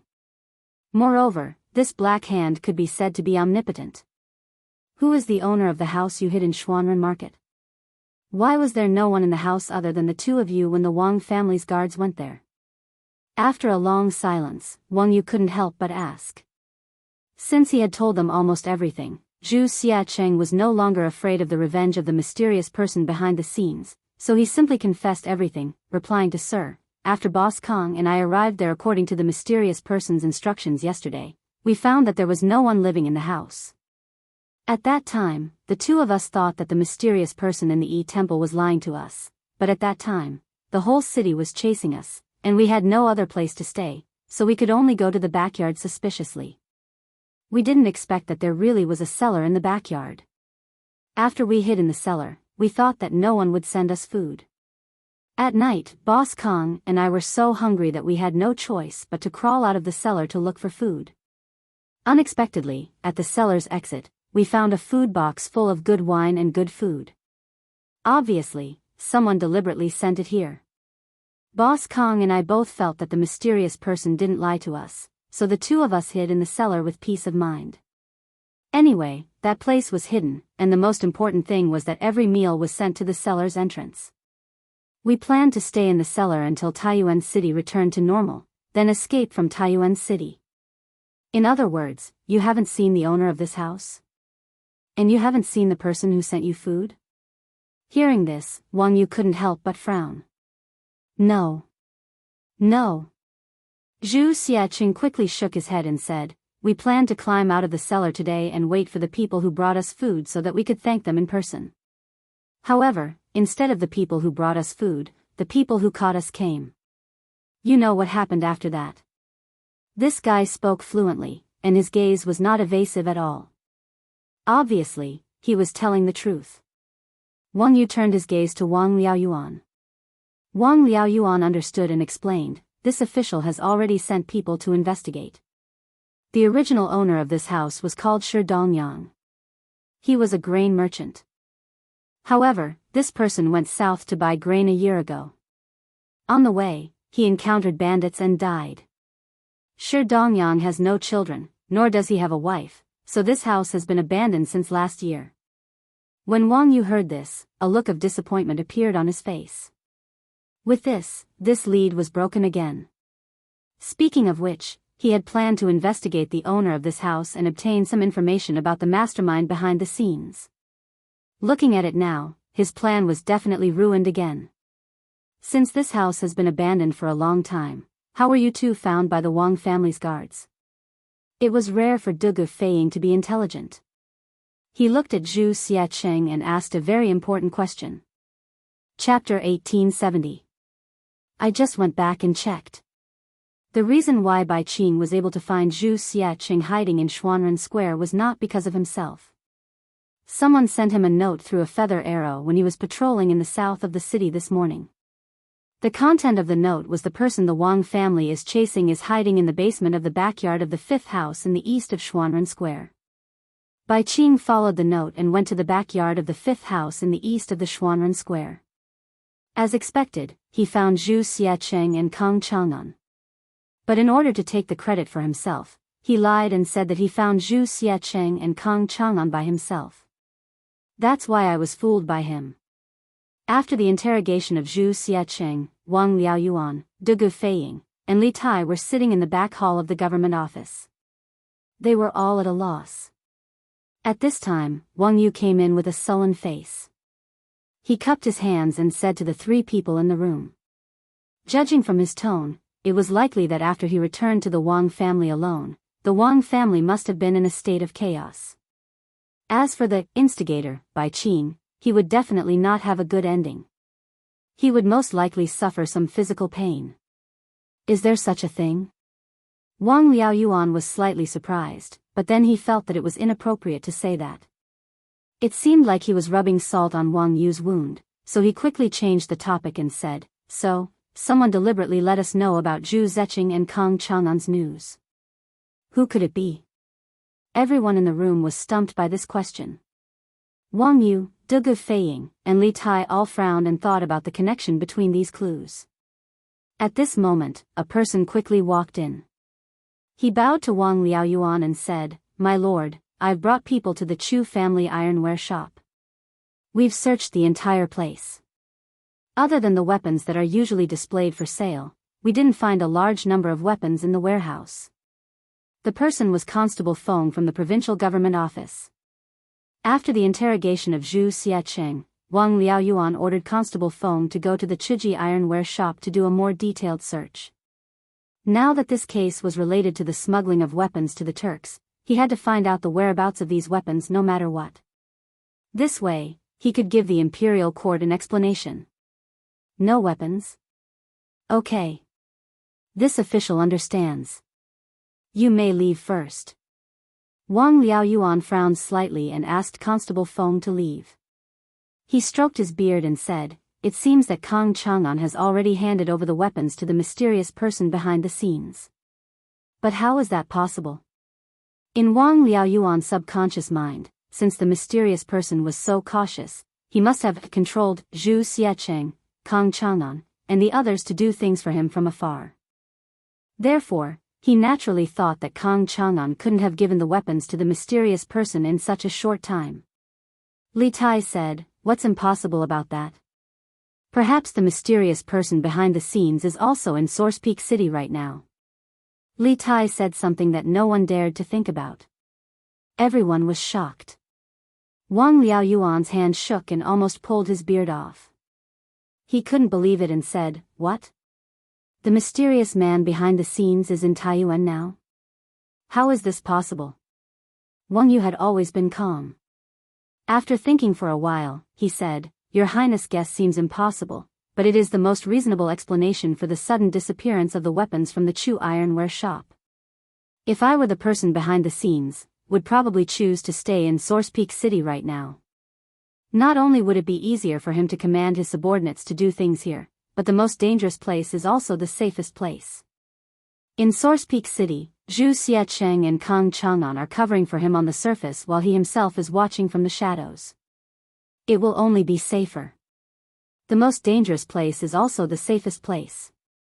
Zhu Xiacheng and Kang Chang'an are only covering for the person behind the scenes on the surface.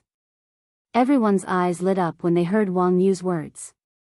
Li Tai couldn't help but say, if that's really the case, then many things can be explained. When Zhu Xiaqing first stepped into the Tang Empire, he was already used as a chess piece to distract us. Although this person seems to have many clues, none of them are directly related to the mysterious person behind the scenes. We can't find any information about the mysterious person through him.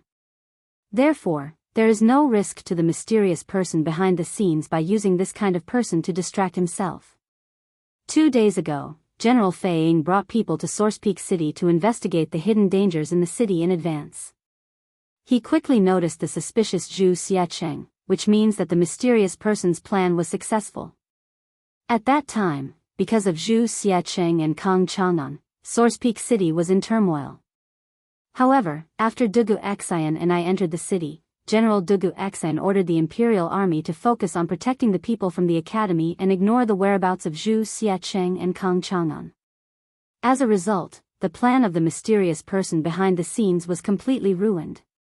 The mysterious person was unwilling to give up, so he used a special method to inform the guards of the Wang family about Zhu Xiaqing and Kang Chang'an. He wanted to use this to draw our attention back to the two of them.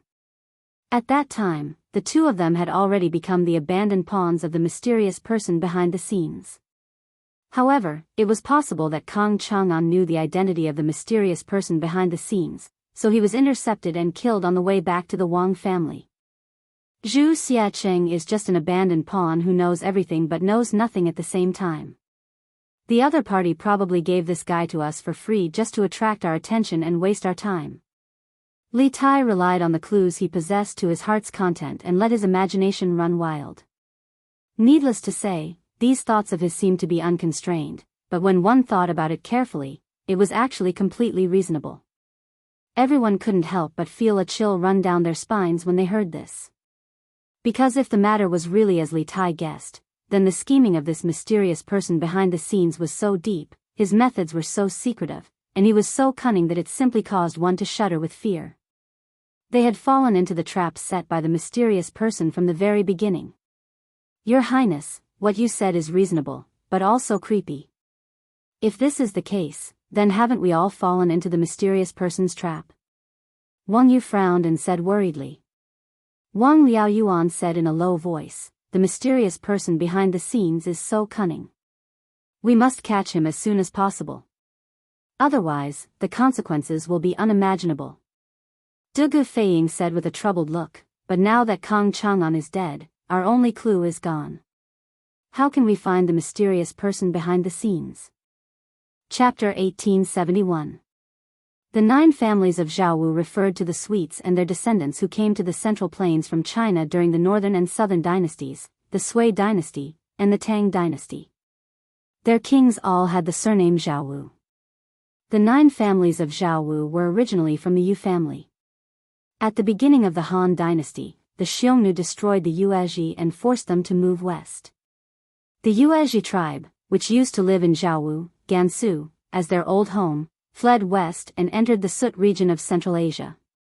They conquered the local natives and formed a number of city-states. Later on, under the rule of Kuta, they were forced to change their surname to Wenasha. After the decline of Dada, the various city-states regained their independence. Their surname was Zhaowu, forming the Zhaoda city-states headed by the Kang kingdom.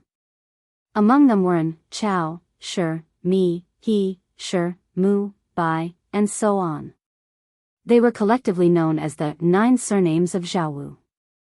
In the Tang dynasty, they were also known as the 9 surnames of Hu, or simply Hu. In the West, they were known as Sogdians. Later on, some of the 9 families of Zhaowu accepted the rule of the Turks and the Tang dynasty. In the 8th century, the country fell to the Arabian Empire. After that, most of the people gradually became Turks and Muslims, becoming one of the modern Uzbeks of Central Asia. A small portion of them scattered among the Tajiks.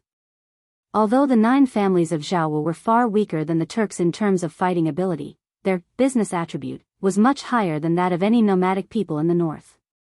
As the Sweet region was the throat of the Silk Road, the 9 families of Zhaowu naturally became a people with a business tradition. To put it bluntly, they became hereditary middlemen, selling China's silk to the West and Western gems and wine to the Tang dynasty. After all, they started as nomads but couldn't beat the Tang dynasty. They could only rely on their mobility to become merchants. Even the technology of making paper was passed to Central Asia by the Kang Kingdom. In fact, since the Han and Wei dynasties, this group of Swedes had entered the Central Plains to do business along the Silk Road. However, because the West Jin dynasty was short-lived, the Central Plains was in chaos and they couldn't even take care of themselves. During the Sui and Tang dynasty, the Silk Road gained a new lease of life thanks to the Tang dynasty's open and inclusive policies. This attracted a large number of people from the 9 surnames of Zhaowu to come to the east. According to the Old Book of Tang, the journey of Xinghu, the years follow. After the founding of the Great Tang, many of the 9 families of Zhaowu came to China. Many of them had become wealthy through business. They envied the splendid culture of the Tang Empire and married and had children in the interior. Gradually, they became Chinese, and some of them even formed considerable political forces. For example, the Yin brothers. At the end of the Sui dynasty, the world was in chaos, and Li Gui occupied Liangzhou. In order to recover Liangzhou, and Xingui submitted a memorial to Li Yuan, hoping to persuade Li Gui to surrender and submit to the Tang dynasty. Li Yuan did not agree, so the two of them once again offered a plan and ultimately helped the Tang army to flatten Prince Liang, Li Gui, who occupied Heshi. Because of the outstanding contributions of the Yin brothers, and Xingui was conferred the title of Right Marquis Great General, the title of Liangguo Duke of Shangzhou State, the title of Liangguo Duke, the title of 600 households, and 10,000 pieces of silk. And Xiaoren was also conferred the title of Great General of the Left Martial Marquis, conferred the title of Duke Shen, bestowed upon the Tian residents, and conferred upon 600 households. However, this peace had nothing to do with Lushan's peace. Although they were all Socrates and had the surname An, this An was like our Lu, Wang, and Li surnames. There were many Socrates with this surname. Not only that, the descendant of the Yin family, An Baoyu, was later placed in an important position by the famous general Li Guangbi. He contributed a lot in the fight against the Lushan rebellion, and the imperial court gave him the surname of Li. Li Baoyu's cousin, Li Baozhen, became the Zhe Road Jidushi. In the fight against the rebellion of the Hasua towns, he contributed a lot and was promoted to the position of inspector of the prefectures. The Yin family could be considered a family of martyrs. In truth, during the Lushan rebellion, there were many who sacrificed their lives for the sake of bringing sugar. For example, Li Guangbi was a Khitan, a standard Hu. Due to the Tang dynasty's policy of opening up, many foreigners became officials in the imperial court, forming the unique foreign soldiers and generals in the history of the Tang dynasty. The 9 families of Zhaowu were a power that could not be ignored. In general, the biggest characteristic of the 9 families of Zhaowu was that they were rich, very rich. Once a person had money, they would think of ways to obtain a certain political position. The 9 families of Zhaowu were no exception. Other than those who entered the imperial court as officials by chance, a large number of the 9 families of Zhaowu were doing business in the Tang dynasty while using money to attach themselves to some powerful local forces. Moreover, the 9 families of Zhaowu were like branches of the same tree. The 9 families of Zhaowu who were doing business outside the Tang dynasty were surprisingly united. It was not an exaggeration to say that, when one side is in trouble, all sides will help. Therefore, the influence of the 9 families of Zhaowu in the Tang dynasty could not be underestimated. Not to mention that Kang Chang'an was from the Kang Kingdom, the sovereign country of the 9 families of Zhaowu. Coincidentally, this guy had connections with the royal family of the Kang Kingdom. In this way, Kang Chang'an's death was not just a murder case. It could very well turn into a diplomatic dispute. If the authorities of Taiyuan City could not give a reasonable explanation for Kang Chang'an's death, not only would the Kang Kingdom not leave the matter at that, the Kang Kingdom or the 9 families of Zhaowu in the Tang dynasty would probably not rest. They might cause endless trouble for the authorities of Taiyuan City. After all, whether it was modern society or feudal society, although money was not omnipotent, it could solve most problems, such as hiring assassins, monopolizing the market, disrupting the prices of goods in the city, and so on. No matter what methods they used, Wang Liaoyuan and the others would not have it easy.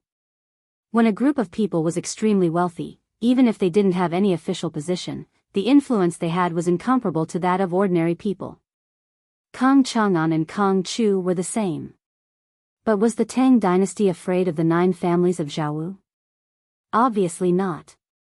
In terms of overall national strength, even if the 9 families of Zhaowu were multiplied by 10, they might not be able to defeat the Tang dynasty at its peak. The strength of the 9 families of Zhaowu did not lie in national strength, but in the soft power of the economy. Not only did they monopolize the trade between the Tang dynasty and the Western countries, but they also controlled the commercial and economic lifelines of many provinces and counties in the Tang dynasty. As the saying goes, pull one hair and the whole body will be affected. If the Tang dynasty made a move against the 9 families of Zhaowu, although it could win, it would also suffer great losses. This one was shocked to hear that Brother Kang's ironware shop was suddenly closed down and that Brother Kang himself had met with an accident. Therefore, I came to the provincial governor's office to ask the provincial governor to uphold justice for Brother Kang and find out who killed Brother Kang. In the back hall of the government office in Taiyuan, Kang Chu naturally saw the shock of Wang Liaoyuan, Wang Yu, and Li Tai, but he did not make a fuss about it. Instead, he calmly cupped his hands and said to Wang Liaoyuan. Chapter 1872. Asking him to leave. Facing Kang Chu, who was being unreasonable, Wang Liaoyuan decisively asked him to leave. After all, he was an official and represented the Taiyuan government. Kang Chu was just a small merchant from another country in Taiyuan City. What right did he have to question him again and again? Provincial governor, please wait. Wang Liaoyuan asked Kang Chu to leave, but Kang Chu didn't know what was good for him. He said loudly, Provincial governor, Brother Kang died in Taiyuan City under unknown circumstances.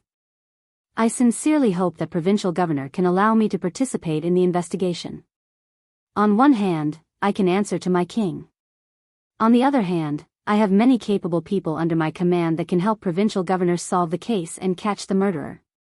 Good heavens, this bastard actually wants to participate in the government's investigation? Wang Liaoyuan's face darkened. He said in a low voice, Thank you for your kindness. But you don't have to participate in the investigation. Finding the truth and catching the murderer is the responsibility of the Taiyuan government and me. You don't have to worry about it. If you don't have anything else to say, please leave. Don't interfere with the investigation. Wang Liaoyuan did not care that Kang Chu was using the king of the Kang kingdom to threaten him. It was impossible for Kang Chu to meet the king of the Kang kingdom. Even if he could meet the king of the Kang kingdom and speak to him, Wang Liaoyuan would not be afraid.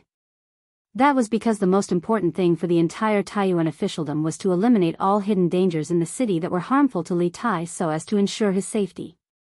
Apart from that, there was nothing more important than this. Kang Chu was very dissatisfied. He said, Provincial governor, you don't want me to participate in this case. Is there something else? Or are you confident that you can solve the case in a short time? How dare you? Wang Liaoyuan could not hold it in anymore. He shouted angrily, Why should the provincial governor report to you about the investigation? I am paid by the imperial court. I should share the burden of the Tang emperor. Are you questioning the fairness of the imperial court?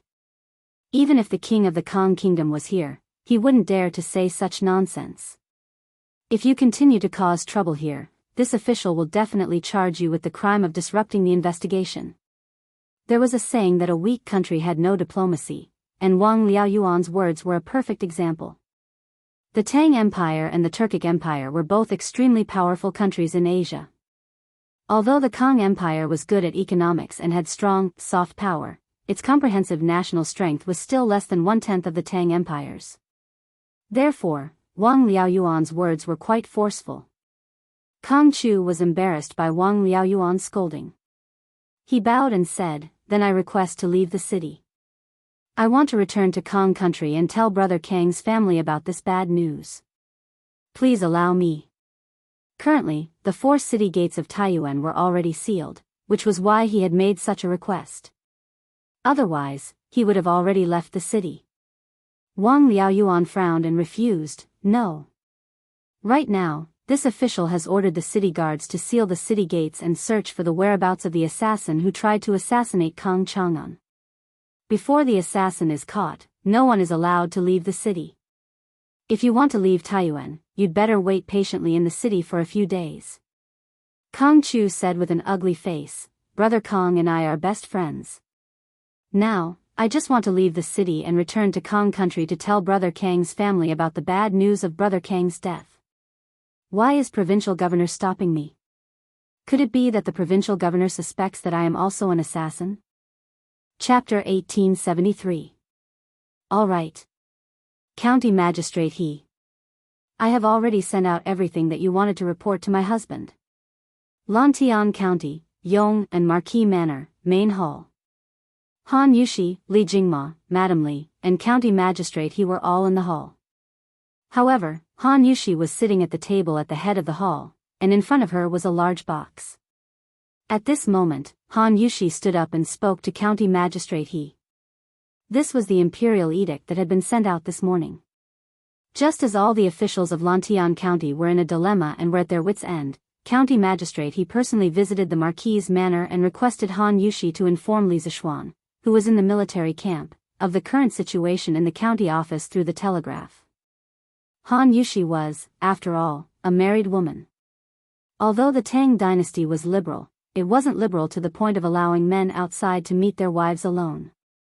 Therefore, after knowing the purpose of County Magistrate He's visit, Han Yushi personally moved the telegraph from her room to the main hall while instructing the maidservants to invite Li Jingma and Madam Li to the main hall of the Marquis' manor. On the surface, it was to accompany them, but in reality, it was to avoid suspicion. Thank you, madam. This official and all the officials in the county office are extremely grateful. County Magistrate He stood up and bowed respectfully to Han Yushi from afar. However, he didn't have any intention of leaving because he still had to wait for Li Zishuan's reply. Han Yushi pursed her lips and chuckled, County Magistrate He is too serious. My husband isn't in the county, so I still have to trouble you to help my husband manage Lantian County. Furthermore, my husband didn't consider it thoroughly and should have prepared a telegraph for the Lantian County office. When County Magistrate He heard this, he blushed and said, cough, cough. Madam, you must be joking. Even if Marquis prepared a telegraph for the county office, no one in the county office would know how to use it. He was a scholar and had studied the 4 books and 5 classics. After Li Zishuan took over Lantian County, he worked under Li Zishuan. Although he had received many new ideas and knowledge, he still felt that he couldn't handle a new thing like the telegraph that required a higher professional knowledge. County Magistrate He, you are too modest. Han Yushi smiled faintly, then bowed to Li Jingma and Madam Li and said, Father, Mother, there are still some matters in the backyard, so Yushi will be busy first. I'll have to trouble you to accompany County Magistrate He. Just now, County Magistrate He's report involves a lot of things. I think my husband will have to think for a while before replying. When the time comes, you can just send someone to the backyard to call me. Han Yushi's thoughts were still relatively conservative. She did not want to get too involved in official matters. Moreover, she felt that it would be rather awkward for her to continue staying here, so she found an excuse to leave. Li Jingma nodded and replied, Good, good, good. Go ahead and do your work. County Magistrate He cupped his hands and sent him off. Black Armored Army's camp, inside the tent. After receiving the telegram that County Magistrate He entrusted Han Yushi to send, Li Zishuan was in a dilemma. Just as County Magistrate He said, if Lantian County's government responded to the Imperial Court's reward policy, Lantian County's business tax revenue would be greatly reduced this year. There was a high probability that they would lose more than half of their business tax revenue. Furthermore, Lantian County was currently in a period of rapid development. Many of the infrastructure in the city were not complete, so they needed a large amount of money to invest in infrastructure. If the business tax revenue was pulled down, it would directly affect Lantian County's development progress. However, if Lantian County's government insisted on its own governance and did not implement the preferential tax policy, the merchants in the county, especially those who attended the donation ceremony yesterday, would definitely feel disappointed. This would not be beneficial to Lantian County's business development. Money, money, money. In the end, it's still a matter of money. Li Zishuan furrowed his brows and paced back and forth in the tent in frustration. In the end, this matter was still a matter of money. If the Lantian County Yamen had a lot of money, they wouldn't have this problem at all. Then give them a discount? What was there to be troubled about? But the problem was that the government had no money now. Before entering the military camp, Li Zishuan had heard county magistrate he mentioned that the expansion of the city and the laying of electric wires in the city would require a large sum of money. The government had already borrowed a few thousand strings of coins from the Yanhuang Bank and planned to return the money after the taxes were collected. However, now that Li Er's imperial edict was out, if Lantian County followed the imperial edict, Lantian County's government might not be able to repay the debt owed by the Yanhuang Bank this year. If it was Li Zishuan's financial situation in the past, he would definitely be able to help Lantian County's government out of its financial predicament. Why was it in the past? It was because after a few times of squandering, building the medical school, building the protective mountain formation of Yunshan, creating armor and equipment for the Black Armored Army for free, etc., Li Zishuan did not have much cash on hand. This might sound unbelievable, but it was the truth. But then again, even if Li Zishuan had the ability and capital to help Lantian County's government get out of its financial predicament, he would not directly use his own personal funds to make up for the government's financial deficit. This was because a few months ago, Li Zishuan had already made Lantian County's government independent of its finances. The taxes collected by the government did not have to be handed over to him. Similarly, when the government needed a large amount of money to build infrastructure, roads, bridges, schools, medical centers, etc., they could not ask him for help. Money, money, money. That's right. Isn't this a matter of money? If I don't have money, I can find someone to build it for me. Suddenly, a thought flashed through Li Zishuan's mind, and he thought of a plan that could satisfy both sides, and that was, beep, beep, beep, beep, beep, beep. As soon as he thought of it, Li Zishuan immediately returned to the table and started to operate the telegraph machine to send a telegram. After a short wait, someone finally responded. Li Zishuan hurriedly sent his idea in the form of a coded message: order, Lantian County's government will fully comply with the Emperor's decree and implement the corresponding business tax preferential policies in the city. As for the government's financial shortfall this year, with the Marquis and Lantian County's government's name and credit as guarantee, we will apply for a long-term loan of 50,000 strings of cash from Yanhuang Bank. The term of the loan will be 2 years. As for the interest rate, you can discuss it with the King of Shu. This 50,000 strings of cash will be used for the reconstruction of Lantian County's infrastructure, the expansion of the city walls, and the laying of electric wires. Every expenditure must be recorded in detail and no one is allowed to embezzle it.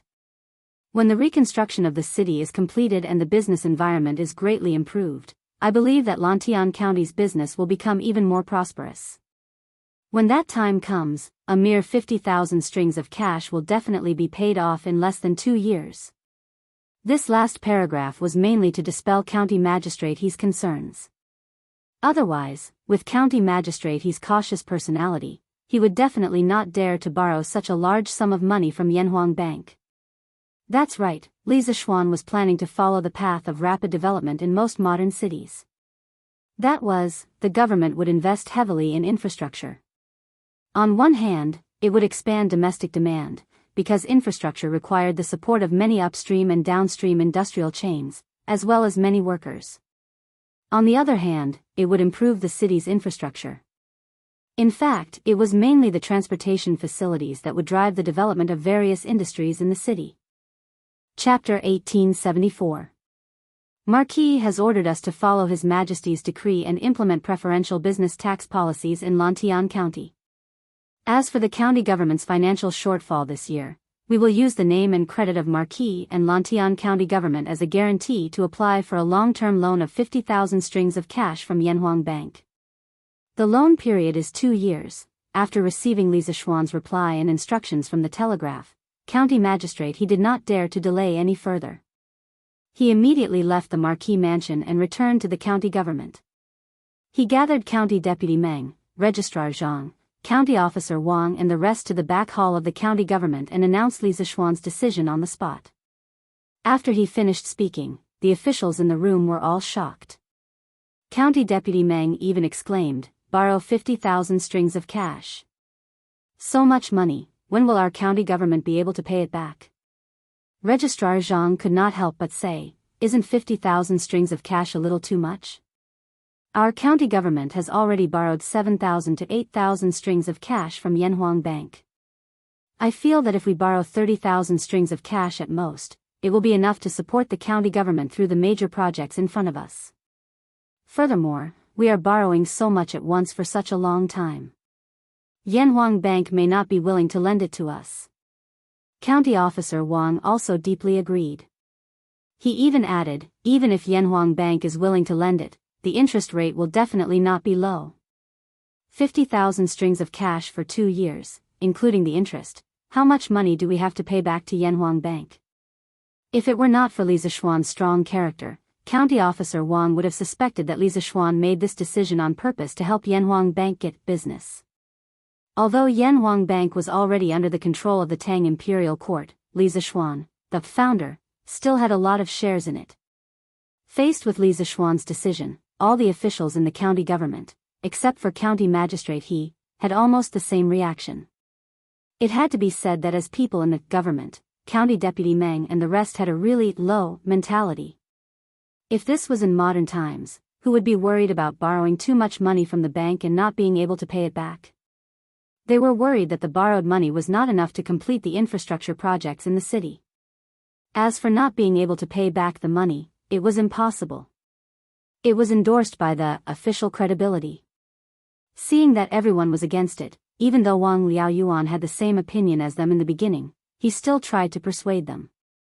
Marquis ordered us to fully comply with His Majesty's decree and implement the corresponding preferential business tax policies in Lantian County.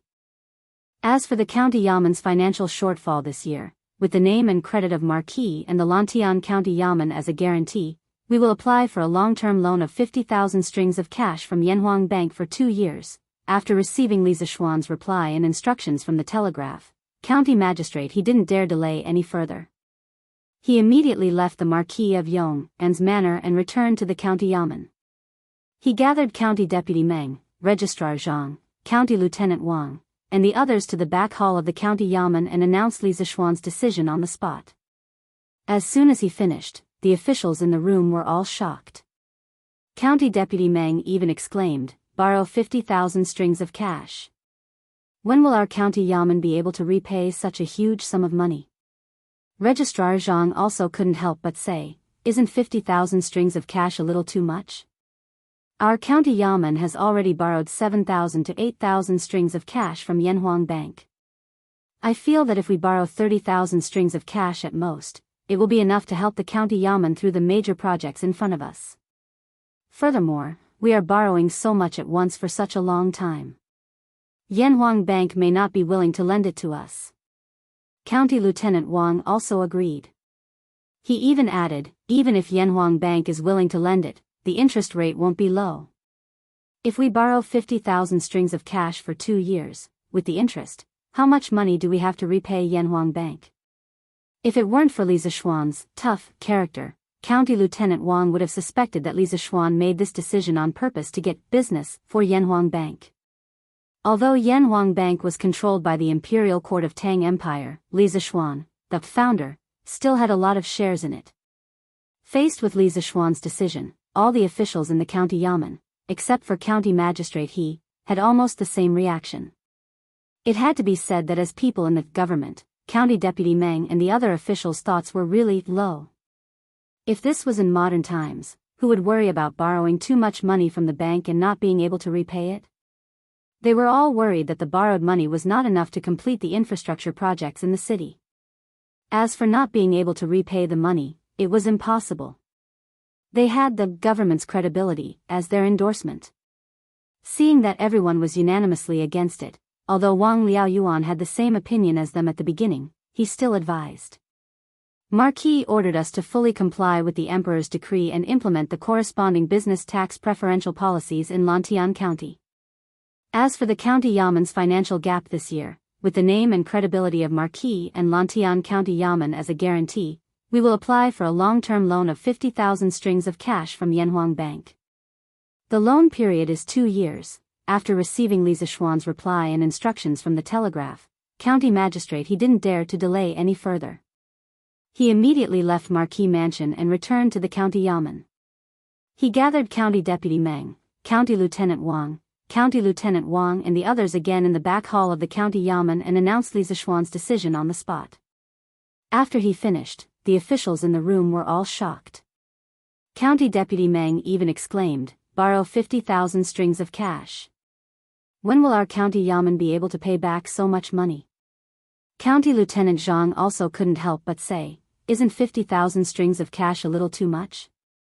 Our county Yamen has already borrowed 7,000 to 8,000 strings of cash from Yanhuang Bank. I feel that if we borrow 30,000 strings of cash at most, it will be enough to support the county Yamen through a few big projects in front of us. Moreover, we are borrowing so much at once for such a long time. Yanhuang Bank may not be willing to lend it." County Lieutenant Wang also deeply agreed. He even added, "Even if Yanhuang Bank is willing to lend it, the interest rate won't be low. If we borrow 50,000 strings of cash for 2 years, with the interest, how much money do we have to repay Yanhuang Bank?" If it weren't for Li Zishuan's tough character, County Lieutenant Wang would have suspected that Li Zishuan made this decision on purpose to get business for Yanhuang Bank. Although Yanhuang Bank was already under the control of the Imperial Court of Tang Empire, Li Zishuan, the founder, still had a lot of shares in it. Facing Li Zishuan's decision, all the officials in the county Yamen, except for county magistrate He, had almost the same reaction. It had to be said that as people in the government, County Deputy Meng and the others' thinking was really low. If this was in modern times, who would worry about borrowing too much money from the bank and not being able to pay it back? What they worried about was that the borrowed money was not enough to complete the infrastructure projects in the city. As for not being able to pay back the money, it was impossible. It was backed by the government's credibility. Seeing that everyone was unanimously against it, although Wang Liaoyuan had the same opinion as them in the beginning, he still advised. Marquis ordered us to fully follow the Emperor's decree and implement the corresponding preferential business tax policies in Lantian County.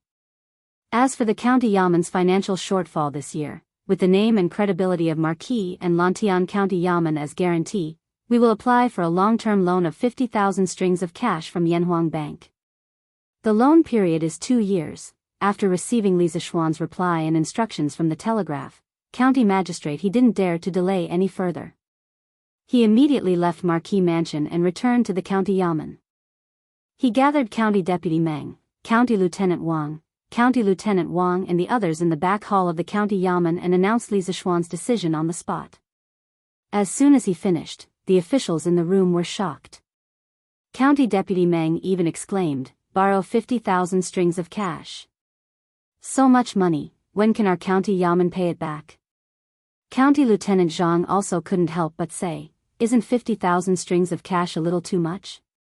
Our county Yamen has already borrowed 7,000 to 8,000 strings of cash from Yanhuang Bank. I feel that if we borrow 30,000 strings of cash at most, it will be enough to help the county Yamen pay for the big projects in front of us. Moreover, we are borrowing so much at once, and for such a long time, Yanhuang Bank may not be willing to lend it back." County Lieutenant Wang also agreed and added, "Even if Yanhuang Bank is willing to lend it back, the interest rate won't be low. If we borrow 50,000 strings of cash for 2 years, with the interest, how much money do we have to repay Yanhuang Bank?" If it weren't for Li Zishuan's tough character, County Lieutenant Wang would have suspected that Li Zishuan made this decision on purpose to help Yanhuang Bank get business. Although Yanhuang Bank was controlled by the Imperial Court of Tang Empire, Li Zishuan, the founder, still had a lot of shares in it. Faced with Li Zishuan's decision, all the officials in the county Yamen, except for county magistrate He, had almost the same reaction. It had to be said that as people in the government, County Deputy Meng and the other officials' thoughts were really low. If this was in modern times, who would worry about borrowing too much money from the bank and not being able to pay it back? What they worried about was that the money they borrowed was not enough to pay for the infrastructure projects in the city. As for not being able to pay back the money, it was impossible. It was backed by the government's credibility. Seeing that everyone was unanimously against it, although Wang Liaoyuan had the same opinion as them in the beginning, he still advised. Marquis ordered us to fully follow the emperor's decree and implement the corresponding preferential business tax policies in Lantian County. As for the county Yamen's financial gap this year, with the name and credibility of Marquis and Lantian County Yamen as the guarantee, we will apply for a long-term loan of 50,000 strings of cash from Yanhuang Bank. The loan period is 2 years. After receiving Li Zishuan's reply and instructions from the telegraph, county magistrate, he didn't dare to delay any further. He immediately left Marquis Mansion and returned to the county Yamen. He gathered County Deputy Meng, Registrar Zhang, County Lieutenant Wang and the others in the back hall of the county Yamen and announced Li Zishuan's decision on the spot. As soon as he finished, all the officials in the room were shocked. County Deputy Meng even exclaimed, "Borrow 50,000 strings of cash. So much money, when will our county Yamen be able to pay it back?" Registrar Zhang also couldn't help but say, "Isn't 50,000 strings of cash a little too much? Our county Yamen has already borrowed 7,000 to 8,000 strings of cash from Yanhuang Bank. I feel that another 30,000 strings of cash will be enough to help the county Yamen through the major projects in front of us. Moreover, we are borrowing so much at once for such a long time. Yanhuang Bank may not be willing to lend it back." County Lieutenant Wang also deeply agreed. He even added, "Even if Yanhuang Bank is willing to lend it back, the interest rate won't be low. 50,000 strings of cash for 2 years. With the interest, how much money do we have to pay back to Yanhuang Bank?"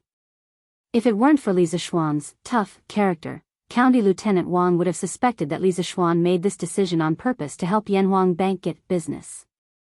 Although Yanhuang Bank was already under the control of the Imperial Court of Tang Empire, Li Zishuan, the founder, still had a lot of shares in it. In the face of Li Zishuan's decision, all the officials in the county Yamen, except for county magistrate He, had almost the same reaction. It had to be said that as people in the government, County Deputy Meng and the other officials' thoughts were really low. If this was in modern times, who would be worried about borrowing too much money from the bank and not being able to pay it back? What they were worried about was that the borrowed money wasn't enough to complete the infrastructure projects in the city. As for not being able to pay back the money, it was impossible. It was backed by the government's credibility. Seeing that everyone was unanimously against it, although Wang Liaoyuan had the same opinion as them in the beginning, he still advised. Marquis ordered us to fully comply with the emperor's decree and implement the corresponding business tax preferential policies in Lantian County. As for the county Yamen's financial shortfall this year, with the name and credibility of Marquis and Lantian County Yamen as the guarantee, we will apply for a long-term loan of 50,000 strings of cash from Yanhuang Bank. The loan period is 2 years. After receiving Li Zishuan's reply and instructions from the telegraph, county magistrate He didn't dare to delay any further. He immediately left Marquis Mansion and returned to the county Yamen. He gathered County Deputy Meng, Registrar Zhang, County Lieutenant Wang and the others in the back hall of the county Yamen and announced Li Zishuan's decision on the spot. As soon as he finished, the officials in the room were all shocked. County Deputy Meng even exclaimed, "Borrow 50,000 strings of cash. So much money, when can our county Yamen pay it back?" Registrar Zhang couldn't help but say, "Isn't 50,000 strings of cash a little too much? Our county Yamen has already borrowed 7,000 to 8,000 strings of cash from Yanhuang Bank. I feel that if we borrow 30,000 strings of cash at most, it will be enough to help the county Yamen pay for the major projects in front of us. Moreover, we are borrowing so much at once and for such a long time. Yanhuang Bank may not be willing to lend it to us." County Lieutenant Wang also deeply agreed. He even added, "Even if Yanhuang Bank is willing to lend it, the interest rate won't be low. 50,000 strings of cash for 2 years, with the interest, how much money do we have to pay back to Yanhuang Bank?" If it weren't for Li Zishuan's tough character, County Lieutenant Wang would have suspected that Li Zishuan made this decision on purpose to help Yanhuang Bank get business. Although Yanhuang Bank was controlled by the Imperial Court of Tang Empire, Li Zishuan, the founder, still had a lot of shares in it. Facing Li Zishuan's decision, all the officials in the county Yamen, except for County Magistrate he, had almost the same reaction. It had to be said that as people in the government, County Deputy Meng and the other officials' thoughts were really low. If this was in modern times, who would worry about borrowing too much money from the bank and not being able to pay it back? They were worried that the borrowed money was not enough to pay for the infrastructure projects in the city. As for not being able to pay back the money, it was impossible. They had the government's credibility to back them up. Seeing that everyone was unanimously against it as expected, Wang Liaoyuan had the same opinion as them at the beginning, but now he still persuaded them, yes. Chapter 1875. When Li Zishuan returned to the drill ground, the soldiers of the Wu battalion were doing arm strength training, which was push-ups and pull-ups. Today, the soldiers were used to these two arm strength training methods, and the training standard had slowly increased from 100 push-ups and 15 pull-ups per soldier to 150 push-ups and 25 pull-ups per soldier. The training volume had increased by 50%. Everyone's body potential was limitless, and as the training continued, the potential would gradually increase, but the speed of increase was not linear. Normally, the speed of increase would be faster at the beginning, and the speed of increase would be slower towards the end. Therefore, at the beginning of the training, it was necessary to increase the training volume for the soldiers in a timely and reasonable manner according to the training situation of the soldiers. 78, 79, 80, 81, 82, 88. Li Zishuan walked to the side of the training ground of the Wu battalion, and listened to the counting sounds. Suddenly, he heard a particularly discordant sound, and he couldn't help but stop walking. Looking at the burly man beside him who was counting, Li Zishuan's mouth twitched, and he stepped forward and kicked the burly man's leg, and scolded angrily, "Is it 88 after 82? Wang Rong, do you know how to count?" This burly man was the sergeant, squad leader, of the first squad of the Wu battalion, Wang Rong, and Ding Dali, who helped Zhang Kangyan to incite the soldiers to mutiny, was a soldier under him. At this moment, he was supervising the soldiers doing push-ups, and helping to count at the side. Ever since that incident, Wang Rong felt that he had wronged Li Zishuan. From his point of view, Li Zishuan was a great benefactor to his hometown, but his soldiers actually did such a thing. As a squad leader, although he didn't participate in it personally, he was responsible for not being strict with his subordinates. Wang Rong had always felt guilty towards Li Zishuan. Recently, under his supervision and urging, the soldiers in his squad had been training very hard, and he had never fallen behind in his own training, and the training volume he set for himself was twice that of a normal soldier. However, Wang Rong was a boorish man through and through. Not to mention going to school, he didn't even know how to write, let alone know how to count. He had no problem counting in the single digits, but when the number was large, he didn't even know where he was counting to. Li Zishuan was an engineering nerd in his previous life, but after he traveled to Tang, he started his career as a mathematics teacher. As a mathematics teacher, how could he tolerate the fact that there were people around him who couldn't count? He. Join the army. You're here. Wang Rong was kicked for no reason, but he wasn't angry at all, because the person who kicked him was Li Zishuan. He scratched his head and smiled embarrassedly at Li Zishuan, that I really don't know how to count. It's okay if it's a small number, but if it's a large number, then please forgive me, join the army. Wang Rong spoke in a dignified manner, but the soldiers of the first unit of the Wu battalion lowered their heads and tried to hold back their laughter. Li Zishuan rolled his eyes and said helplessly, "If you don't know how to count, then count separately. 150, divided into 3 counts, and count 50 each time. Otherwise, if you count like that, you'll get 8 out of 10 people wrong." Wang Rong's eyes lit up when he heard that, and he couldn't help but say excitedly, "Divided into 3 counts? That's a good idea. Join the army, you're indeed a literary star." Chapter 1876. I see. On the drill ground, Sun Jiping was suddenly enlightened.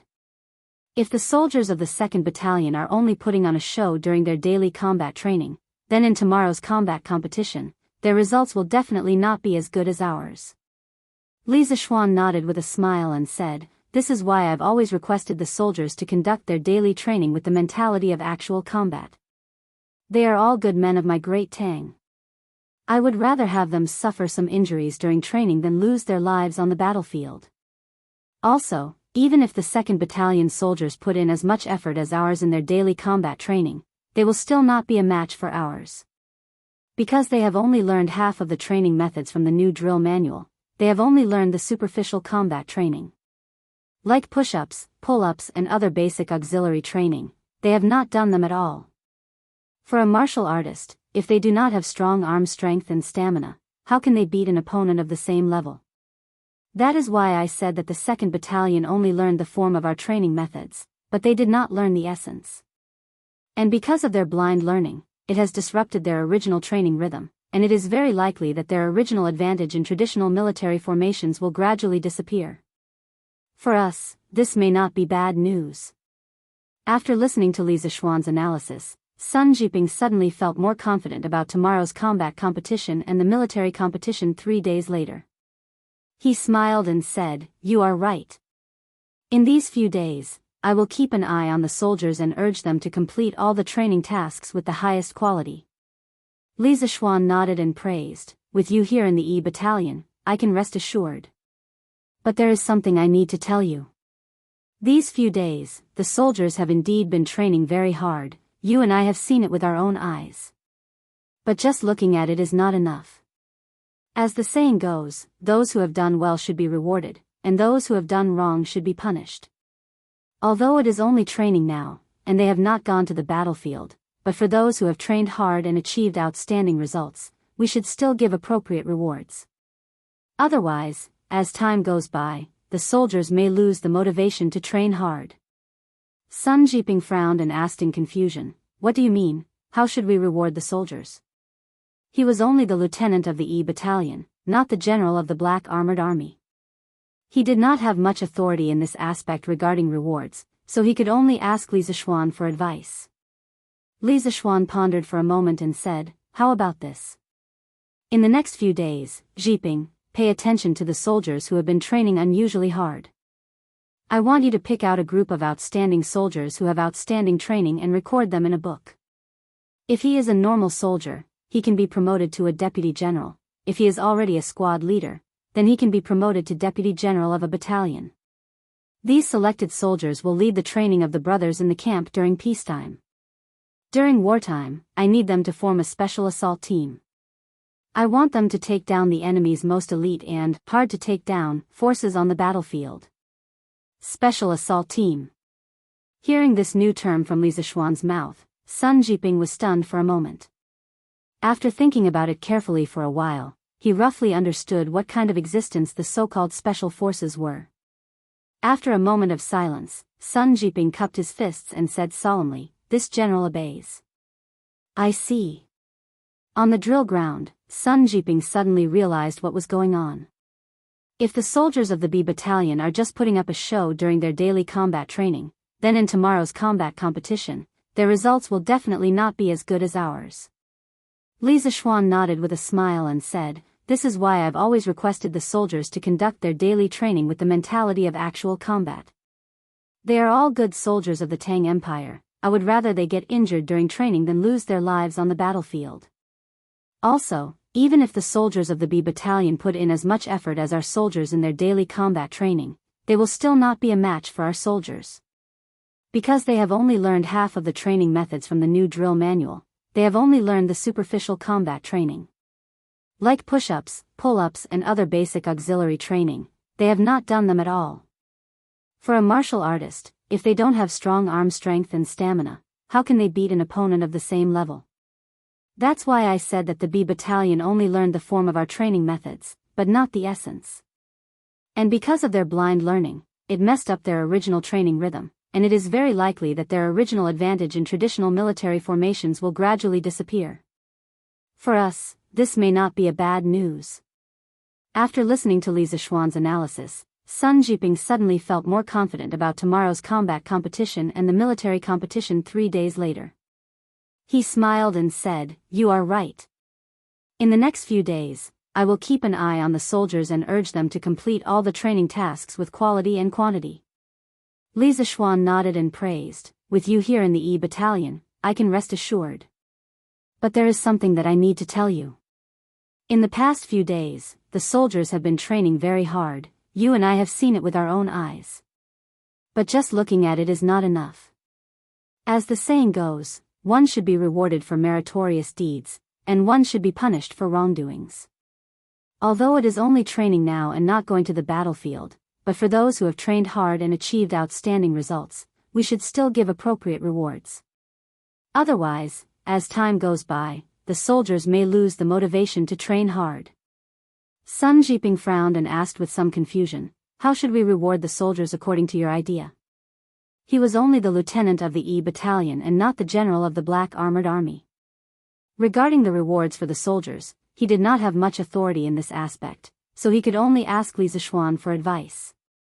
Li Zishuan frowned and pondered for a moment, then said, "How about this? For the next few days, Jiping, pay close attention to the soldiers who are training unusually hard. I want you to pick out a batch of outstanding soldiers and record all of them in a book. If he is a normal soldier, you can promote him to a deputy general of a team. If he is already a squad leader, you can promote him to a deputy general of a battalion. These selected soldiers will lead the training of the brothers in the battalion during normal times, but during wartime, I need them to form a special assault team. I want them to specifically take down the most elite and difficult force of the enemy on the battlefield." Special Assault Team. Sun Jiping was startled when he suddenly heard a new term from Li Zishuan. After thinking about it carefully for a while, he roughly understood what kind of existence the Special Assault Team mentioned by Li Zishuan was. After a moment of silence, Sun Jiping cupped his hands and said seriously, "Yes, sir." Chapter 1877. Reporting to the provincial governor and Your Highness King of Wei, this subordinate followed Kang Chu all the way to Jining Square in the west of the city and didn't find anything strange about him. I also didn't see him come into contact with anyone on the way. This subordinate had people hide near his residence and secretly observe. If there is any news, report it immediately. Taiyuan City, back hall of the provincial governor's mansion. Constable Feng strode in from outside and cupped his fists to Wang Liaoyuan and Li Tai. At this time, only Wang Liaoyuan and Li Tai were left in the room. As for Dugu Feiying, he took the weapons scattered by the assassins in the morning and worked with the soldiers of the Bing province barracks to search for the assassins in the city. Wang Yu naturally had to return to the Wang family to make some arrangements. After all, in terms of searching for people, especially in Taiyuan City, the Wang family's ability and strength were not inferior to the government. The reason why Li Tai hadn't left yet was mainly to wait for news from the people who followed Kang Chu. Wang Liaoyuan frowned and asked, "You're saying that Kang Chu has a residence in Jining Square?" "Yes." Constable Feng replied. Wang Liaoyuan continued to ask, "Did you find out when he started doing business in Taiyuan City?" Constable Feng cupped his fists and said, "This subordinate found out that Kang Chu came to Taiyuan City 3 years ago. He opened a treasure shop in the city that specializes in selling gems and pearls. In recent years, business has been good, and he's an honest person. Last year, he married a local wife. The woman is the daughter of a country squire from outside Taiyuan City. Her name is Su Shioha. After the two of them got married, they were very loving. Nothing out of the ordinary happened." Wang Liaoyuan frowned and didn't say anything. Li Tai asked, "Did you ask Kang Chu's neighbors if any strangers came looking for him or sent him a letter today?" Constable Feng nodded and said, "Your Highness, this subordinate asked an auntie who sells pancakes in front of the Kang residence. She said that in the Kang residence today, other than Kang Chu, there was only an old farmer who carried vegetables in. No one else came in or out of the Kang residence." An old farmer who delivered vegetables? Li Tai's heart skipped a beat and he quickly asked, "What is this old farmer's background? Have you checked?" Constable Feng had obviously done his work well this time. He cupped his fists and replied, "I've asked around. This old farmer is a farmer from Nanha village outside the city.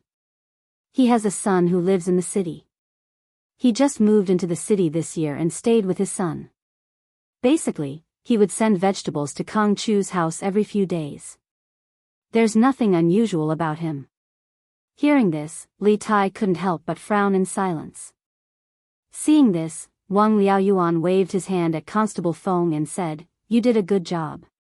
You can leave now. I have something important to discuss with His Highness. Here. Constable Feng cupped his fists, bowed, and left.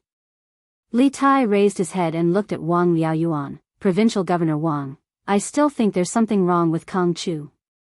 Have someone keep an eye on Kong Chu, report to me as soon as you find anything strange.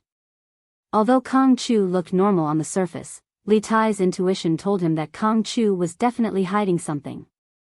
Wang Liaoyuan had been an official for so many years, so he was still alert. He also felt that there was something wrong with Kong Chu. Hearing this, he nodded and said, okay. I'll make the arrangements. Li Tai nodded and stood up.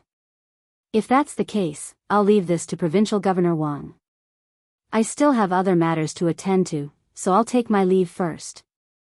Although Dugu Xian had been assassinated and the hidden assassin in the city hadn't been caught, the Academy's task of building a relay station still had to continue. It might even have to be sped up. This was because Li Tai didn't know how many more obstacles he would face. He wanted to be as quick as possible. Otherwise, he might not be able to complete the task in 2 months. Wang Liaoyuan's heart skipped a beat as he cupped his fists. The hidden danger in the city hasn't been dealt with yet. It's best if Your Highness doesn't go out for the next few days. If Your Highness insists on heading to Dragon Mountain, you can bring the Imperial Guards and the Bing Province barracks soldiers along. Clearly, Wang Liaoyuan could tell that Li Tai wouldn't stop because of the assassin, so he reminded him. Li Tai nodded and said, okay. I understand. I'll be careful. With that, Li Tai put his hands behind his back and walked out the door. Taiyuan City was destined to not be peaceful today. In fact, Taiyuan City hadn't been peaceful for the past 2 days. Yesterday, the Wang family's forces on the surface and in the dark had been searching for Zhu Xiacheng and Kong Chang'an in the city. Yesterday, Taiyuan City was buzzing with activity. Today, the 10,000 soldiers of the Bing Province barracks were scattered in every corner of Taiyuan City, searching for something from house to house. After these soldiers entered the houses of the commoners, they didn't ask anything and directly searched the houses. The houses of the butchers and hunters were the main targets of the search. The sabers, arrows, and other weapons hidden in their houses were all found by the soldiers of the Bing Province barracks. Then, one of the soldiers took out a blueprint from his bosom. On the blueprint, there were drawings of various weapons. The weapons were also engraved with a special pattern. The soldier looked at the weapons found in the houses of the commoners while looking at the blueprint in his hand, as if he was comparing them.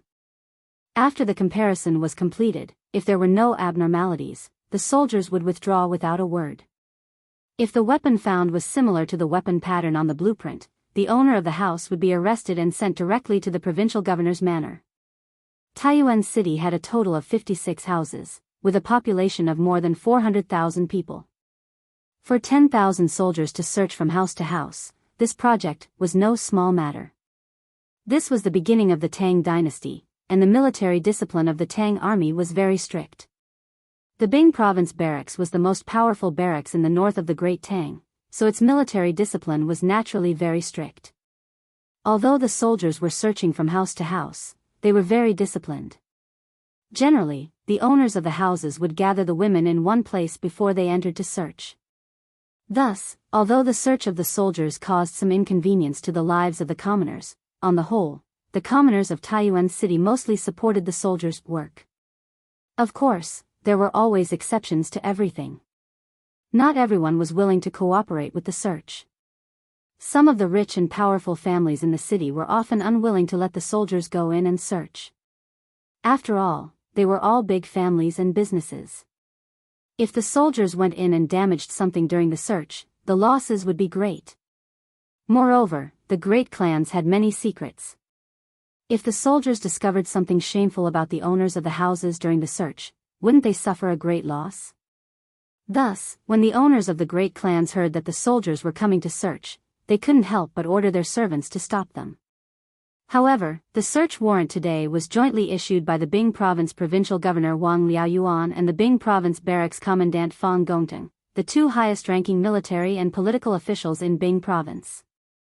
The soldiers would carry out this search warrant unconditionally. The servants and guards of the great clans who wanted to stop the search were all knocked to the ground. If the owners of the houses still didn't know what was good for them, they would be arrested and sent to the provincial governor's manor along with those who had hidden suspicious weapons in their houses. Thus, for a moment, Taiyuan City could be said to be in chaos. At the same time, Longshan seemed to be completely unaffected by Taiyuan City. According to the division of tasks that Li Tai had assigned in the morning, the members of the 5th and 6th teams took out measuring tools and began to survey the buildings of the Longshan Boy Temple. The measuring tools they took were all from Yanhuang College. At the beginning of this year, the Academy officially established the 2nd and 3rd Trump Card Project. The 2nd Trump Card Project was to improve the telegraph and increase the transmission distance of telegrams. The 3rd Trump Card Project was mainly to establish measurement standards and make standard measuring tools. After nearly half a year of hard work, the Academy had not only established its own measurement standards committee to establish unit standards for some new physical quantities, but also worked together with the workshop of the interesting pavilion to produce a batch of precision measuring instruments. These instruments would provide a standard reference for all similar instruments in the future, and they would be calibrated as soon as they changed. The measuring instruments held by the students on Longshan included a ruler, a large triangular ruler, and even a tape measure. The units of these measuring instruments were not the inch, chi, or zhang commonly used in the Tang Empire, but the new units proposed by the Measurement Standards Committee of the Academy according to Li Zishuan's idea: millimeter, centimeter, decimeter, and meter. Although 1 centimeter of these measuring instruments was not strictly equal to 1 centimeter of modern measuring instruments, it was not important. In ancient times, if one wanted to make precision production, the ancient measurement units had to be subdivided. At this time, the smallest unit of length was 1 inch, about 333 centimeters, which obviously could not meet the requirements of precision production. Thus, Li Zishuan not only proposed millimeters, but also smaller units such as microns. The Academy was currently making more precise measuring instruments such as vernier calipers. Mr. Amo, we have finished measuring the inside and outside of the boys' temple. We think that the height here can meet the requirements of the construction of the telegraph relay station. We can even directly build the telegraph relay station in the meditation room on the 2nd floor of the boys' temple. In this way, we don't need to build an additional high platform for the telegraph relay station, and we can save a lot of time. Near noon, the 8 students of the 5th and 6th groups found Mo Chui. One of the students handed the drawing in his hand to Mo Chui and reported seriously. Mo Chui took the drawing and looked at it carefully. The students had drawn the structure of the boys' temple according to a certain scale when they were surveying the area. They had marked the dimensions of the key areas. Those who knew the new engineering drawing method invented by Li Zishuan would be able to understand it at a glance. Yes. Very good. Your judgment is right. Based on the height of the boys' temple and Dragon Mountain, it is completely feasible to build the telegraph relay station in the meditation room on the 2nd floor. But where should we put the generator? Have you thought about Pangsheng? After glancing through the drawing, Mo Chui nodded with a look of approval. Then, he asked another question. The telegraph machine needed electricity, and the telegraph relay station naturally needed electricity as well. And they definitely couldn't use batteries.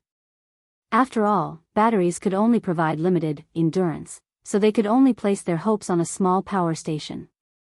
The construction of a hydroelectric power station required a lot of time and effort, so they had brought a small thermal power station from the Academy.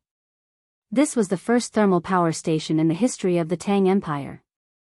Replying to Mr. Amo, regarding the thermal power station, it definitely can't be placed in a room, or else it will easily catch fire. We think that it should be placed in the backyard north of the boys' temple. The space there is spacious, and it is convenient for the Imperial Army to guard it. It is safer than placing it outside the boys' temple. The student named Pang Xing replied. Yes. You have considered it very thoroughly. Hearing this, Mo Chui nodded and praised, since that's the case, immediately informed the members of the 2nd, 3rd, and 4th groups to start preparing to build the thermal power station. When the time comes, remember to measure and adjust the voltage. Otherwise, if the voltage is too high, it will easily burn our machines. Yes. Pang Sheng and the others nodded and turned to leave. Mr. Mo Chui, how is the situation here? At this moment, Li Tai had also arrived at Dragon Mountain and walked up to Mo Chui's side to ask this question. After leaving the provincial governor's residence, he did not even return to the courier station. Instead, he rushed straight to Dragon Mountain with a dozen Imperial Army guards. At present, Taiyuan City was filled with soldiers from the Bing province barracks. Li Tai was not worried that they would jump out to assassinate him at this time. If that really happened, he would be relieved. This was because although the Imperial Army around him was few in number, they were all highly skilled in martial arts. Even if they could not immediately defeat him, they could temporarily delay him. As long as they could delay him for a while, the soldiers in the city would definitely rush over to arrest him. Hearing the familiar voice behind him, Mo Chui was startled and quickly turned around. When he saw that it was Li Tai, he sighed in relief and said, Pang Sheng and the others have completed the survey. We all think that we can directly build the telegraph relay station in the meditation room on the second floor of the Boy Temple. At this moment, I have Jia Jiayin and Li Yan lead people to build a thermal power station in the backyard of the Boy Temple. Hearing this, Li Tai's expression was faintly excited. Good. It would be best if we can directly build the telegraph relay station in the meditation room on the second floor of the Boy Temple. This way, we can save a lot of work and a lot of time. However, this thermal power station was only a preliminary success in the workshop. Now that we want to put it into practical use, I'm afraid there will be some problems in the process. For the next 2 days, let's focus on making the thermal power station run smoothly. Qin Ke, your worries are not without reason. We'll do as you say. After we switch the thermal power generator this time, it will save us a lot of trouble next time. Mo Chui nodded. Then he frowned and asked with a worried expression, by the way, Qin Ke, how is General Dugu's situation now?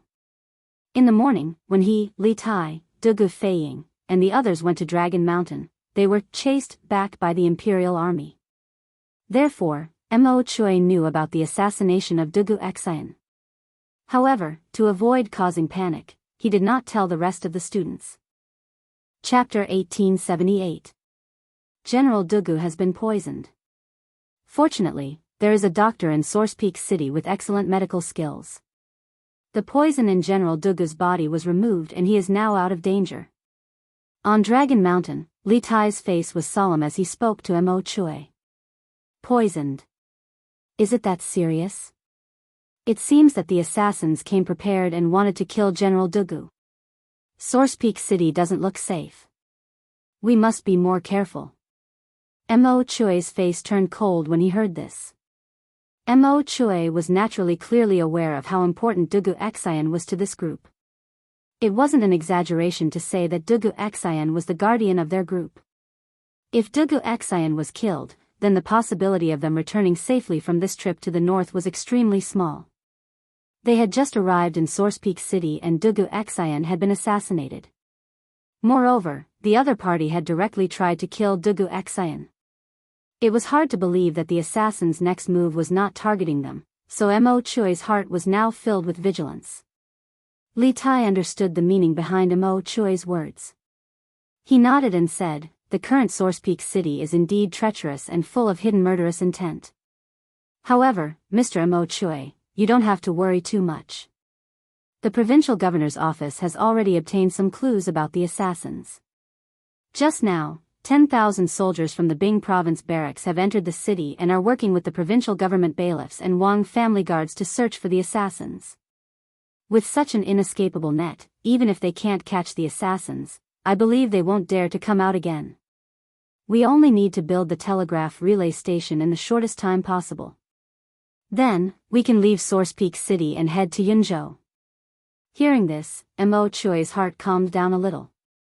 He sighed lightly and said, in this way, Source Peak City will be heavily guarded in the next few days. Everyone's safety will be guaranteed. Once we finish building the telegraph relay station, General Dugu's injuries will be more or less healed. At that time, I will be able to relax a little. Li Tai nodded and said, although Source Peak City is heavily guarded now, everyone still needs to be careful. According to the rules we set earlier, no one is allowed to act alone. Mo Chui nodded and said, as it should be. I will remind the students a few more times. Thank you for your concern, Mr. Mo Chui. The Cloud Mountain is surrounded by dense forests and numerous rocks. If we combine the changes of Taoism's 1 origin, 2 forms, 3 talents, for symbols, 5 elements, 6 directions, 7 stars, 8 trigrams, 9 palaces, and 10 directions together with the mechanics of Moism, we can indeed trap those trespassers. At the foot of the Cloud Mountain, a delicate and pretty Taoist boy who was about 10 years old and dressed in a green Taoist robe gently tapped his forehead with his finger, and then said with a serious expression. However, the words that came out of his mouth did not sound like something a child of his age would say.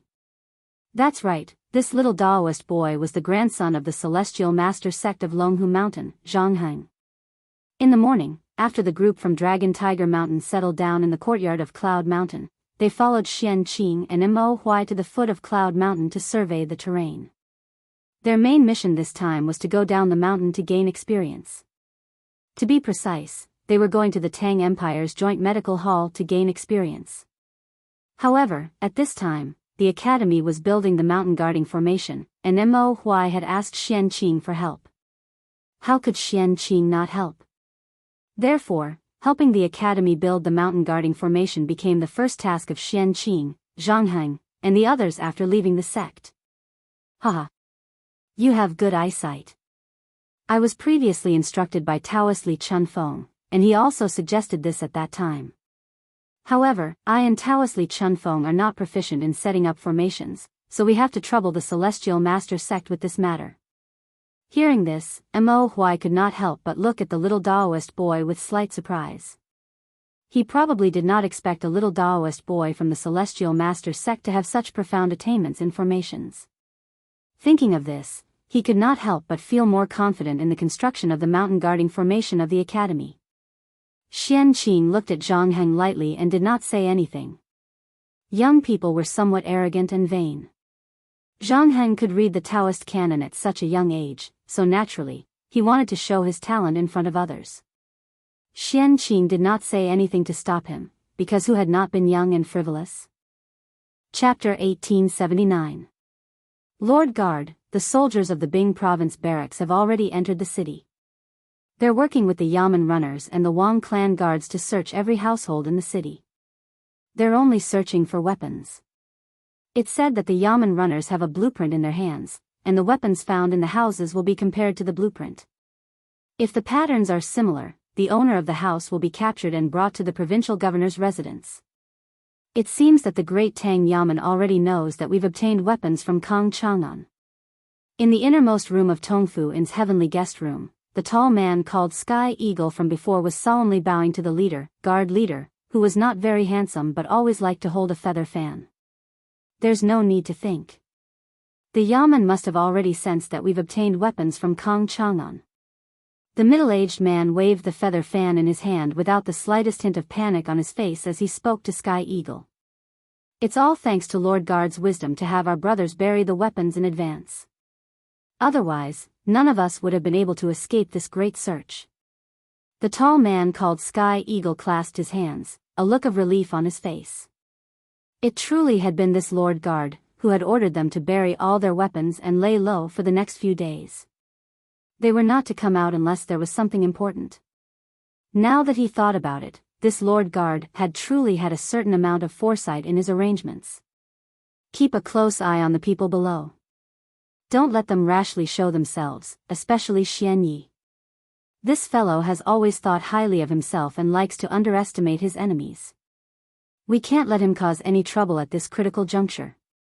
The Lord Guard frowned as he warned. This subordinate will do as you bid. Sky Eagle clasped his hands in acknowledgement. After a moment of hesitation, he tentatively asked, Lord Guard, may I ask what our next step is? The next step, the Lord Guard's eyes flashed, and after a moment of thought, he said, I've already sent a messenger pigeon back. Right now, we just need to wait for the Kaghan's reply and reinforcements. Until then, all of us will carefully hide in the city and wait for an opportunity to move. If we have the chance to capture 1 or 2 Yanhuang College students and teachers, that would be for the best. Of course, this is only the most ideal situation. What's most important is that we don't expose ourselves. With our current strength, we don't have the strength to face the Great Tang authorities head-on. When Heavenly Eagle heard that, he cupped his fists and said with a solemn look, "Lord Guard, rest assured. This subordinate definitely won't let the brothers be willing to be exposed." But right now, most of the people from Yanhuang College are in Longshan. They must have chosen a location there. Are we going to let them do whatever they want in Longshan? Lord Guard frowned and said indifferently, "Even if we want to interfere in this matter, I'm afraid we don't have the strength to do so. Right now, there must be a large number of soldiers guarding the Dragon Mountain. If we go there, I'm afraid we'll be walking right into their trap. Let's wait for 2 more days. Once our reinforcements arrive, we'll coordinate from the inside and the outside to completely take Taiyuan. Anyway, what Yanhuang College wants to build isn't something that can be completed in a few days." Heavenly Eagle nodded and cupped his fists as he said, "Lord Guard is wise. This subordinate will pass down the order to all the brothers to be careful and lay low for the time being." Lord Guard waved his hand and said calmly, "Don't worry. Yes. Go. If you don't have anything important to do in the next 2 days, don't come and see me." Chapter 1880. Dugu Xian was attacked by an assassin and almost died. Taiyuan City, the provincial governor's residence. Li Junxian had rushed over in a hurry, and when he learned from Wang Liaoyuan what had happened in Taiyuan City in the last 2 days, he couldn't help but be alarmed. When Li Er had sent him to Taiyuan City to protect Li Tai's group, he had believed that this would be an easy mission. After all, Taiyuan City was a major city in the north of the Great Tang, and its security was naturally much better than that of a small county on the northern border. Moreover, Li Tai had 1,000 Imperial Army soldiers protecting him, so he would probably be in a lot of danger. But to Li Juanxian's surprise, the moment he arrived in Taiyuan City, the city was sealed and martial law was imposed. Then, he heard from Wang Liaoyuan that Dugu Xian had been attacked by an assassin and that there was a secret faction hiding in Taiyuan City. The situation in Taiyuan City was far more urgent than he had expected. This mysterious faction is far too crafty. They used bait to confuse us, and then by revealing that they had abandoned their son, they lured General Dugu to the southern part of the city, giving them a chance to strike.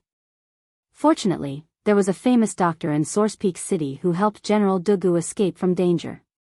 This official has already ordered the Bing Province barracks to search the entire city for the assassins and strengthen the patrols in the city. Presumably, this group of people will go into hiding for a short period of time and won't dare to stir up trouble again. Wang Liaoyuan clasped his hands as he spoke to Li Junxian. He was also deeply surprised and shocked by Li Juanxian's arrival.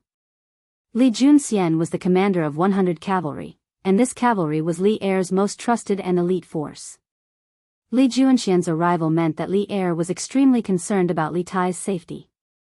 This placed Wang Liaoyuan under great pressure. After all, Li Er had given him 7 days to solve the case. Li Juanxian's arrival was a covert attempt by Li Er to put pressure on him. How is His Highness's safety? Does the mysterious faction in the city already know why His Highness and the students from Yanhuang College have come to Taiyuan City? Wang Liaoyuan's words did nothing to ease Li Juanxian's nervousness and wariness. He suddenly remembered something important and sternly asked. Although Li Tai's mission in Taiyuan was top secret, Li Junxian was one of Li Tai's most trusted subordinates, and he was also one of the commanders tasked with protecting Li Tai. He naturally knew about it. Thus, Li Junxian was well aware that if Li Tai's goal in coming to Taiyuan City was revealed, there was a high chance that the step would send people to sabotage, even assassinate them. There is no need to worry about His Highness King Wei's safety. As for why His Highness and the others have come to Source Peak City, even this official doesn't know. I presume that the mysterious faction in the city doesn't know either. Wang Liaoyuan pondered for a moment before replying. Li Junxian relaxed a little and clasped his fist. Since that's the case, this general will take his leave. Governor Wang, please keep the news of us coming to Taiyuan a secret. The enemy is in the dark. His Highness not only needs someone to protect him on the surface, but also in the dark. Wang Liaoyuan nodded. General Li, be at ease. This official will not mention your identities to anyone. But on His Highness's side, Li Junxian said, we will continue to protect His Highness from the shadows. When the time is right, we will naturally appear. Okay. Wang Liaoyuan naturally didn't dare to say more. Li Junxian clasped his fist and left with his men. Chapter 1881. No. Grandfather. Grandson said to seek refuge with the Turks, not guardian Lord Zhao. In the study in the backyard of the Wang family's second branch, Wang Xinyuan shook his head and said lightly. Wang Kuei, who was in a state of agitation and excitement, seemed to have been splashed with a basin of cold water and completely calmed down. He frowned and asked in confusion, Xinyuan, what do you mean by that? If we follow guardian Lord Zhao, isn't it the same as seeking refuge with the Turks? Xinyuan, are you thinking of? Wang Kuei suddenly thought of a terrifying possibility and could not help but reveal a trace of fear between his brows. Under his gaze, Wang Xinyuan slowly nodded and said, Grandfather, 2 years ago, that person surnamed Zhao was just a small official in a small county in Sangzhou. After seeking refuge with Shili Khan, he suddenly changed and gained the respected status he has today. In fact, in terms of foundation and strength, our Wang family is not the slightest bit weaker than him, so why do we have to work under him? Why can't we completely replace him? As soon as these words came out, Wang Kuei's face could not help but reveal a trace of contemplation. Seeing this, Wang Xinyuan struck while the iron was hot and continued, this time, that person surnamed Zhao infiltrated Taiyuan city to get to the bottom of things is only for princely Tai of Wei and the teachers and students of Yanhuang College. They are going to build a telegraph relay station in Taiyuan city, which is a great threat to the safety of the Turks. In the future, when the Great Tang and the Turks go to war, the Great Tang will be in an invincible position in terms of intelligence and information. That is why that person surnamed Zhao spared no effort to destroy the telegraph relay station that Li Tai and the others are going to build. Right now, it is just that they do not have enough troops. If they have enough strength, he will immediately take action and help the Turks eliminate this great threat. Grandfather, think about it, if we destroy the telegraph relay station that Li Tai and the others are going to build without the help of the grassland headquarters, and even secretly leave behind the key machines and key people to build the telegraph relay station and then give them to the Turks, once the Turks learn of it, the Turks will definitely have a whole new level of respect for us and even put us in an important position. At that time, we will not have to work under that person surnamed Zhao, but directly under the Turks. Isn't the day of meteoric success just around the corner? It was said that every man for himself, and the heavens and earth would destroy him. Wang Xinyuan, on the other hand, would feel uneasy as long as he did not rebel. Not only did he want to rebel against the Great Tang, he also wanted to rebel against one of their leaders before even joining the opposing faction. He was truly a traitor who treated rebellion as a common occurrence. Wang Kuei's eyes brightened, but a moment later, he frowned and said, Xinyuan, your idea is certainly good, but with our strength alone, how are we going to destroy the telegraph relay station that Li Tai and the others are going to build? What's more, we are going to secretly hand over the key machines and key personnel to the Turks. Wang Xinyuan smiled and said confidently, there's no need for grandfather to worry about that. Grandson has his own plan. Right now, no one knows that we have already learned of Li Tai's plan to come to Taiyuan. Therefore, they will not be on guard against us. I have already received the news that Li Tai and the others are going to build the telegraph relay station at Longshan. This morning, many teachers and students of Yanhuang College went to Longshan. As far as I know, they came to Taiyuan this time with many important machines developed by the college. As long as we steal or destroy one or two of the key machines, the telegraph relay station will definitely not be built.